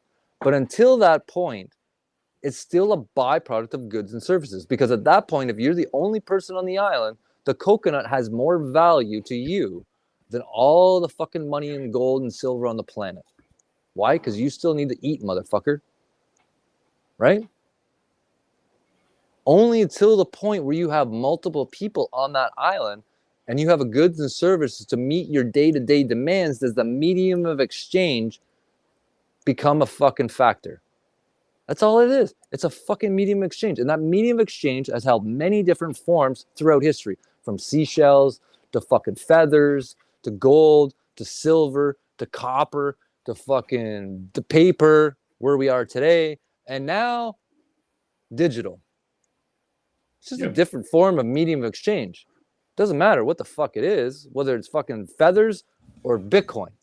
It's just a medium of exchange. Without the function of people, that fucking does not exist at all. At all. 0. None. So if money is the velocity of money and money is a byproduct of people, wouldn't the number of people in the average age have an enormous impact on your success? Yep. And the opportunities to supply solutions to problems inside that huge population size? Probably. Right?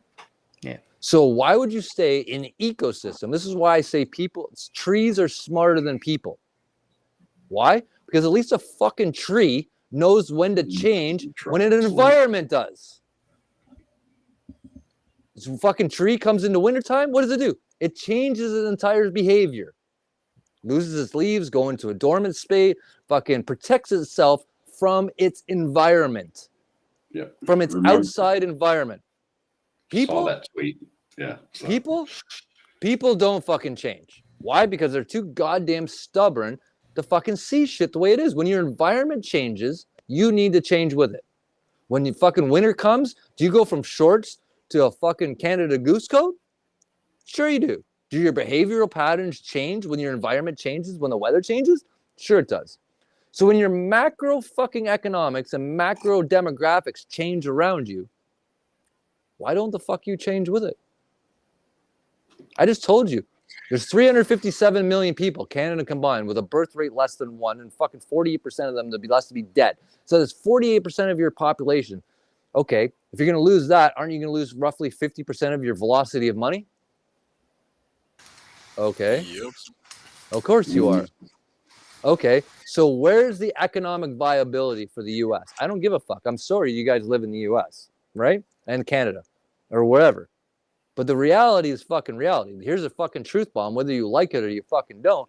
The average median age of people, and the majority of your population is fucking baby boomers, things are not going to get better. They're not. It's mathematically impossible. Yep. Okay. That means your environment needs to fucking change. It's winter time. It's time to put on the Canada Goose and change your fucking human behavior. But people don't look at it that way. They plan their lives on hope. They think things are going to get better. They hope things are going to get better. Okay, that's great. I'm asking you how. Show me the proof how, and I will change my opinion. Show me the math that supports your argument other than fucking your opinion. Show me the facts that are backing up your fucking case that things are going to get better in the US, and I will agree with you. But until then, you're just running around in hope and fictitious bullshit. Because if people are a byproduct of money and you're going to lose 50% of your population, where's the velocity of the money in the ecosystem coming? Oh, I'll tell you. I'll tell you exactly where from. The fucking government. And let's see how that worked out in the fucking history of the world when the government has more control than the people. It's never worked out well. Ever. But that's okay. This is nothing normal. This is nothing unnormal. It's only unnormal to us because we've never lived anything through it. Doesn't mean the world in the history of mankind has not lived through it.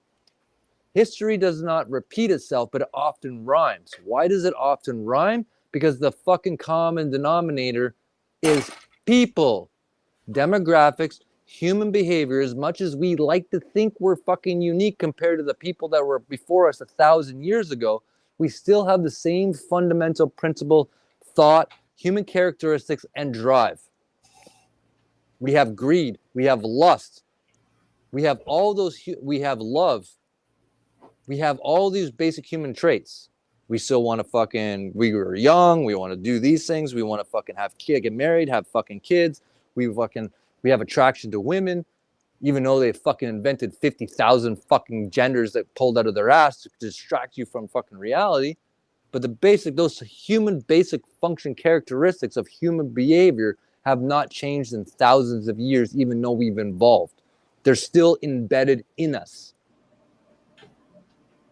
And as long as that's going to be, and it will probably be from now and for the rest of fucking the time we exist on this planet, those same greed, lust, love, other human traits and human characteristics, behavioral patterns, are still a fundamental core of our society on a macro scale. They absolutely are a byproduct of our financial success and failures. Because people trade stocks on emotion. People trade crypto on emotion. They make financial decisions on emotion, greed, lust, all of those things. Yeah. Okay, but people aren't fucking factoring in large demographic shifts either. But if you go throughout the world history, every time there's been a major problem in history, you can almost always correlate it, plus or minus a few years, to a large demographical shifts. Yep. And it's not the first time it's happened in history. It's happened many, many, many, many, many times before.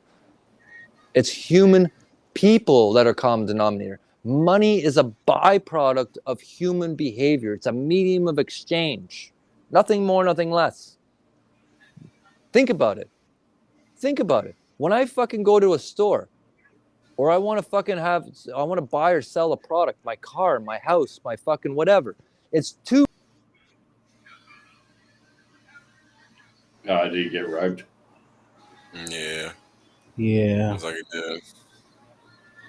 The powers to be. Yeah. I was going to finish the statement.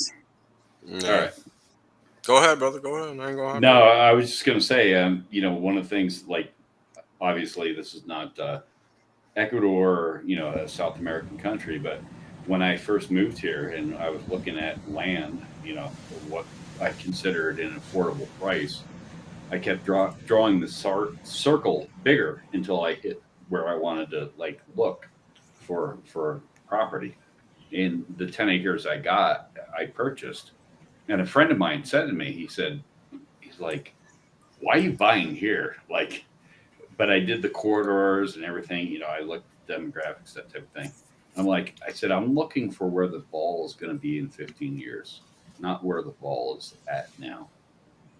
And that's it. What is that? Yeah, I mean, we're all playing the long game for sure. At least I am.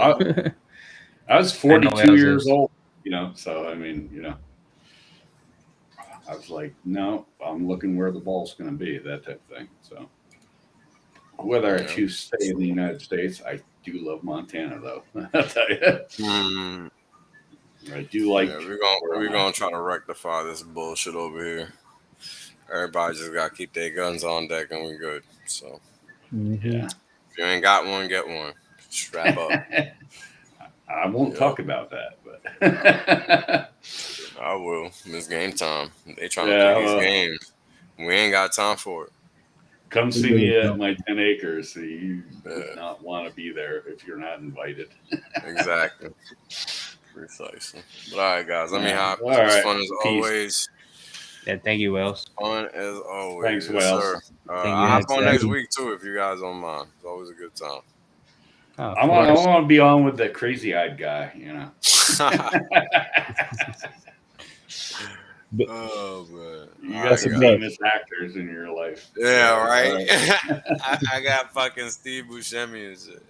Exactly, bro. Yeah, no, appreciate you, Wells. Oh Definitely. man, appreciate y'all too, man. Y'all be easy. All right, be easy, be safe. Yeah. Thank you. So you get what's good? Do you guys want to end it? Because Dan, was there any last topics we didn't hit on your list? I doubt we missed anything. I just want to make sure real quick. I have no idea. Nah, I got nothing up, bro. I enjoy hanging out with you guys, bro. You know, like Tap, you're going to PulseCon, right? I'm pretty sure. Yeah, I'm thinking about it. I'm thinking about it. I'm thinking about it. All right, fair. What about RD, Romain, and Dan? Are you thinking about PulseCon or no? Nah, I don't think I I'm get gonna it. make it. I'm trying to stack up for 2 years. So no, I hear you. No, that's fair enough. I mean, I'm just I just went to the Vegas one they had a few I know. months ago, and I got my cruise coming next week. So Okay. yeah. Well, I have the picture with you, Tap. I'll repost it on Twitter. Oh yeah, please do. Because you were checking in at the time, and I'm like, I want to go meet this guy. And back then, I mean, that's a step, right? This stretch. That's like a year ago. You know, feels like it at least, but it's only March. But yeah, so that's the background that picture we posted. I was just checking in. I was just figuring out, all right, where's everything? He walks up to me and said, "Yo, you Tap?" I'm like, "Yeah, that's me." And we just man. Come with me, brother. Yep. Yeah, I have volunteered all my time out there. You know, and I paid for my ticket and 14 other people. So nice. You know, but I mean, that's lifetime event stuff. I mean, there's 3 people out of the 14. No, actually 4 that I stay in contact with. Shout out to my buddy Antonio the Beast, because this guy came stacked. This guy's just jacked. You know, I don't know if he's natty or not, but no Lord. But I remember leaving Vegas. I'm like, bro, you're so fucking young, and I want to be jacked like you. So my thing for PulseCon, because I know he's going out to PulseCon, is I'm gonna come jacked just like you are. Got competition. Dan, do we have any last topics before we wrap it up? we got Frosty back, but what I guess we didn't talk about. I guess what was this? BlocFi laid off 20% of their staff, and there's a couple other ones that laid off people over the last week. Sure. We didn't talk about this. I don't know if you watched the show, but yeah, he looks. They said that. They said I saw that a week ago. Yeah, if he plays them in real life, Yeah, just dumb stuff. I mean, this one's pretty good. It has the this. Crypto users worldwide and the number, so you can get a good idea. I keep forgetting how much crypto is used over in Asia. Take a look at the numbers between Latin America and fucking Africa and Asia alone. Yep. And do those numbers in 5 years. It'll be a lot different. Exactly. Do you think South America could possibly be number 1, you think, or maybe 3 or 4, like 3 or 2? I think it'll be South America will be 3x what North America is right currently. So South America will be 3x. Okay. The populace. So I'll give you an idea right now based on the demographics. So the U.S. is 4.5% of the world's population. Latin America is 8.6% of the world's population. You tell me. 4%, 4.5% is the total population size of America. Latin America, 8.5, 8.6. Literally double. Did Foster get bugged again? I'm here. What's that? You cut off. You cut off like the last 30 seconds. Yeah, they keep fucking rugging my ass. They don't like me talking about this shit. Apparently, you don't. You're giving them too much alpha. Again, like I said, 4.5% to 8.6 versus 8.6. Yeah. That's just sheer population. So the byproduct of the velocity of people compared to the velocity of money, and the huge exponential size of 71% of this world of Latin America is millennials, which are literally born with technology in their hand. What do you think the rate of adoption of that 8.6% of the world's population is going to be in that rate of adoption in millennials that literally been born in the world that not know anything other than a digital world? Yeah. Higher or lower? No, same way. Yeah, same way with Africa. I mean, right. You know, we ran it in America that you got to run like telephone lines. They just skipped that with the cell phone. They totally skipped all structure. Yeah. Totally. Why? Because if you look at the majority of fucking Starlink satellites that are pointed in the world, where did they launch the majority of Starlink satellites? In the entire world. Where are they pointed? Africa? Why? Why are the majority of Starlink satellites pointed at Africa? Oh, I'll tell you why. 1.1 billion people with a median age of 18. What's a higher velocity of money? 1.1 million or 357 million with a death rate of roughly 48%? Yeah. What? There's numbers. What? Yeah, it's a quick decision for sure. 1.1 billion with a median age of 18.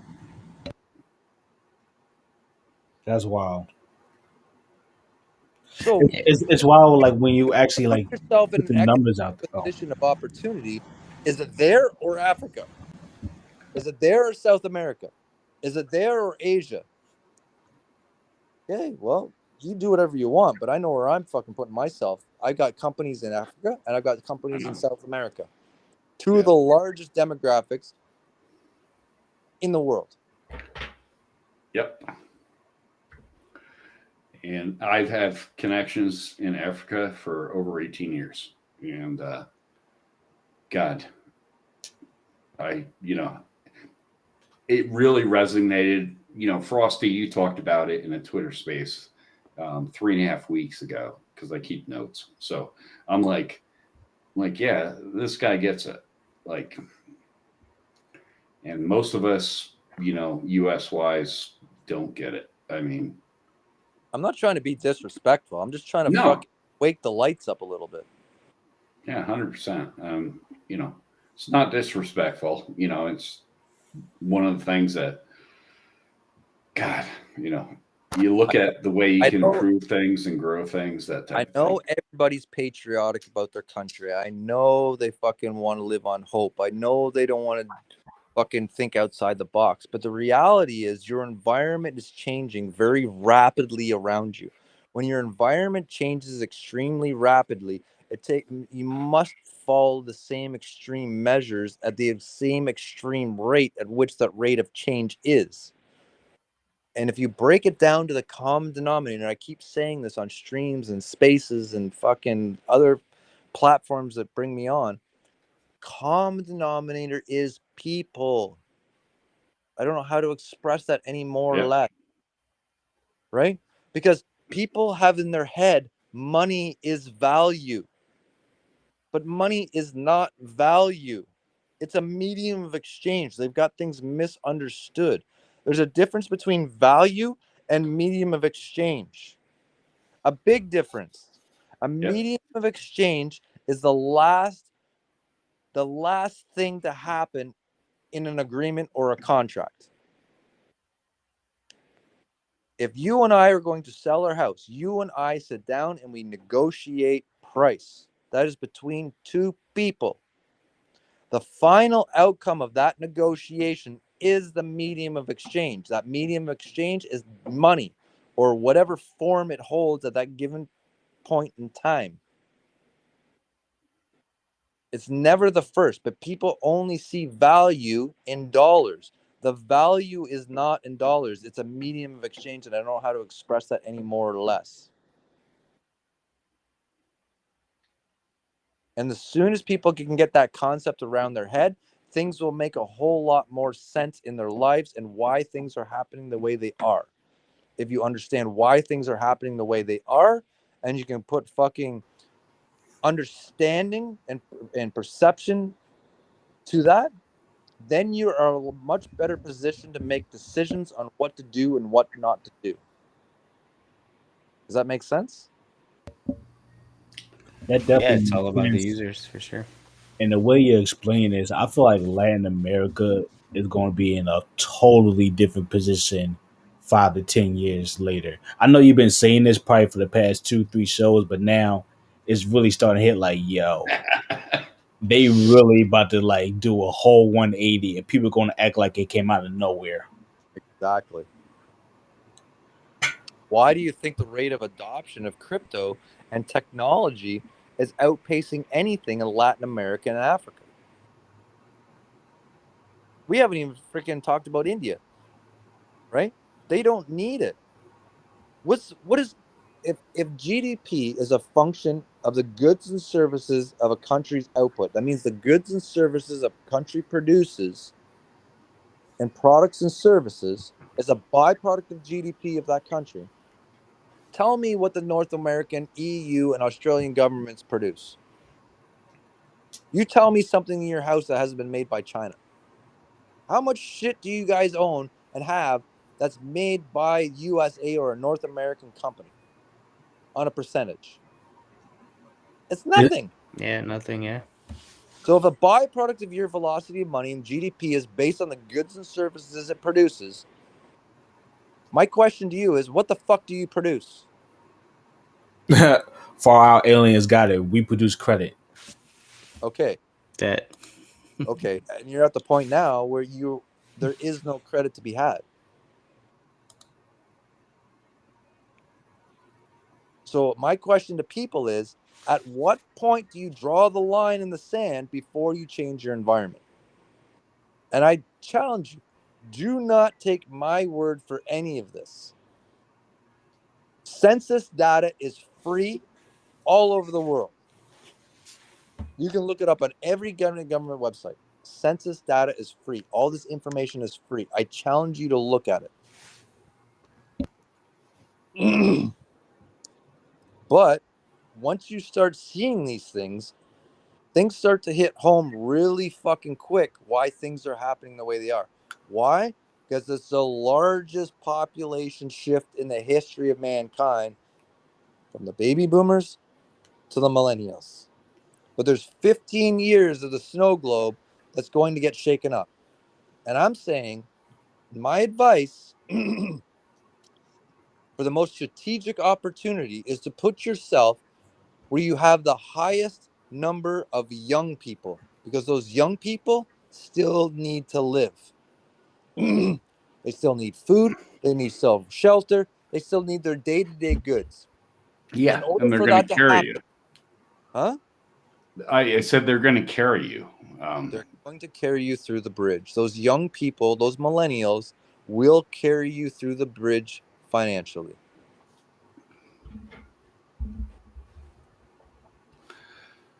Yeah, a lot of people don't look at it.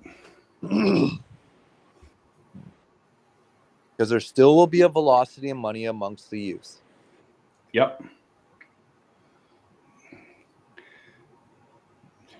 I have a lot I could say, but I'm just holding back because I'm just like, I've looked at this stuff for 15 years of my life, you know, being a poor man, you know, and like now being, you know, economically viable is like, you know, I get what you're saying, Frosty. Like, I've been looking at this stuff and I'm just like, son of a bitch. Right? I'm not trying to fucking rain on any parade. I'm not trying to fucking add doom and gloom. If you think about it, I'm trying to give you the tools and fucking numbers, the facts with real tangible evidence to make informed decision based on numbers, not hope, not opinion, not what everybody else is fucking telling you. Base it on information. And if you don't believe my information, please fucking fact check my ass. But once you start thinking about it in those terms, you're like, what the fuck? Right? Yeah. Right. The difference is I saw this coming a while ago. And I'm concerned more and more every day when people are still holding on to their assets like houses and cars and everything else when they have the opportunity of a lifetime right now to get out of them before the thing changes on them. Because if you don't think the only market left of rug pull is the housing market, you might be fucking a little wrong in that one. Yeah, it's gonna happen. It'll definitely crash.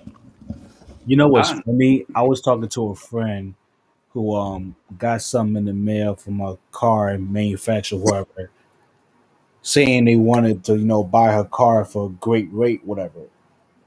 And she said she was gonna go for it, but she said she wanted to get, a brand new Jeep with it.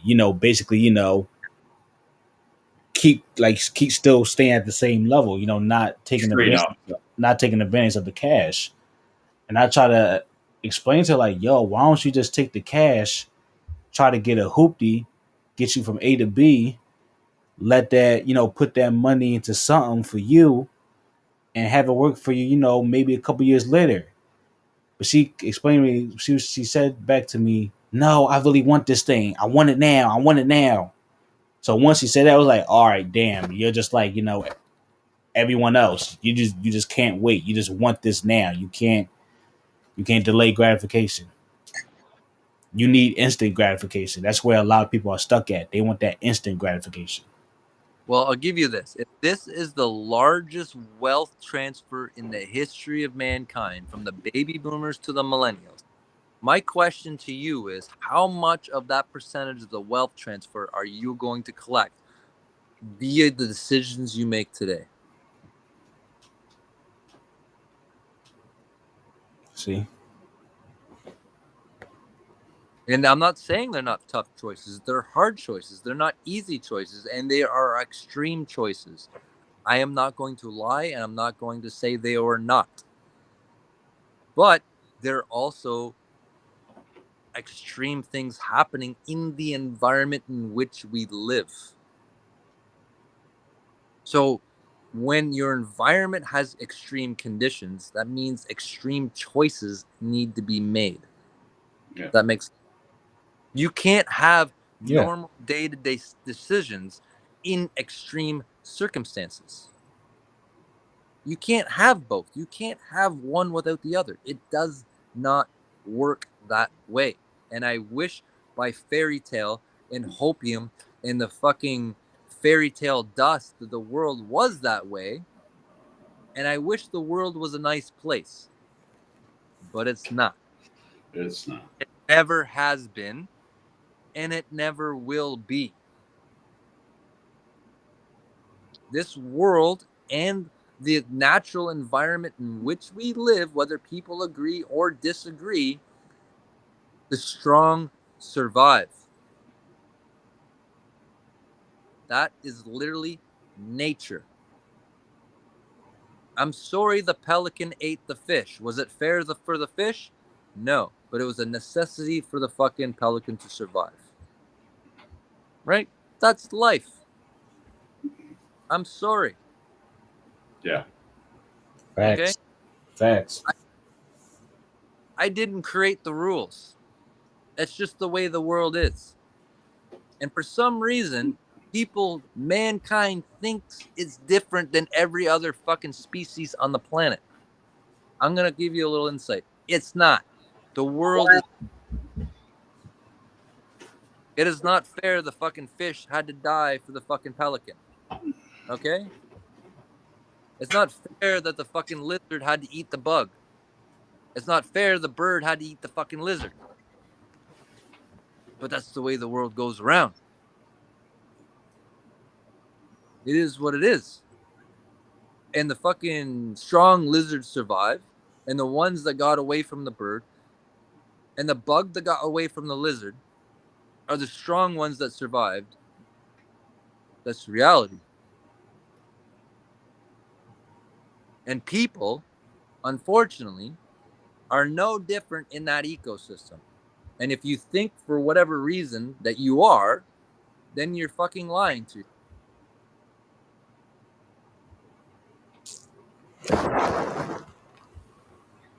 And right now we're going through tough times and hard decisions, and hard things are happening, and people are sitting there watching it happen right in front of their eyes and hope with no financial education, no facts, no fucking incentive for even have a due diligence of research, even though there's people like me screaming from the rooftops, giving the information, telling them where to look. They still don't fucking listen. And I'm not even kidding. I literally did the math in front of a friend and showed her the numbers and how much factually she could financially gain from making a different choice. And you know what she said to me? My house is my identity. And I said, as long as your house, it will be your failure. But that's the thing. People, like, unfortunately for us, we're connected to our things. We're connected, to these wasteful ass things that we all know we can fall back on, that we can scale down. But for some reason, the culture we grew up in and everything we see is like, I gotta have this thing to be me, to represent me. Like when she said that this house represents me, yeah, I laughed, but I understood what she said because I know people who feel that way too. It unfortunately can't, like, they have married to their assets. They married to it. They don't understand. They don't see it as an investment. Nobody sees this stuff as an investment. The average person doesn't. That's right. And that's the problem. They're emotionally making decisions for their financial future based on their identity because they can't look bad in front of other people. Right? That means that your opinion is more concerned about your fucking people around you and your image than your financial future. Yes. Right? Okay. Right? Who gives a fuck without other people? I don't give a fuck. I'm fucking haven't taken a shower all day and I look like a goddamn fucking shit. I don't give a fuck. If nobody likes me, shut me off your fucking stream, delete my fucking Twitter account. I don't give a fuck. Yeah. It's real advice for you fuckers. You know what I mean? And you know what it kills me? I get people fucking offering me financial advice. Oh, I get them. Me telling me how much I'm fucking doing wrong when they how don't much more money I can make. And they're asking me for help them out, but my decisions are wrong. Yeah. I'm like, what? This is how fucked up the world is. Yo, Frosty, what's up, bro? What's going on, brother? You're too serious, man. I had to cut you off. I'm sorry. How are you guys? All right. What's going on? We're awesome. Shut. Dude, I was just wondering where the beezy's at, bro. Where the what? He's looking for the girls, bro. Looking for the I'm here for the girls, bro. That's his thing. They all went to bed listening to me fucking preach about bullshit. You put them to sleep. Yeah, yep. Time for bed. Which in that case, it's time for me to go to bed. Gentlemen. Anyway, I apologize for the rant, boys. No, you're good. You're good. Listen, I got 2 pages full of notes here. I now got to go through. It's been a great stream. A lot of great information. Everyone have a good night. Be safe. Be mindful of your investments. Respect your pockets. Respect yourself. And I'm out of here. Right, follow me on Twitter, Tap for Life 1, Instagram, Tap for Life 1. And y'all have a good night. Do you have a link to the OnlyFans page? People were asking Tap in the the chat. cat. Tap the cat OnlyFans. Don't follow me. You gonna find it on my Twitter. Find it on my Twitter, man. It's on there. Love good. I'm tired of the BS, like all the DM stuff. So, hey, Bulla, I'll hop in Spaces. What's going on? Is there any Spaces going on? Bro, Jim Carrey was up in the bitch. Yeah, I saw that. Wait. Jim Carrey, Did real and Jim Carrey got in our space? not our space, his space, and we got in there, but the real Jim Carrey, yes. Oh, wow. And we had a UFC fighter in our space this morning. Yeah, I was there, yeah. So That's big pretty things are dope. happening, guys. Big things are happening. Yeah, the space is definitely a game changer for sure. All More right, people need to check it out. I'll peace out. Sorry for ranting all night. No worries, no worries. It was good. Catch I you guess live. this is gonna be me and Hexbollah to do the show. All right, have a good one, guys. Cheers. Catch you in the Twitter Peace. spaces, right? Peace, Frosty. Yeah, we'll check you out. Frosty's out. What's up? So this is the worst damn crypto show, huh? Yeah, we got. Look, I got pictures of Richard. We can start with this. I got famous as a girl, as KDP. Jesus, stop doing that, would you? It's okay. You gotta get used to it. You gotta Bro, take I it. can't take that. I couldn't take it at the It's beginning a of bear the show. market. You have to take it. Ah, Jesus. It's so disturbing. Fucking It'll Java. get you through it. I don't know what's like. It'll on get the- you through it. No, it's not going to get me through anything. It's horrible. What about some Motley and 410s action, huh? Okay, tendies maybe a little bit, but I got a soft spot for tendies. So Oh, you do? The guy's a fucking genius. You know, I mean, you guys don't understand. Like, you know, one of the most quiet guys in crypto is tendies. So if you're not following him on Twitter, just give him a follow because I got a lot of mad respect. I'll send every like Wendy's like possible meme I can to him.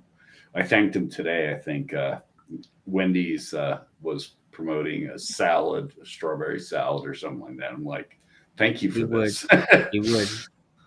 Yeah, but I was in Portland and like came across like a Wendy's like garbage. There was some like shopping cart with a tree in it or something. Like I tagged him in it. I'm like, the guy really knows what he's talking about. You know, he's a unappreciated guy in crypto.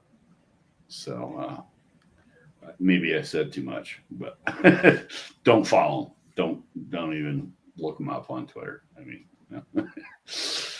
the guy's got no, clout whatsoever.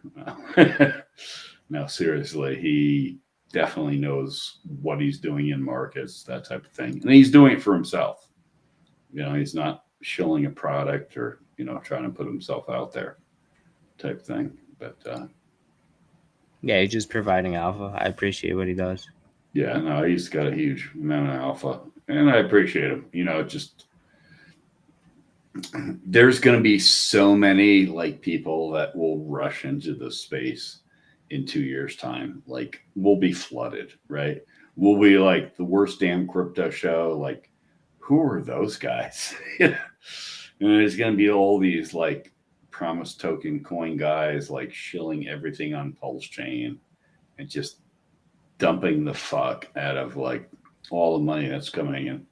And like we're sitting back scratching our heads like, what the hell? Did I teach you anything? Like, don't trade, don't sell, like hold and be first in, that type of thing. There'll be so many opportunities. But there's going to be so many people coming into the space and wrecking. Oh, that's very nice. God dang, the triangle. I don't think I could do that right now. Like 54 years old, I don't think I could like put my feet up like that. That's funny as hell. Illuminati confirmed. Jesus.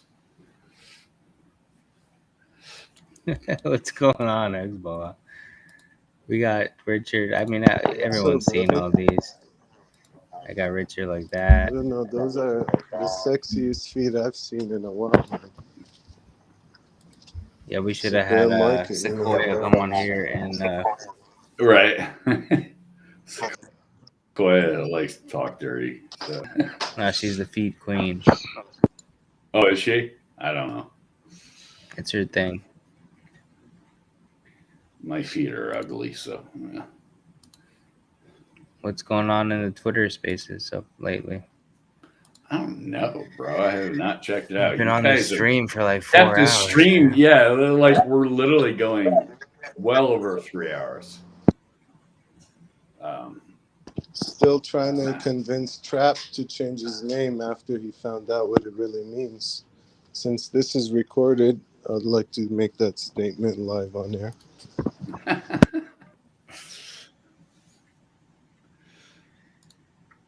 Yeah. I don't know what it means, but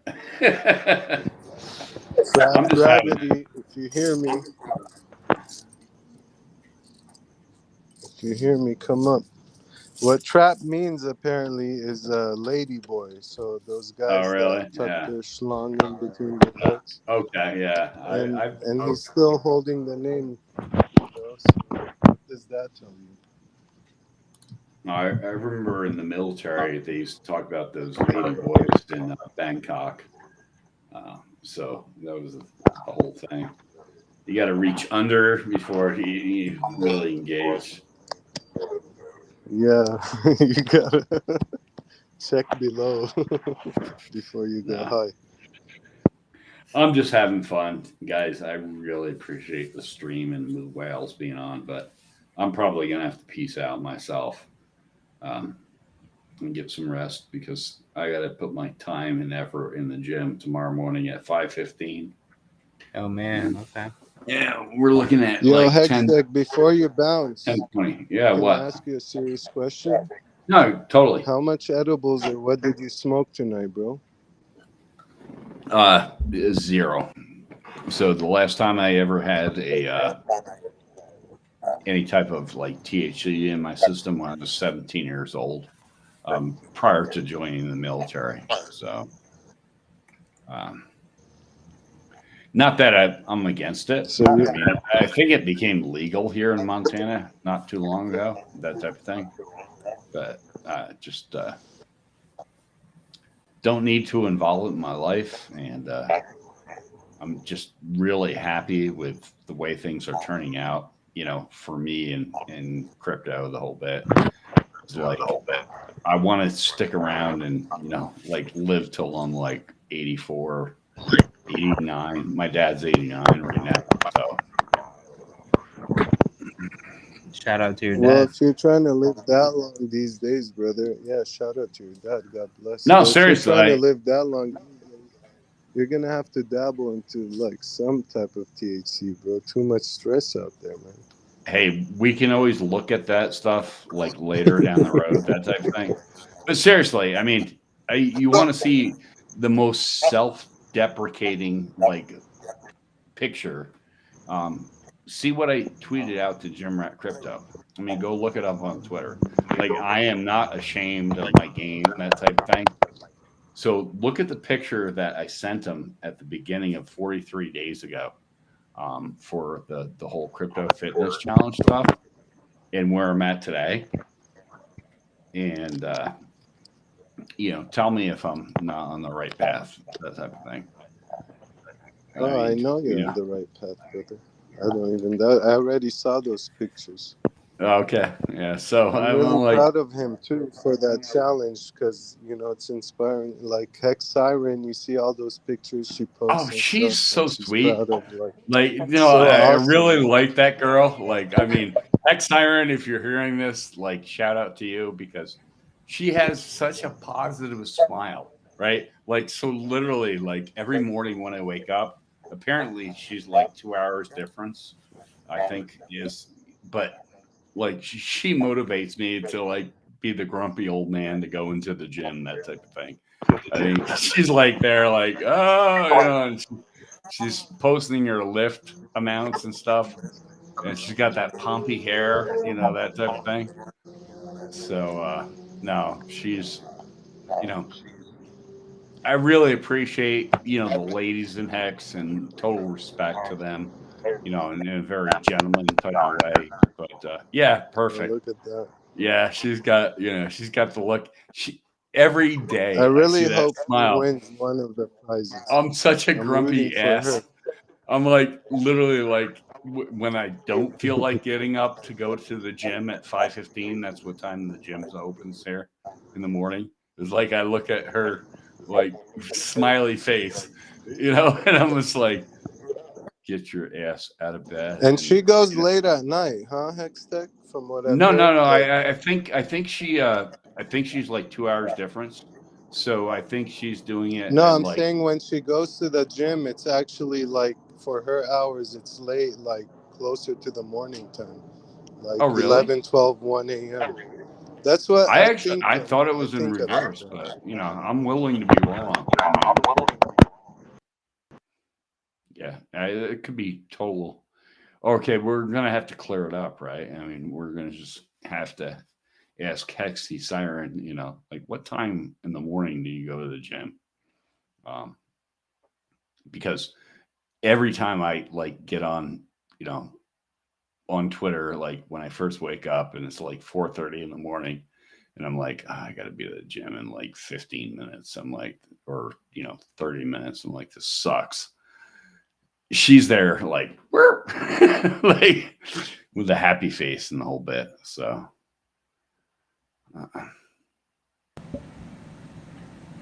Keeps rugging us. what's that? We got rugged. Who rugged? No, Hexbola keeps rugging us. Oh, you're messing with me, Hexbola. He's got control of the channel. Is he still doing the pink cat thing? He's just setting me up. He's probably laughing right now. Probably. He's that kind of guy. Yeah. No, I appreciate you guys. I mean, this was funny. This was fun. You know. Mashallah. Hexbola.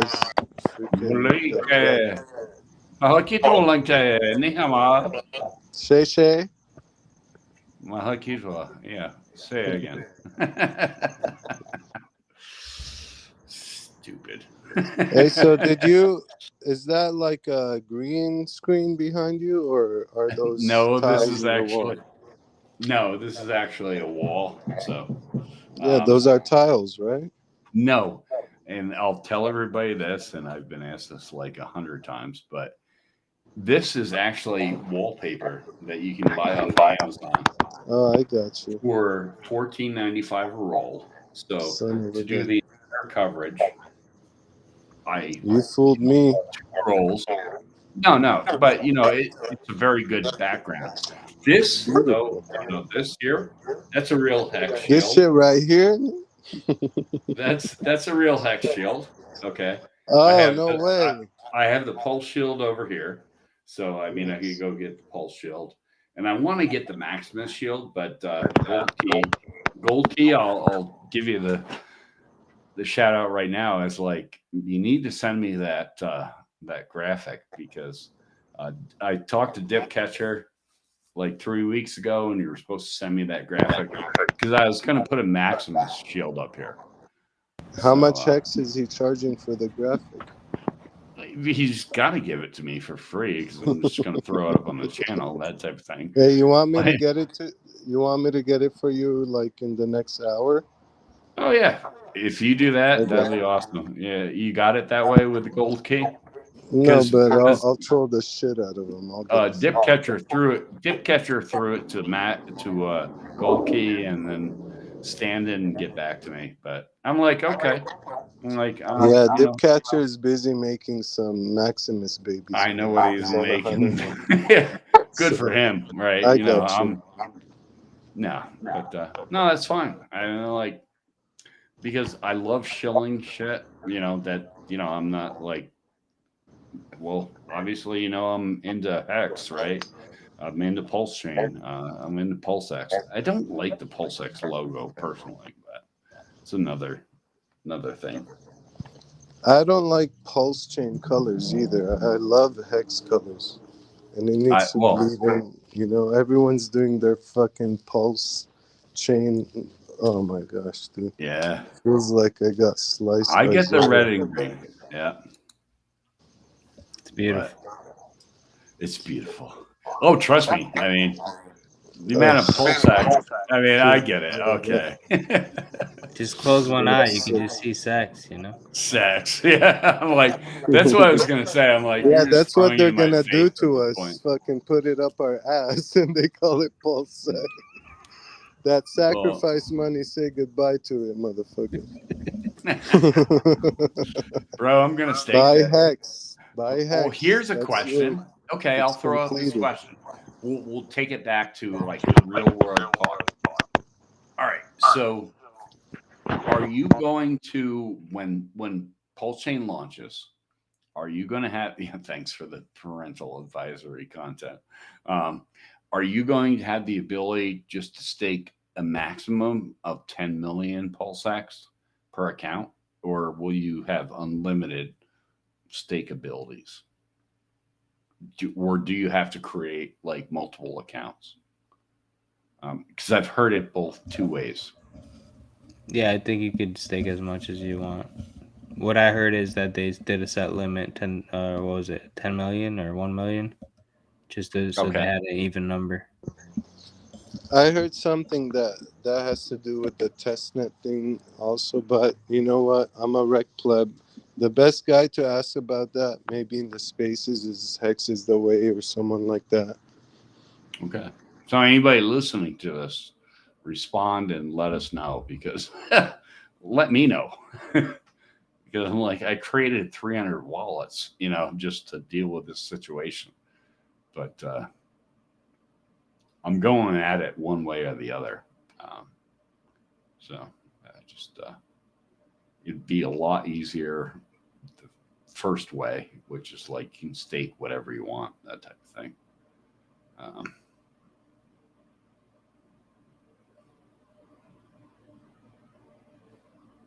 How do we get KDP in here?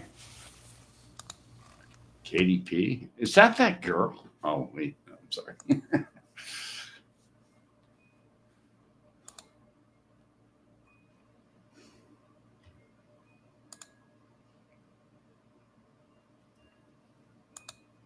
No. Doesn't look like it's gonna happen, Hexbullah. I'm sorry, man. Not bringing KDP in there? He was hoping. He was asking me. It was his dream, but I'm sorry, my brother.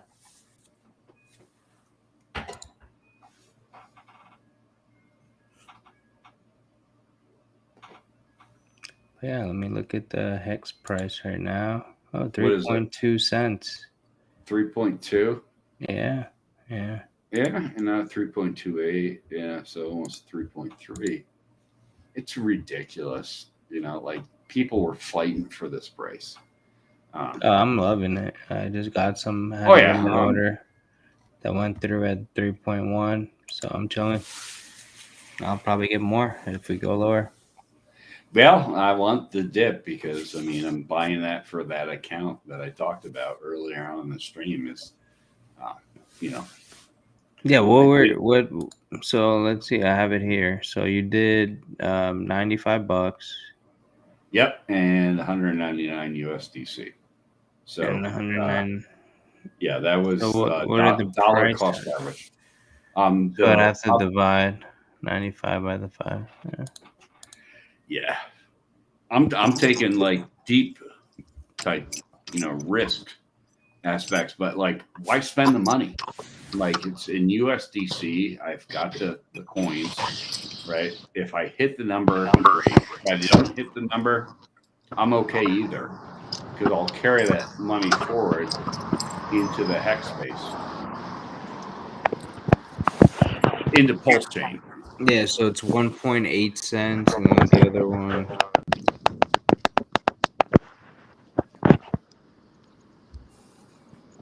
You guys know what's cheaper to buy now than your Pulse Chain sacrifice? Hedron. Hex. You guys hear about it before? Buy more. No, hex. these are hex prices. Is that the CD on the blockchain? It could be. Or something that's no. Sorry for the street noise. Is it too bad? No, it's fine. No, you're good.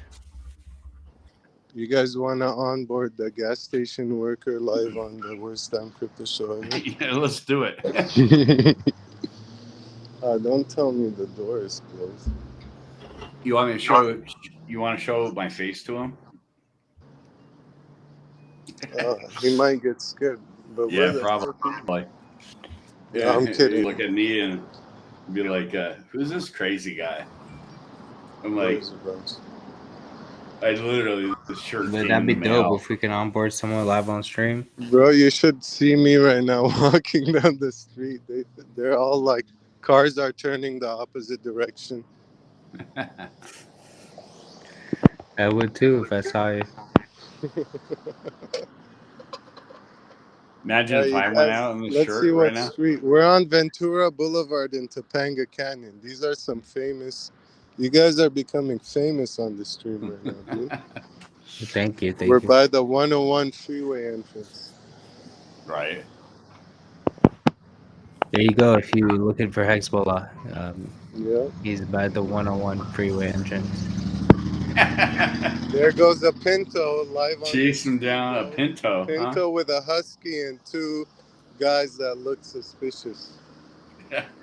Gotta remember the Pinto. Do they look like you? 70s. They looked recycled.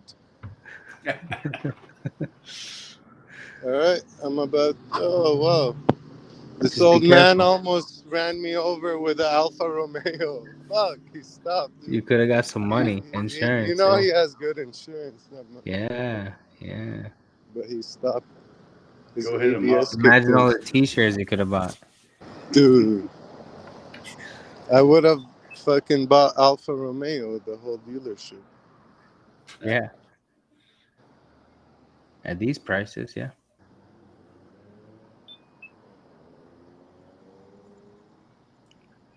What was that? You're opening the safe?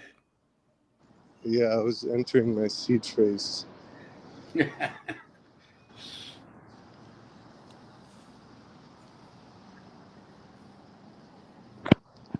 Just DM me your seed phrase, and I already sent it.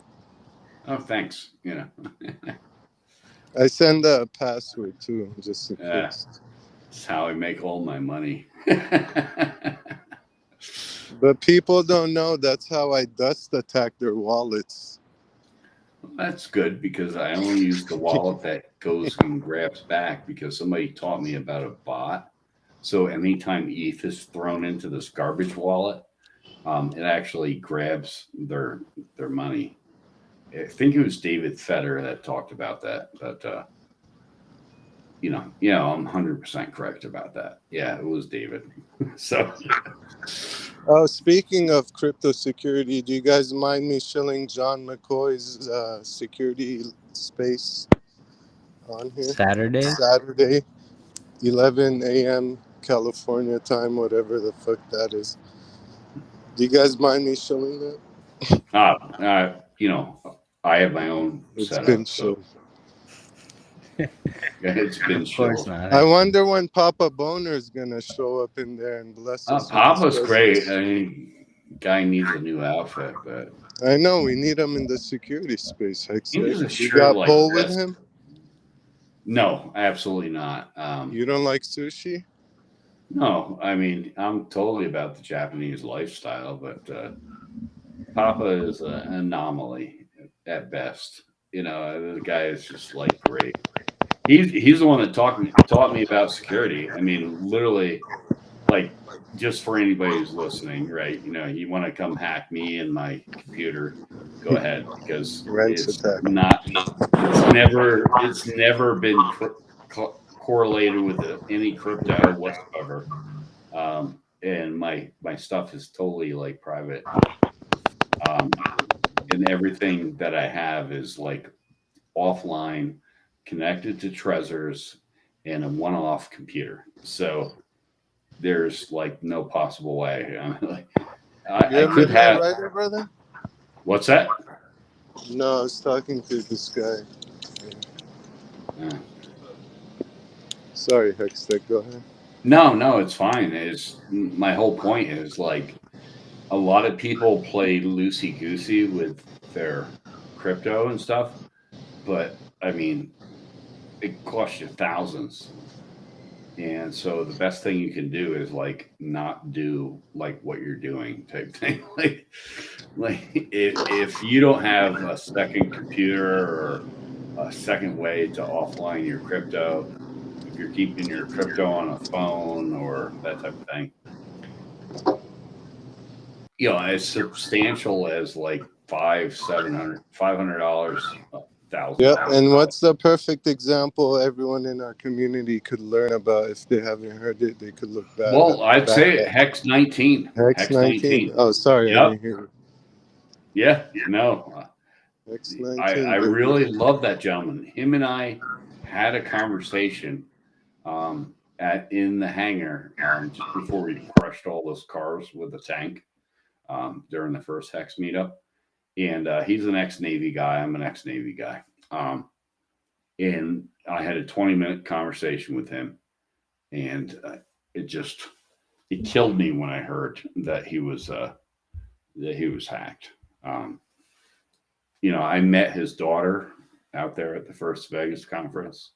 Redbeard One, great young lady. Yeah.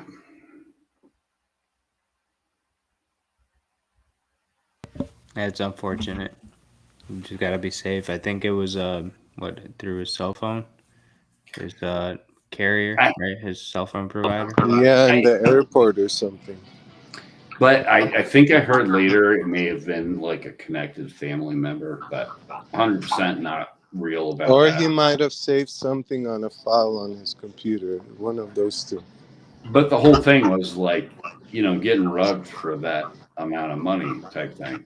That's insane, bro. And he was a Hex whale. That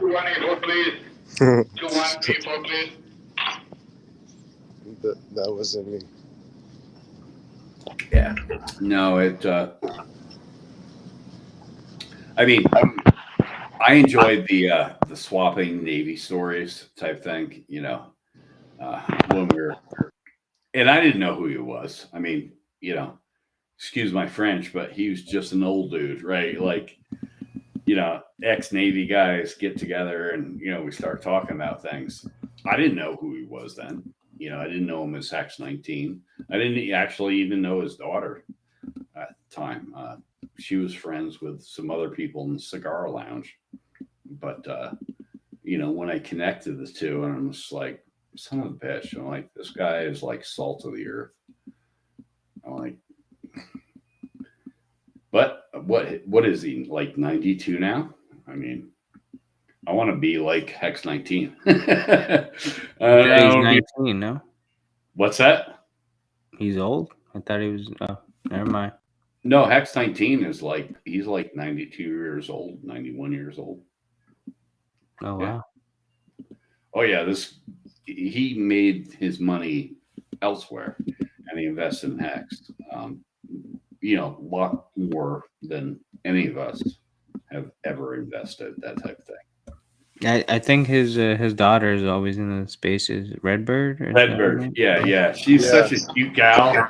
I'll be honest. I'm kind of sweet on her because, like, she's like salt of the earth type gal. So I really, you know, I laugh because of the fact that, like, she loves animals and she's always posting those animal pics and stuff. So.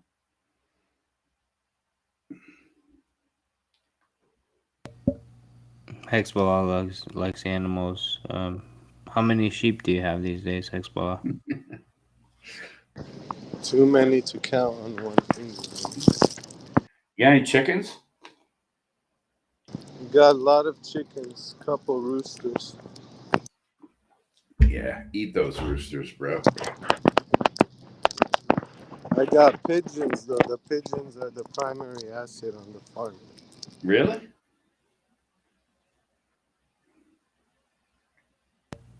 Drug mules. He's obviously not in the U.S., but pigeons are the primary asset. No. Have you heard of Hex? Who, me? Are you into crypto? What is that? No, it's for the cashier, but I guess you're self-checking out. No, it's self. Son of a bitch. I could ask the customers, but do you guys know what Hex is? Yeah, ask him. No, they're not interested. Hex.com, baby. Hex.com, everybody. They hear me, that's for sure. I promise them. I know.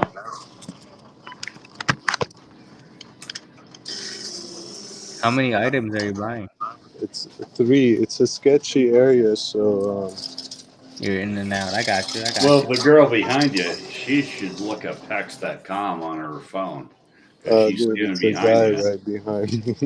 Oh, it's this guy. Yeah, Hey, he's dude. looking Look it up. What up, Hex.com. Tom? Oh, you have some great tattoos, brother. Oh, thank you. You're Hawaiian? No, I'm Japanese. Yeah. Are you into cryptocurrency, man? No. Look up hex.com if you have time. Yeah. Yeah, for sure, man. Nice to meet you. Have a great day. The chicken's good out here, huh? Yeah, it is. You got the best chicken in town, man. Hex is great. Tell him, bro. You too, brother. You have a multimillionaire on the phone. Like, No, he's carrying his chicken out. He's ready to eat some chicken. Yeah. He's doing what I'm doing. Have a good night, man. Take it easy. Hex.com. Yeah, All right. definitely. He's laughing. I know. Everybody laugh. Hey, I laugh back at them, dude. It's awesome. As long as everyone's happy, you know what I mean? Yeah.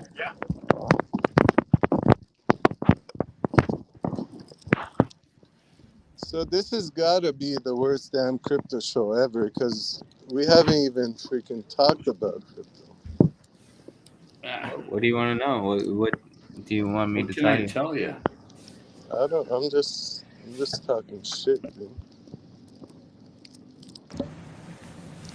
Does Fatburger accept crypto? No. No. So we have a problem. Well, You know, let's look. Americans are Bitcoin the price. #1 nation in obesity. So if we hit up these restaurants and they start accepting Hex, you know our bags are gonna pump overnight.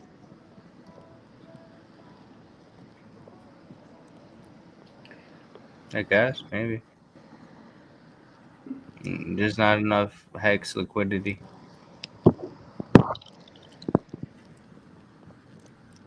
But Bitcoin's 22,000. Ethereum 1.1. Oh. Yeah. Hex is where's she at? 3.16.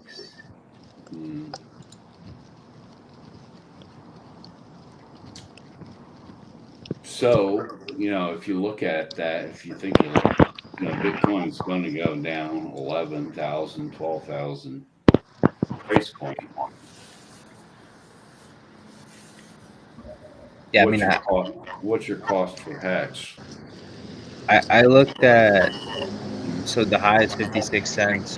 If it drops 99%, it's like under a penny. I don't think it'll do that. So I'm thinking it could drop like 98%, which is 0.112. Okay. Or 0.0112, whatever. Yeah. 1 penny, 1.1 pennies. But I mean, who knows? And it could wake down if someone, like, if we're chilling at 2 cents. Yeah, it's going to be a wake. Someone just sells a fat bag, we can, go to a penny. I just feel like there's going to be so many buy orders at a penny.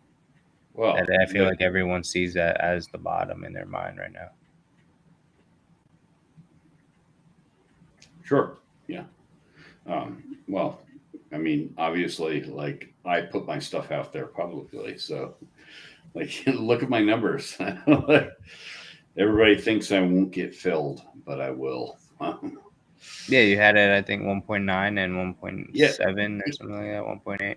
My point to most people was like, if you don't think it's going lower, you gotta figure out what the average is going to be. And it's okay because, like I told somebody, I'm like, this is dollar cost averaging. So, like, if your bags don't get filled, then you carry over, whatever you're going to invest in later on. Get a 10x or something like that out of that. So, but it's dumb to just, dump money. Like, it's hard earned money. I mean, like everything that you see there on those 2 orders, yeah, that was 2 weeks worth of wages plus I sold a couple of license plates. One of the things I do is, I have license plates that I collect off of vehicles that are traded in, so I sell them to a guy. So all that money there, that 95 and 100, that's 2 weeks worth of wages and license plate money. Extra money, free money, that type of thing. So, my thing was like, don't waste it. I mean, I could have just market bought. I could still go and market buy right now with that money,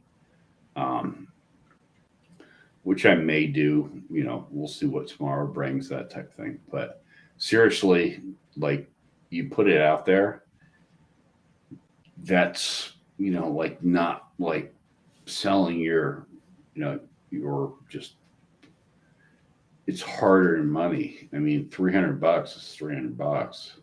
Like, so, if you're going to invest that and buy the best possible rate you can, and you have the opportunity to do it at a limit cost, why not? No, I agree. I like the limit orders for sure, especially like this when it's going to be a wick, and you have to be up. No. What, at 3, 4, 5 o'clock in the morning to catch a good price, Yeah. My biggest thing is like, help the little guy. I mean, do you know what it takes to earn $300? Like how many hours you have to invest in a day to make that money? And it may not seem like a lot or a little, but it's a lot of money. I mean, like, that's 3 hours you don't have anymore. You spend 4 hours at a job that, nets you $95. I'm like, that's time you traded. It's frustrating to me because, I get like Frosty stuff and, the different aspects is like, I'm very sincere about things. It's like the time you trade for the money you make, that type of thing. And you don't like invest in income producing assets.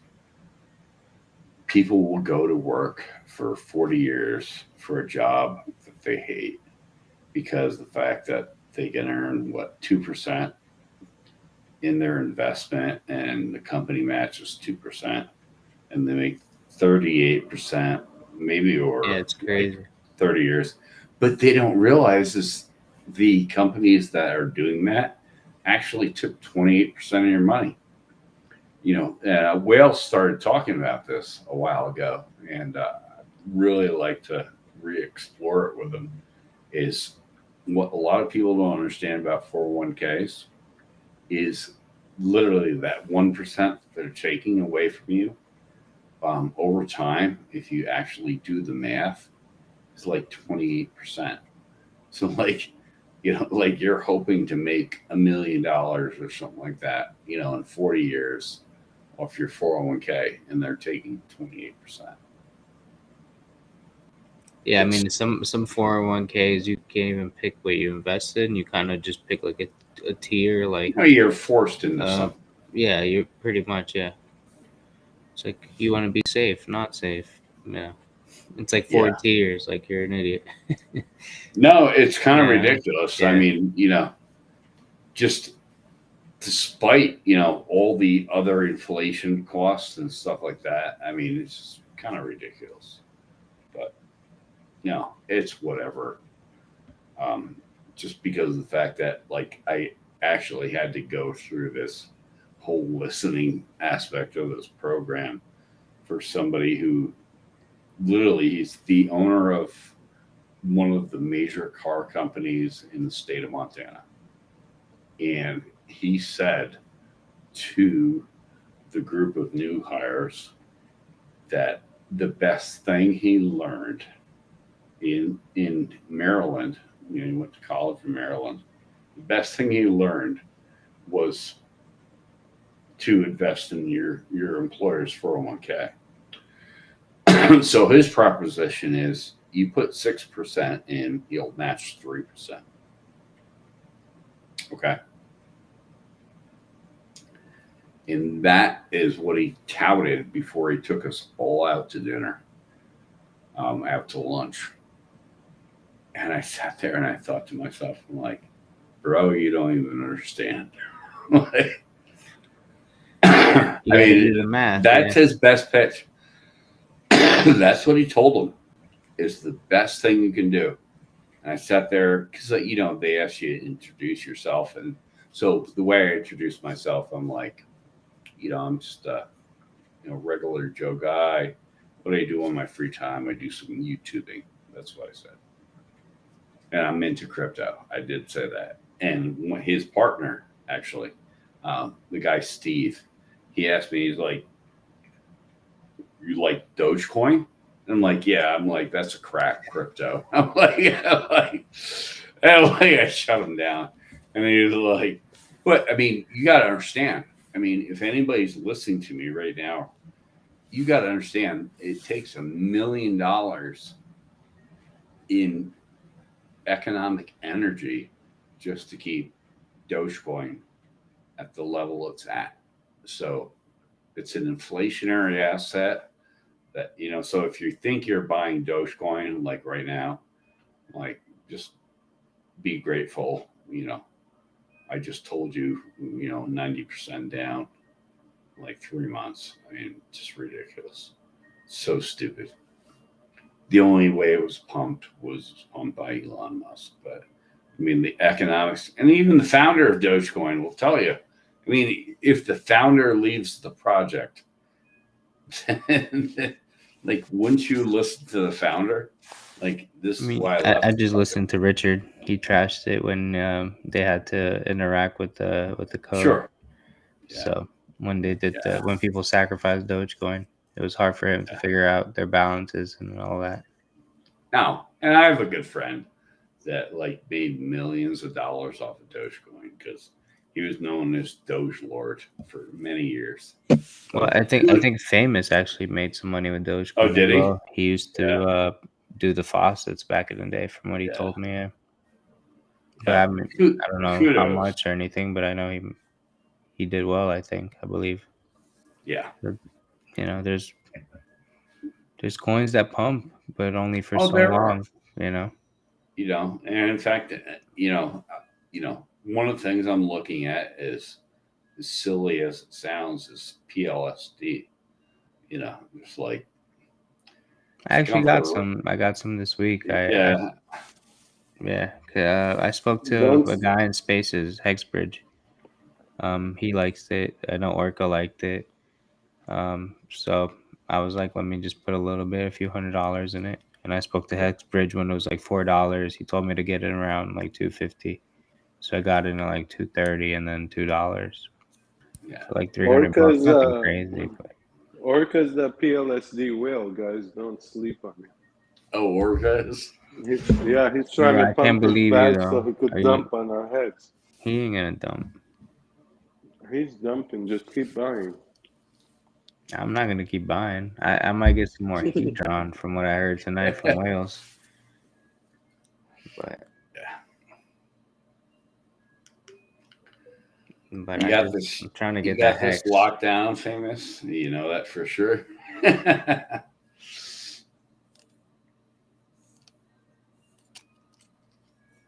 I'm just trying to get more hex, guys. I'm sure you guys are too. Yeah, well, The prices are shit. It's the lowest I've been in it. I saw it July of last year, and it's the lowest price I've seen. So it's great. Especially you get the 2-for-1. So if you're looking at 3.1 cents, it's 1.55, right? For the 2-for-1. If you look at it that way. Don't tell anybody, because I mean, a lot of people are like, "Oh, I'm looking for it to go a little bit lower," you know, that type of thing. It's like you could literally double your money, you know, just if you bought right now at whatever retail prices are. Not that I'm suggesting that by any means, but you know, I mean, you buy $500 worth, and then with parity and things moving up, like you literally turn 500 into $1,000. Yeah, and Richard's not talking about it. You know, that's the thing I love, is like he is absolutely not talking about like how much money is going to be made in the space. Like when he just doubling everyone's bag. Any ERC20. Bro, it's going to get ridiculous. Yeah, just like it's you don't want to talk about it because there's just so much money that if you really sit down and think about it, people, you know. Oh yeah, bigger players would be like, yeah, we need to look at this, make sure doesn't go down, you know, kind of thing. Yo, Hex Deck. What? If someone was trying to buy some Hex right now and they're new to the ecosystem and they have a MetaMask wallet, where should they go? Matcha.com. Matcha.xyz. Matcha.xyz. Put a limit order in. You know, don't spend your money frivolously. You can swap it in a MetaMask account, but your fees are going to be like so expensive. So what you do is you set an order limit, you know, what you want to buy. I mean, if you just want to buy at the price, you know, just swap it, right, in your MetaMask account. But seriously, if you want to set a price target because your money is valuable and like you worked hard to make that money, then, you know, take that money and just put it as a limit order. And if you get filled, you filled, but it doesn't cost you anything. Where it's going to cost you when you swap on MetaMask. So there's an option, but you know, no guarantee of like price advice, that type of thing. You can set your target for whatever you want, but whether you get filled or not, that's another option. Where you can just go and buy a MetaMask and pay the fee. In 5 years, maybe it'll be negligible, that type of thing. But, you know, it's always fun getting the lowest price. I mean, I use the uniswap.org as well when I want to do like market buy. Yeah, unfortunately, most people, they love buying the highs and selling the lows. So, but just in case somebody, you know, just in case someone was interested. No, people are famous for doing that. Like everybody would buy Hex at 40 cents right now if they knew the high was 51 cents, that type of thing. Like they dump into it like hard. And like it's going down, down, down. And people are just like, you know, people are dumping it and whales are dumping it, or, you know, different people. And it's like nobody wants to touch the smelly price of Hex right now. And it's like, are you kidding me? Like, you don't understand. Like, you do realize you get a 10x on this thing, like the minute it goes up, right? Like the liquidity is so low. I wish I could tell people like how stupid this trade is right now. I mean, like versus purchasing and holding, you know, versus like, you know, like the amount of downside you have. People are dumb. But, you know, that's going to be the way the market works. Yeah, No, I like to look. Sorry to interrupt. I like to look at the Hex Whale bot. Like, look at this dumb. You guys can see. Okay. 17 minutes Let me ago, see. someone ended a stake. They couldn't 590. They served 594 out of 792 days. Their penalty was 320,000 hex. Jesus. Right. That happens every day if you look at it. Just multiple sure. times. It looks like the same guy probably. It looks the same numbers. Could be. Right. And I still don't care. Back to back. Oh yeah, he's selling it down. What is 80 million hex for one day? Yeah, and I All don't that have sold that. stuff. I mean, you know, It looked my like 432. He couldn't wait. What is that? To 450, 18 more days. He lost 200,000 hex. Like, I look at this shit. How does this make any sense to anyone? I don't know, but I mean that's a lot of hex. 200,000 hex because you can't wait 18 days. It's just I know it doesn't compute in your head, but like for him, he's like, what I buy it at, right? I mean, you know, I'll just take my money and run, that type of thing. Like I'm done with this. Like I didn't believe in this in the first place, so I'm just gone, you know. I mean, for a normal person to get that much hex, you know, especially like if you're DCing in the last 8-10 months, like it would have taken you that long, you know, a few $100 here if you to get 200,000 hex, and they can't wait 18 days to give. Like that's just one example. I mean, well, here's a good example. You know, it's a realistic crazy. actually example. So in 10 days, I have a hex stake waiting to end. It's worth probably about $63,000 now. If I had ended it 3 weeks ago, I'm running numbers in my head, but because I knew what its value was at the time.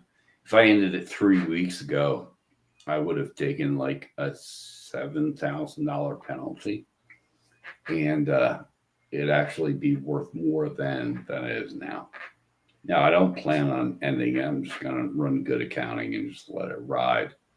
But, I mean, that's one of the reasons why people do stuff like this. I mean, Yeah, but think then about you it. have less hex. If you go back to February, that stake was worth $223,000, and I would have took a penalty of probably $23,000. So, you know, just shave off 23,000 off that 200,000, but it still would have been double of what I could take off today. So that's why they do it. Okay. Just because they're selling. If you're a net seller, that type of thing, if you want to take profits. I mean, you know, think about you're it. losing the hex. You're losing the hex forever. But they don't. So you're just looking at the don't present care. value, and then you're just calculating that. Like, I mean, you have to at that point, you just got to sell everything and get the whole hell out of the ecosystem. No, you just don't care about losing. That's one of your stakes, all right? Like seriously, that's But one it's of your 18. stakes. Like the one I showed you, it's 18 days. I know. What the I hell? Eat the whales, either. eat the whales campaign, guys. Is there anyone watching this stream? By the way, I'm just curious because I'm surprised there's 30 lost souls watching right now. I don't know. There must be some How bots. do I see that chat? Can I ban people like from my position right now, or because I can't interact with the chat? It's weird. I don't. No one's typing, but Is Hex Hado still spamming? Because he I wants banned his it. ass. Oh, you Maybe did? he came back. He came back, I think. He asked for it. He was like, "Ban me already." So He said, I was "Turn just this trying shit to off." give him Who is that? Hex Hado lately. Yeah. I banned them for a little bit. I put him in timeout Time or him out whatever. again. He likes it. He likes getting spanked. I'm serious. Bro. This is like 20 minutes ago, so. Yeah. I kicked him out of the R2R Telegram. I don't know if he knows, but it was me, Hensado, if you're wondering. Ah, shit, bro. Yeah, all these dumpers. I mean, I'm loving it, but I just don't get that emergency end stake. I never. Oh, we got naked fun. Oh Ban him, God. bro. I can't do anything. Oh man. I got it from here. I feel weak, bro. Hey, check out the website real quick. Put it. What's up, Suzanne? How you doing? Suzanne's here with the wrenches. Let's go. Enrique Torres, I'm at work hearing you guys. What you doing, Enrique? You flipping them tacos, brother? He works security. Oh shit. Probably, I don't know. I'm just guessing. For a taco truck? That'll be cool, huh? Securing the taco truck. I had a business idea once my first 5555 t-shirt matures, if I even have one. I want to open an exotic taco stand. Middle Eastern style tacos. It'll be the bomb. Hell yeah, you know it. Dude, this wheelbarrow right here.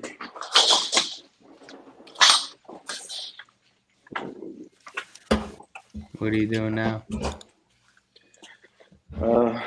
I'm at this building. It's gonna become a dentist office one day, and we put some new floors in. So I'm just covering up the floors so the painters could come in and spray the shit out of this place. Yeah, there you go. You do tile? No, construction. Okay. I used to do tile. Yeah, that shit ain't no joke, brother. Hell yeah, especially when the shards fly into your eye and you're not wearing glasses. Yeah, I've got cut up on my face before.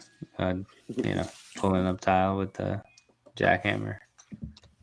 Oh yeah, for sure.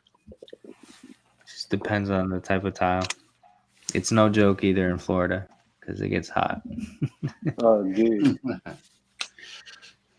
But yeah, good time. Yeah, I was putting up some insulation and drywall earlier today, and all I could think about is Richard Hart, bro. I'm like, dude, come on, bro. Serious? You know how he loves his insulation. Oh, I get that. Yeah. Yeah. Sure.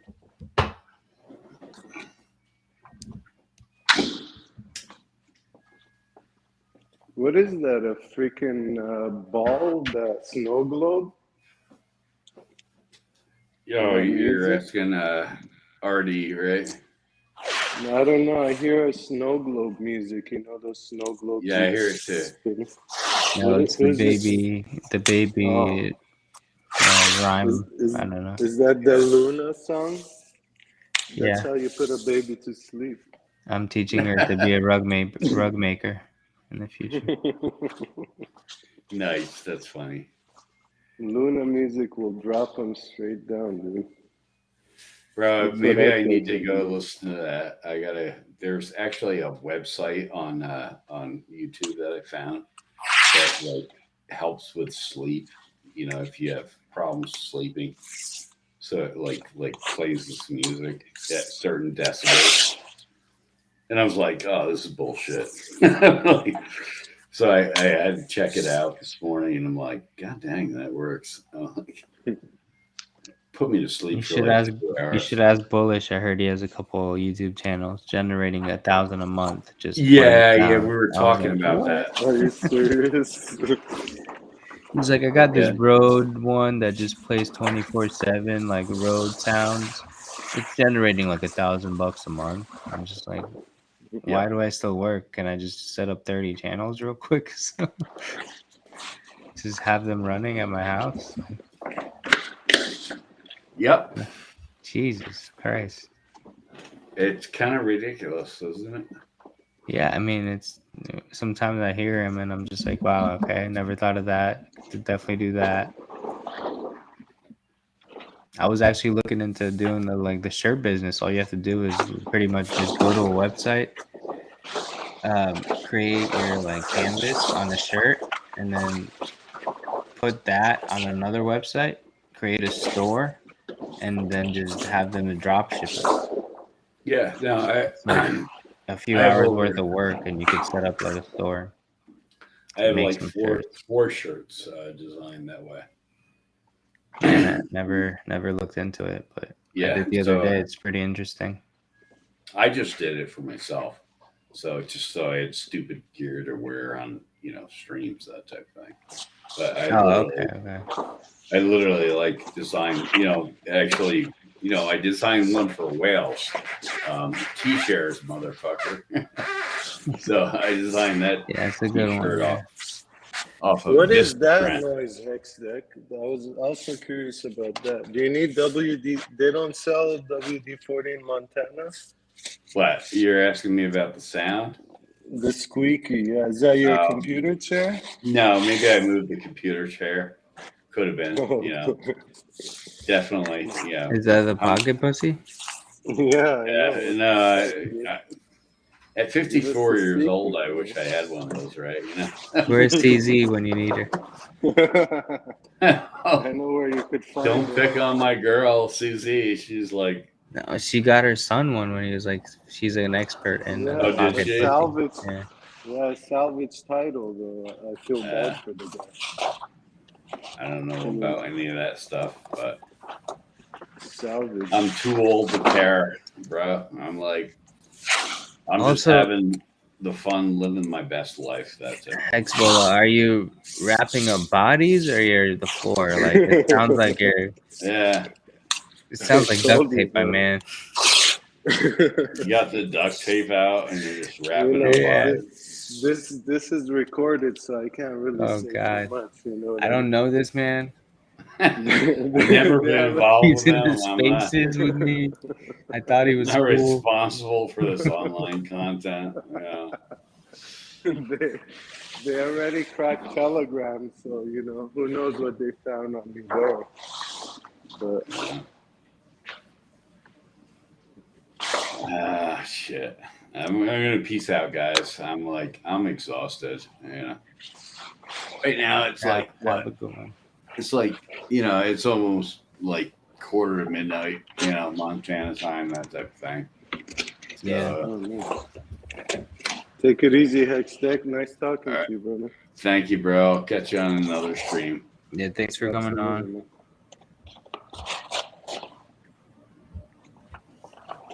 Thanks for coming on. Thanks for coming on, buddy.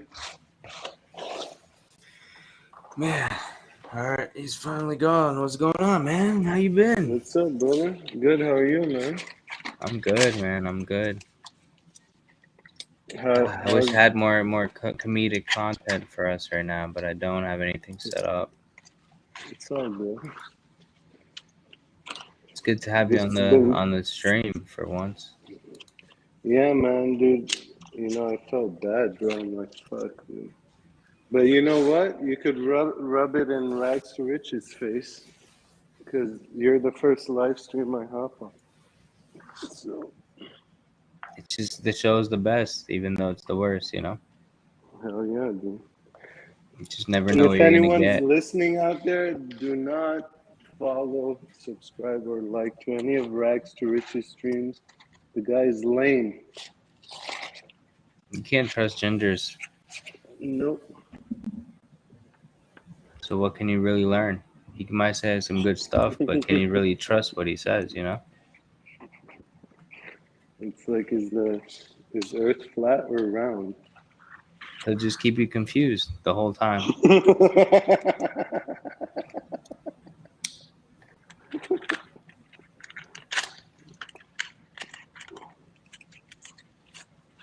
Yes, sir. So what happened to Fame? Is he still partying?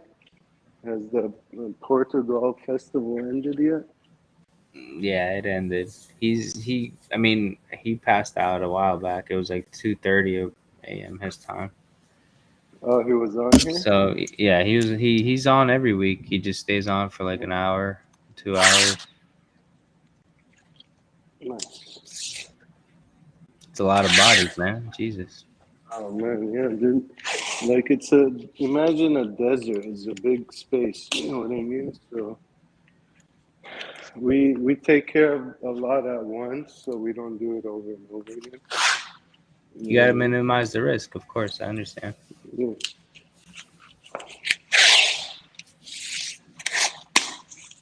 Yeah, that one's done.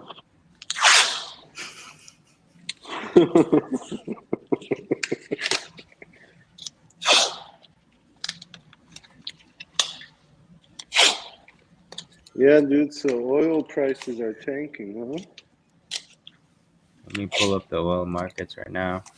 Let's go.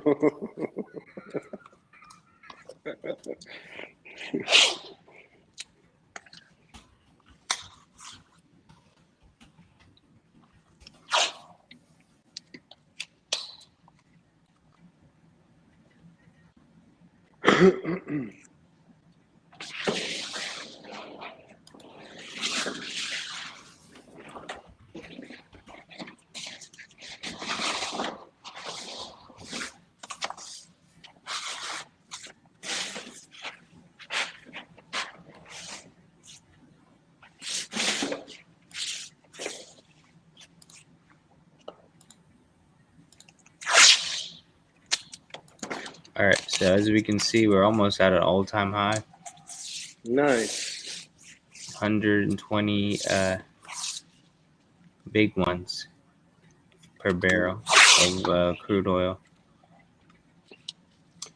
Yeah, I think I'm gonna dump my oil barrels and get some of that Luna too.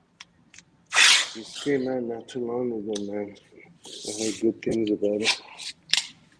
What do you think?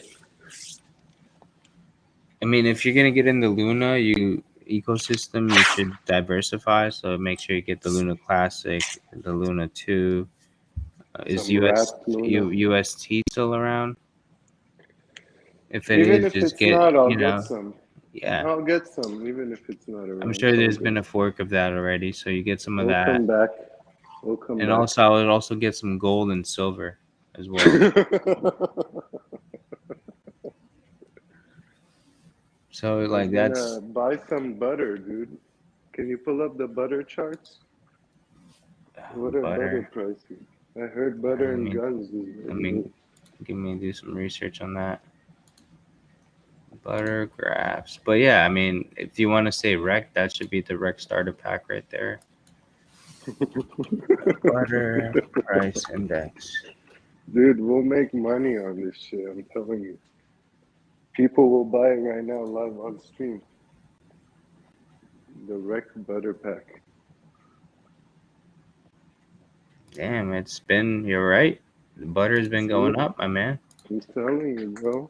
Wales is right. Butter guns, Saudis baby. don't mess around. Look at this, 12 months.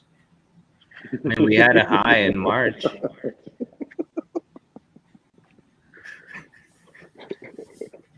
We had a little pullback. Now we're going. We're doing some butter. Look at this, the 5-year chart. I mean, we're coming down the all-time highs in March. With the all-time high was 7,000. Everything's up. I mean, look at the contracts year over year, percentage increase. It changes in the butter price index. A butter t-shirt, man, you can't even get your hands on one right now. Look at the price per region distribution here. Wow. Unsalted. Wow, unsalted's making a killing.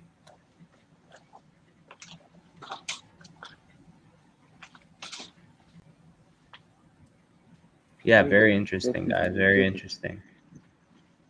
And you already know gun prices are going up. That's a given, right? Do I have to pull that up? Yeah, absolutely, dude. We got to show facts. We got to show our crowd.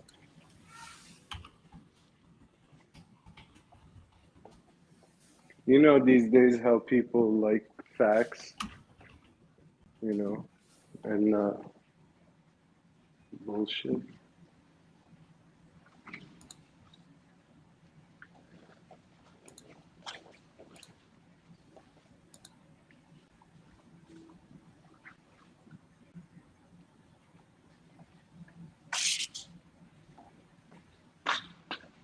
Well, I found small arms ammunition manufacturing, all other ammo products, including industrial shells and cartridges, air gun ammo, percussion caps. So I think this is guns. We might be wrong. We might have to do another stream to really dive deeper into this. But it looks like to me that gun prices at an all-time high right now. So, I mean, there you have it. The butter's up. The guns are up.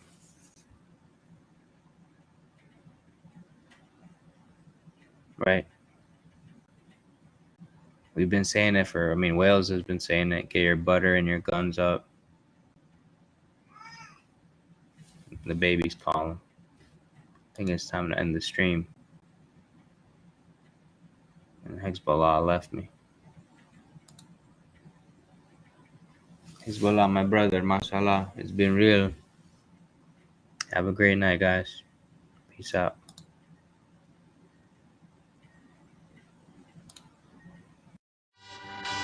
What are you, some sort of Mexican?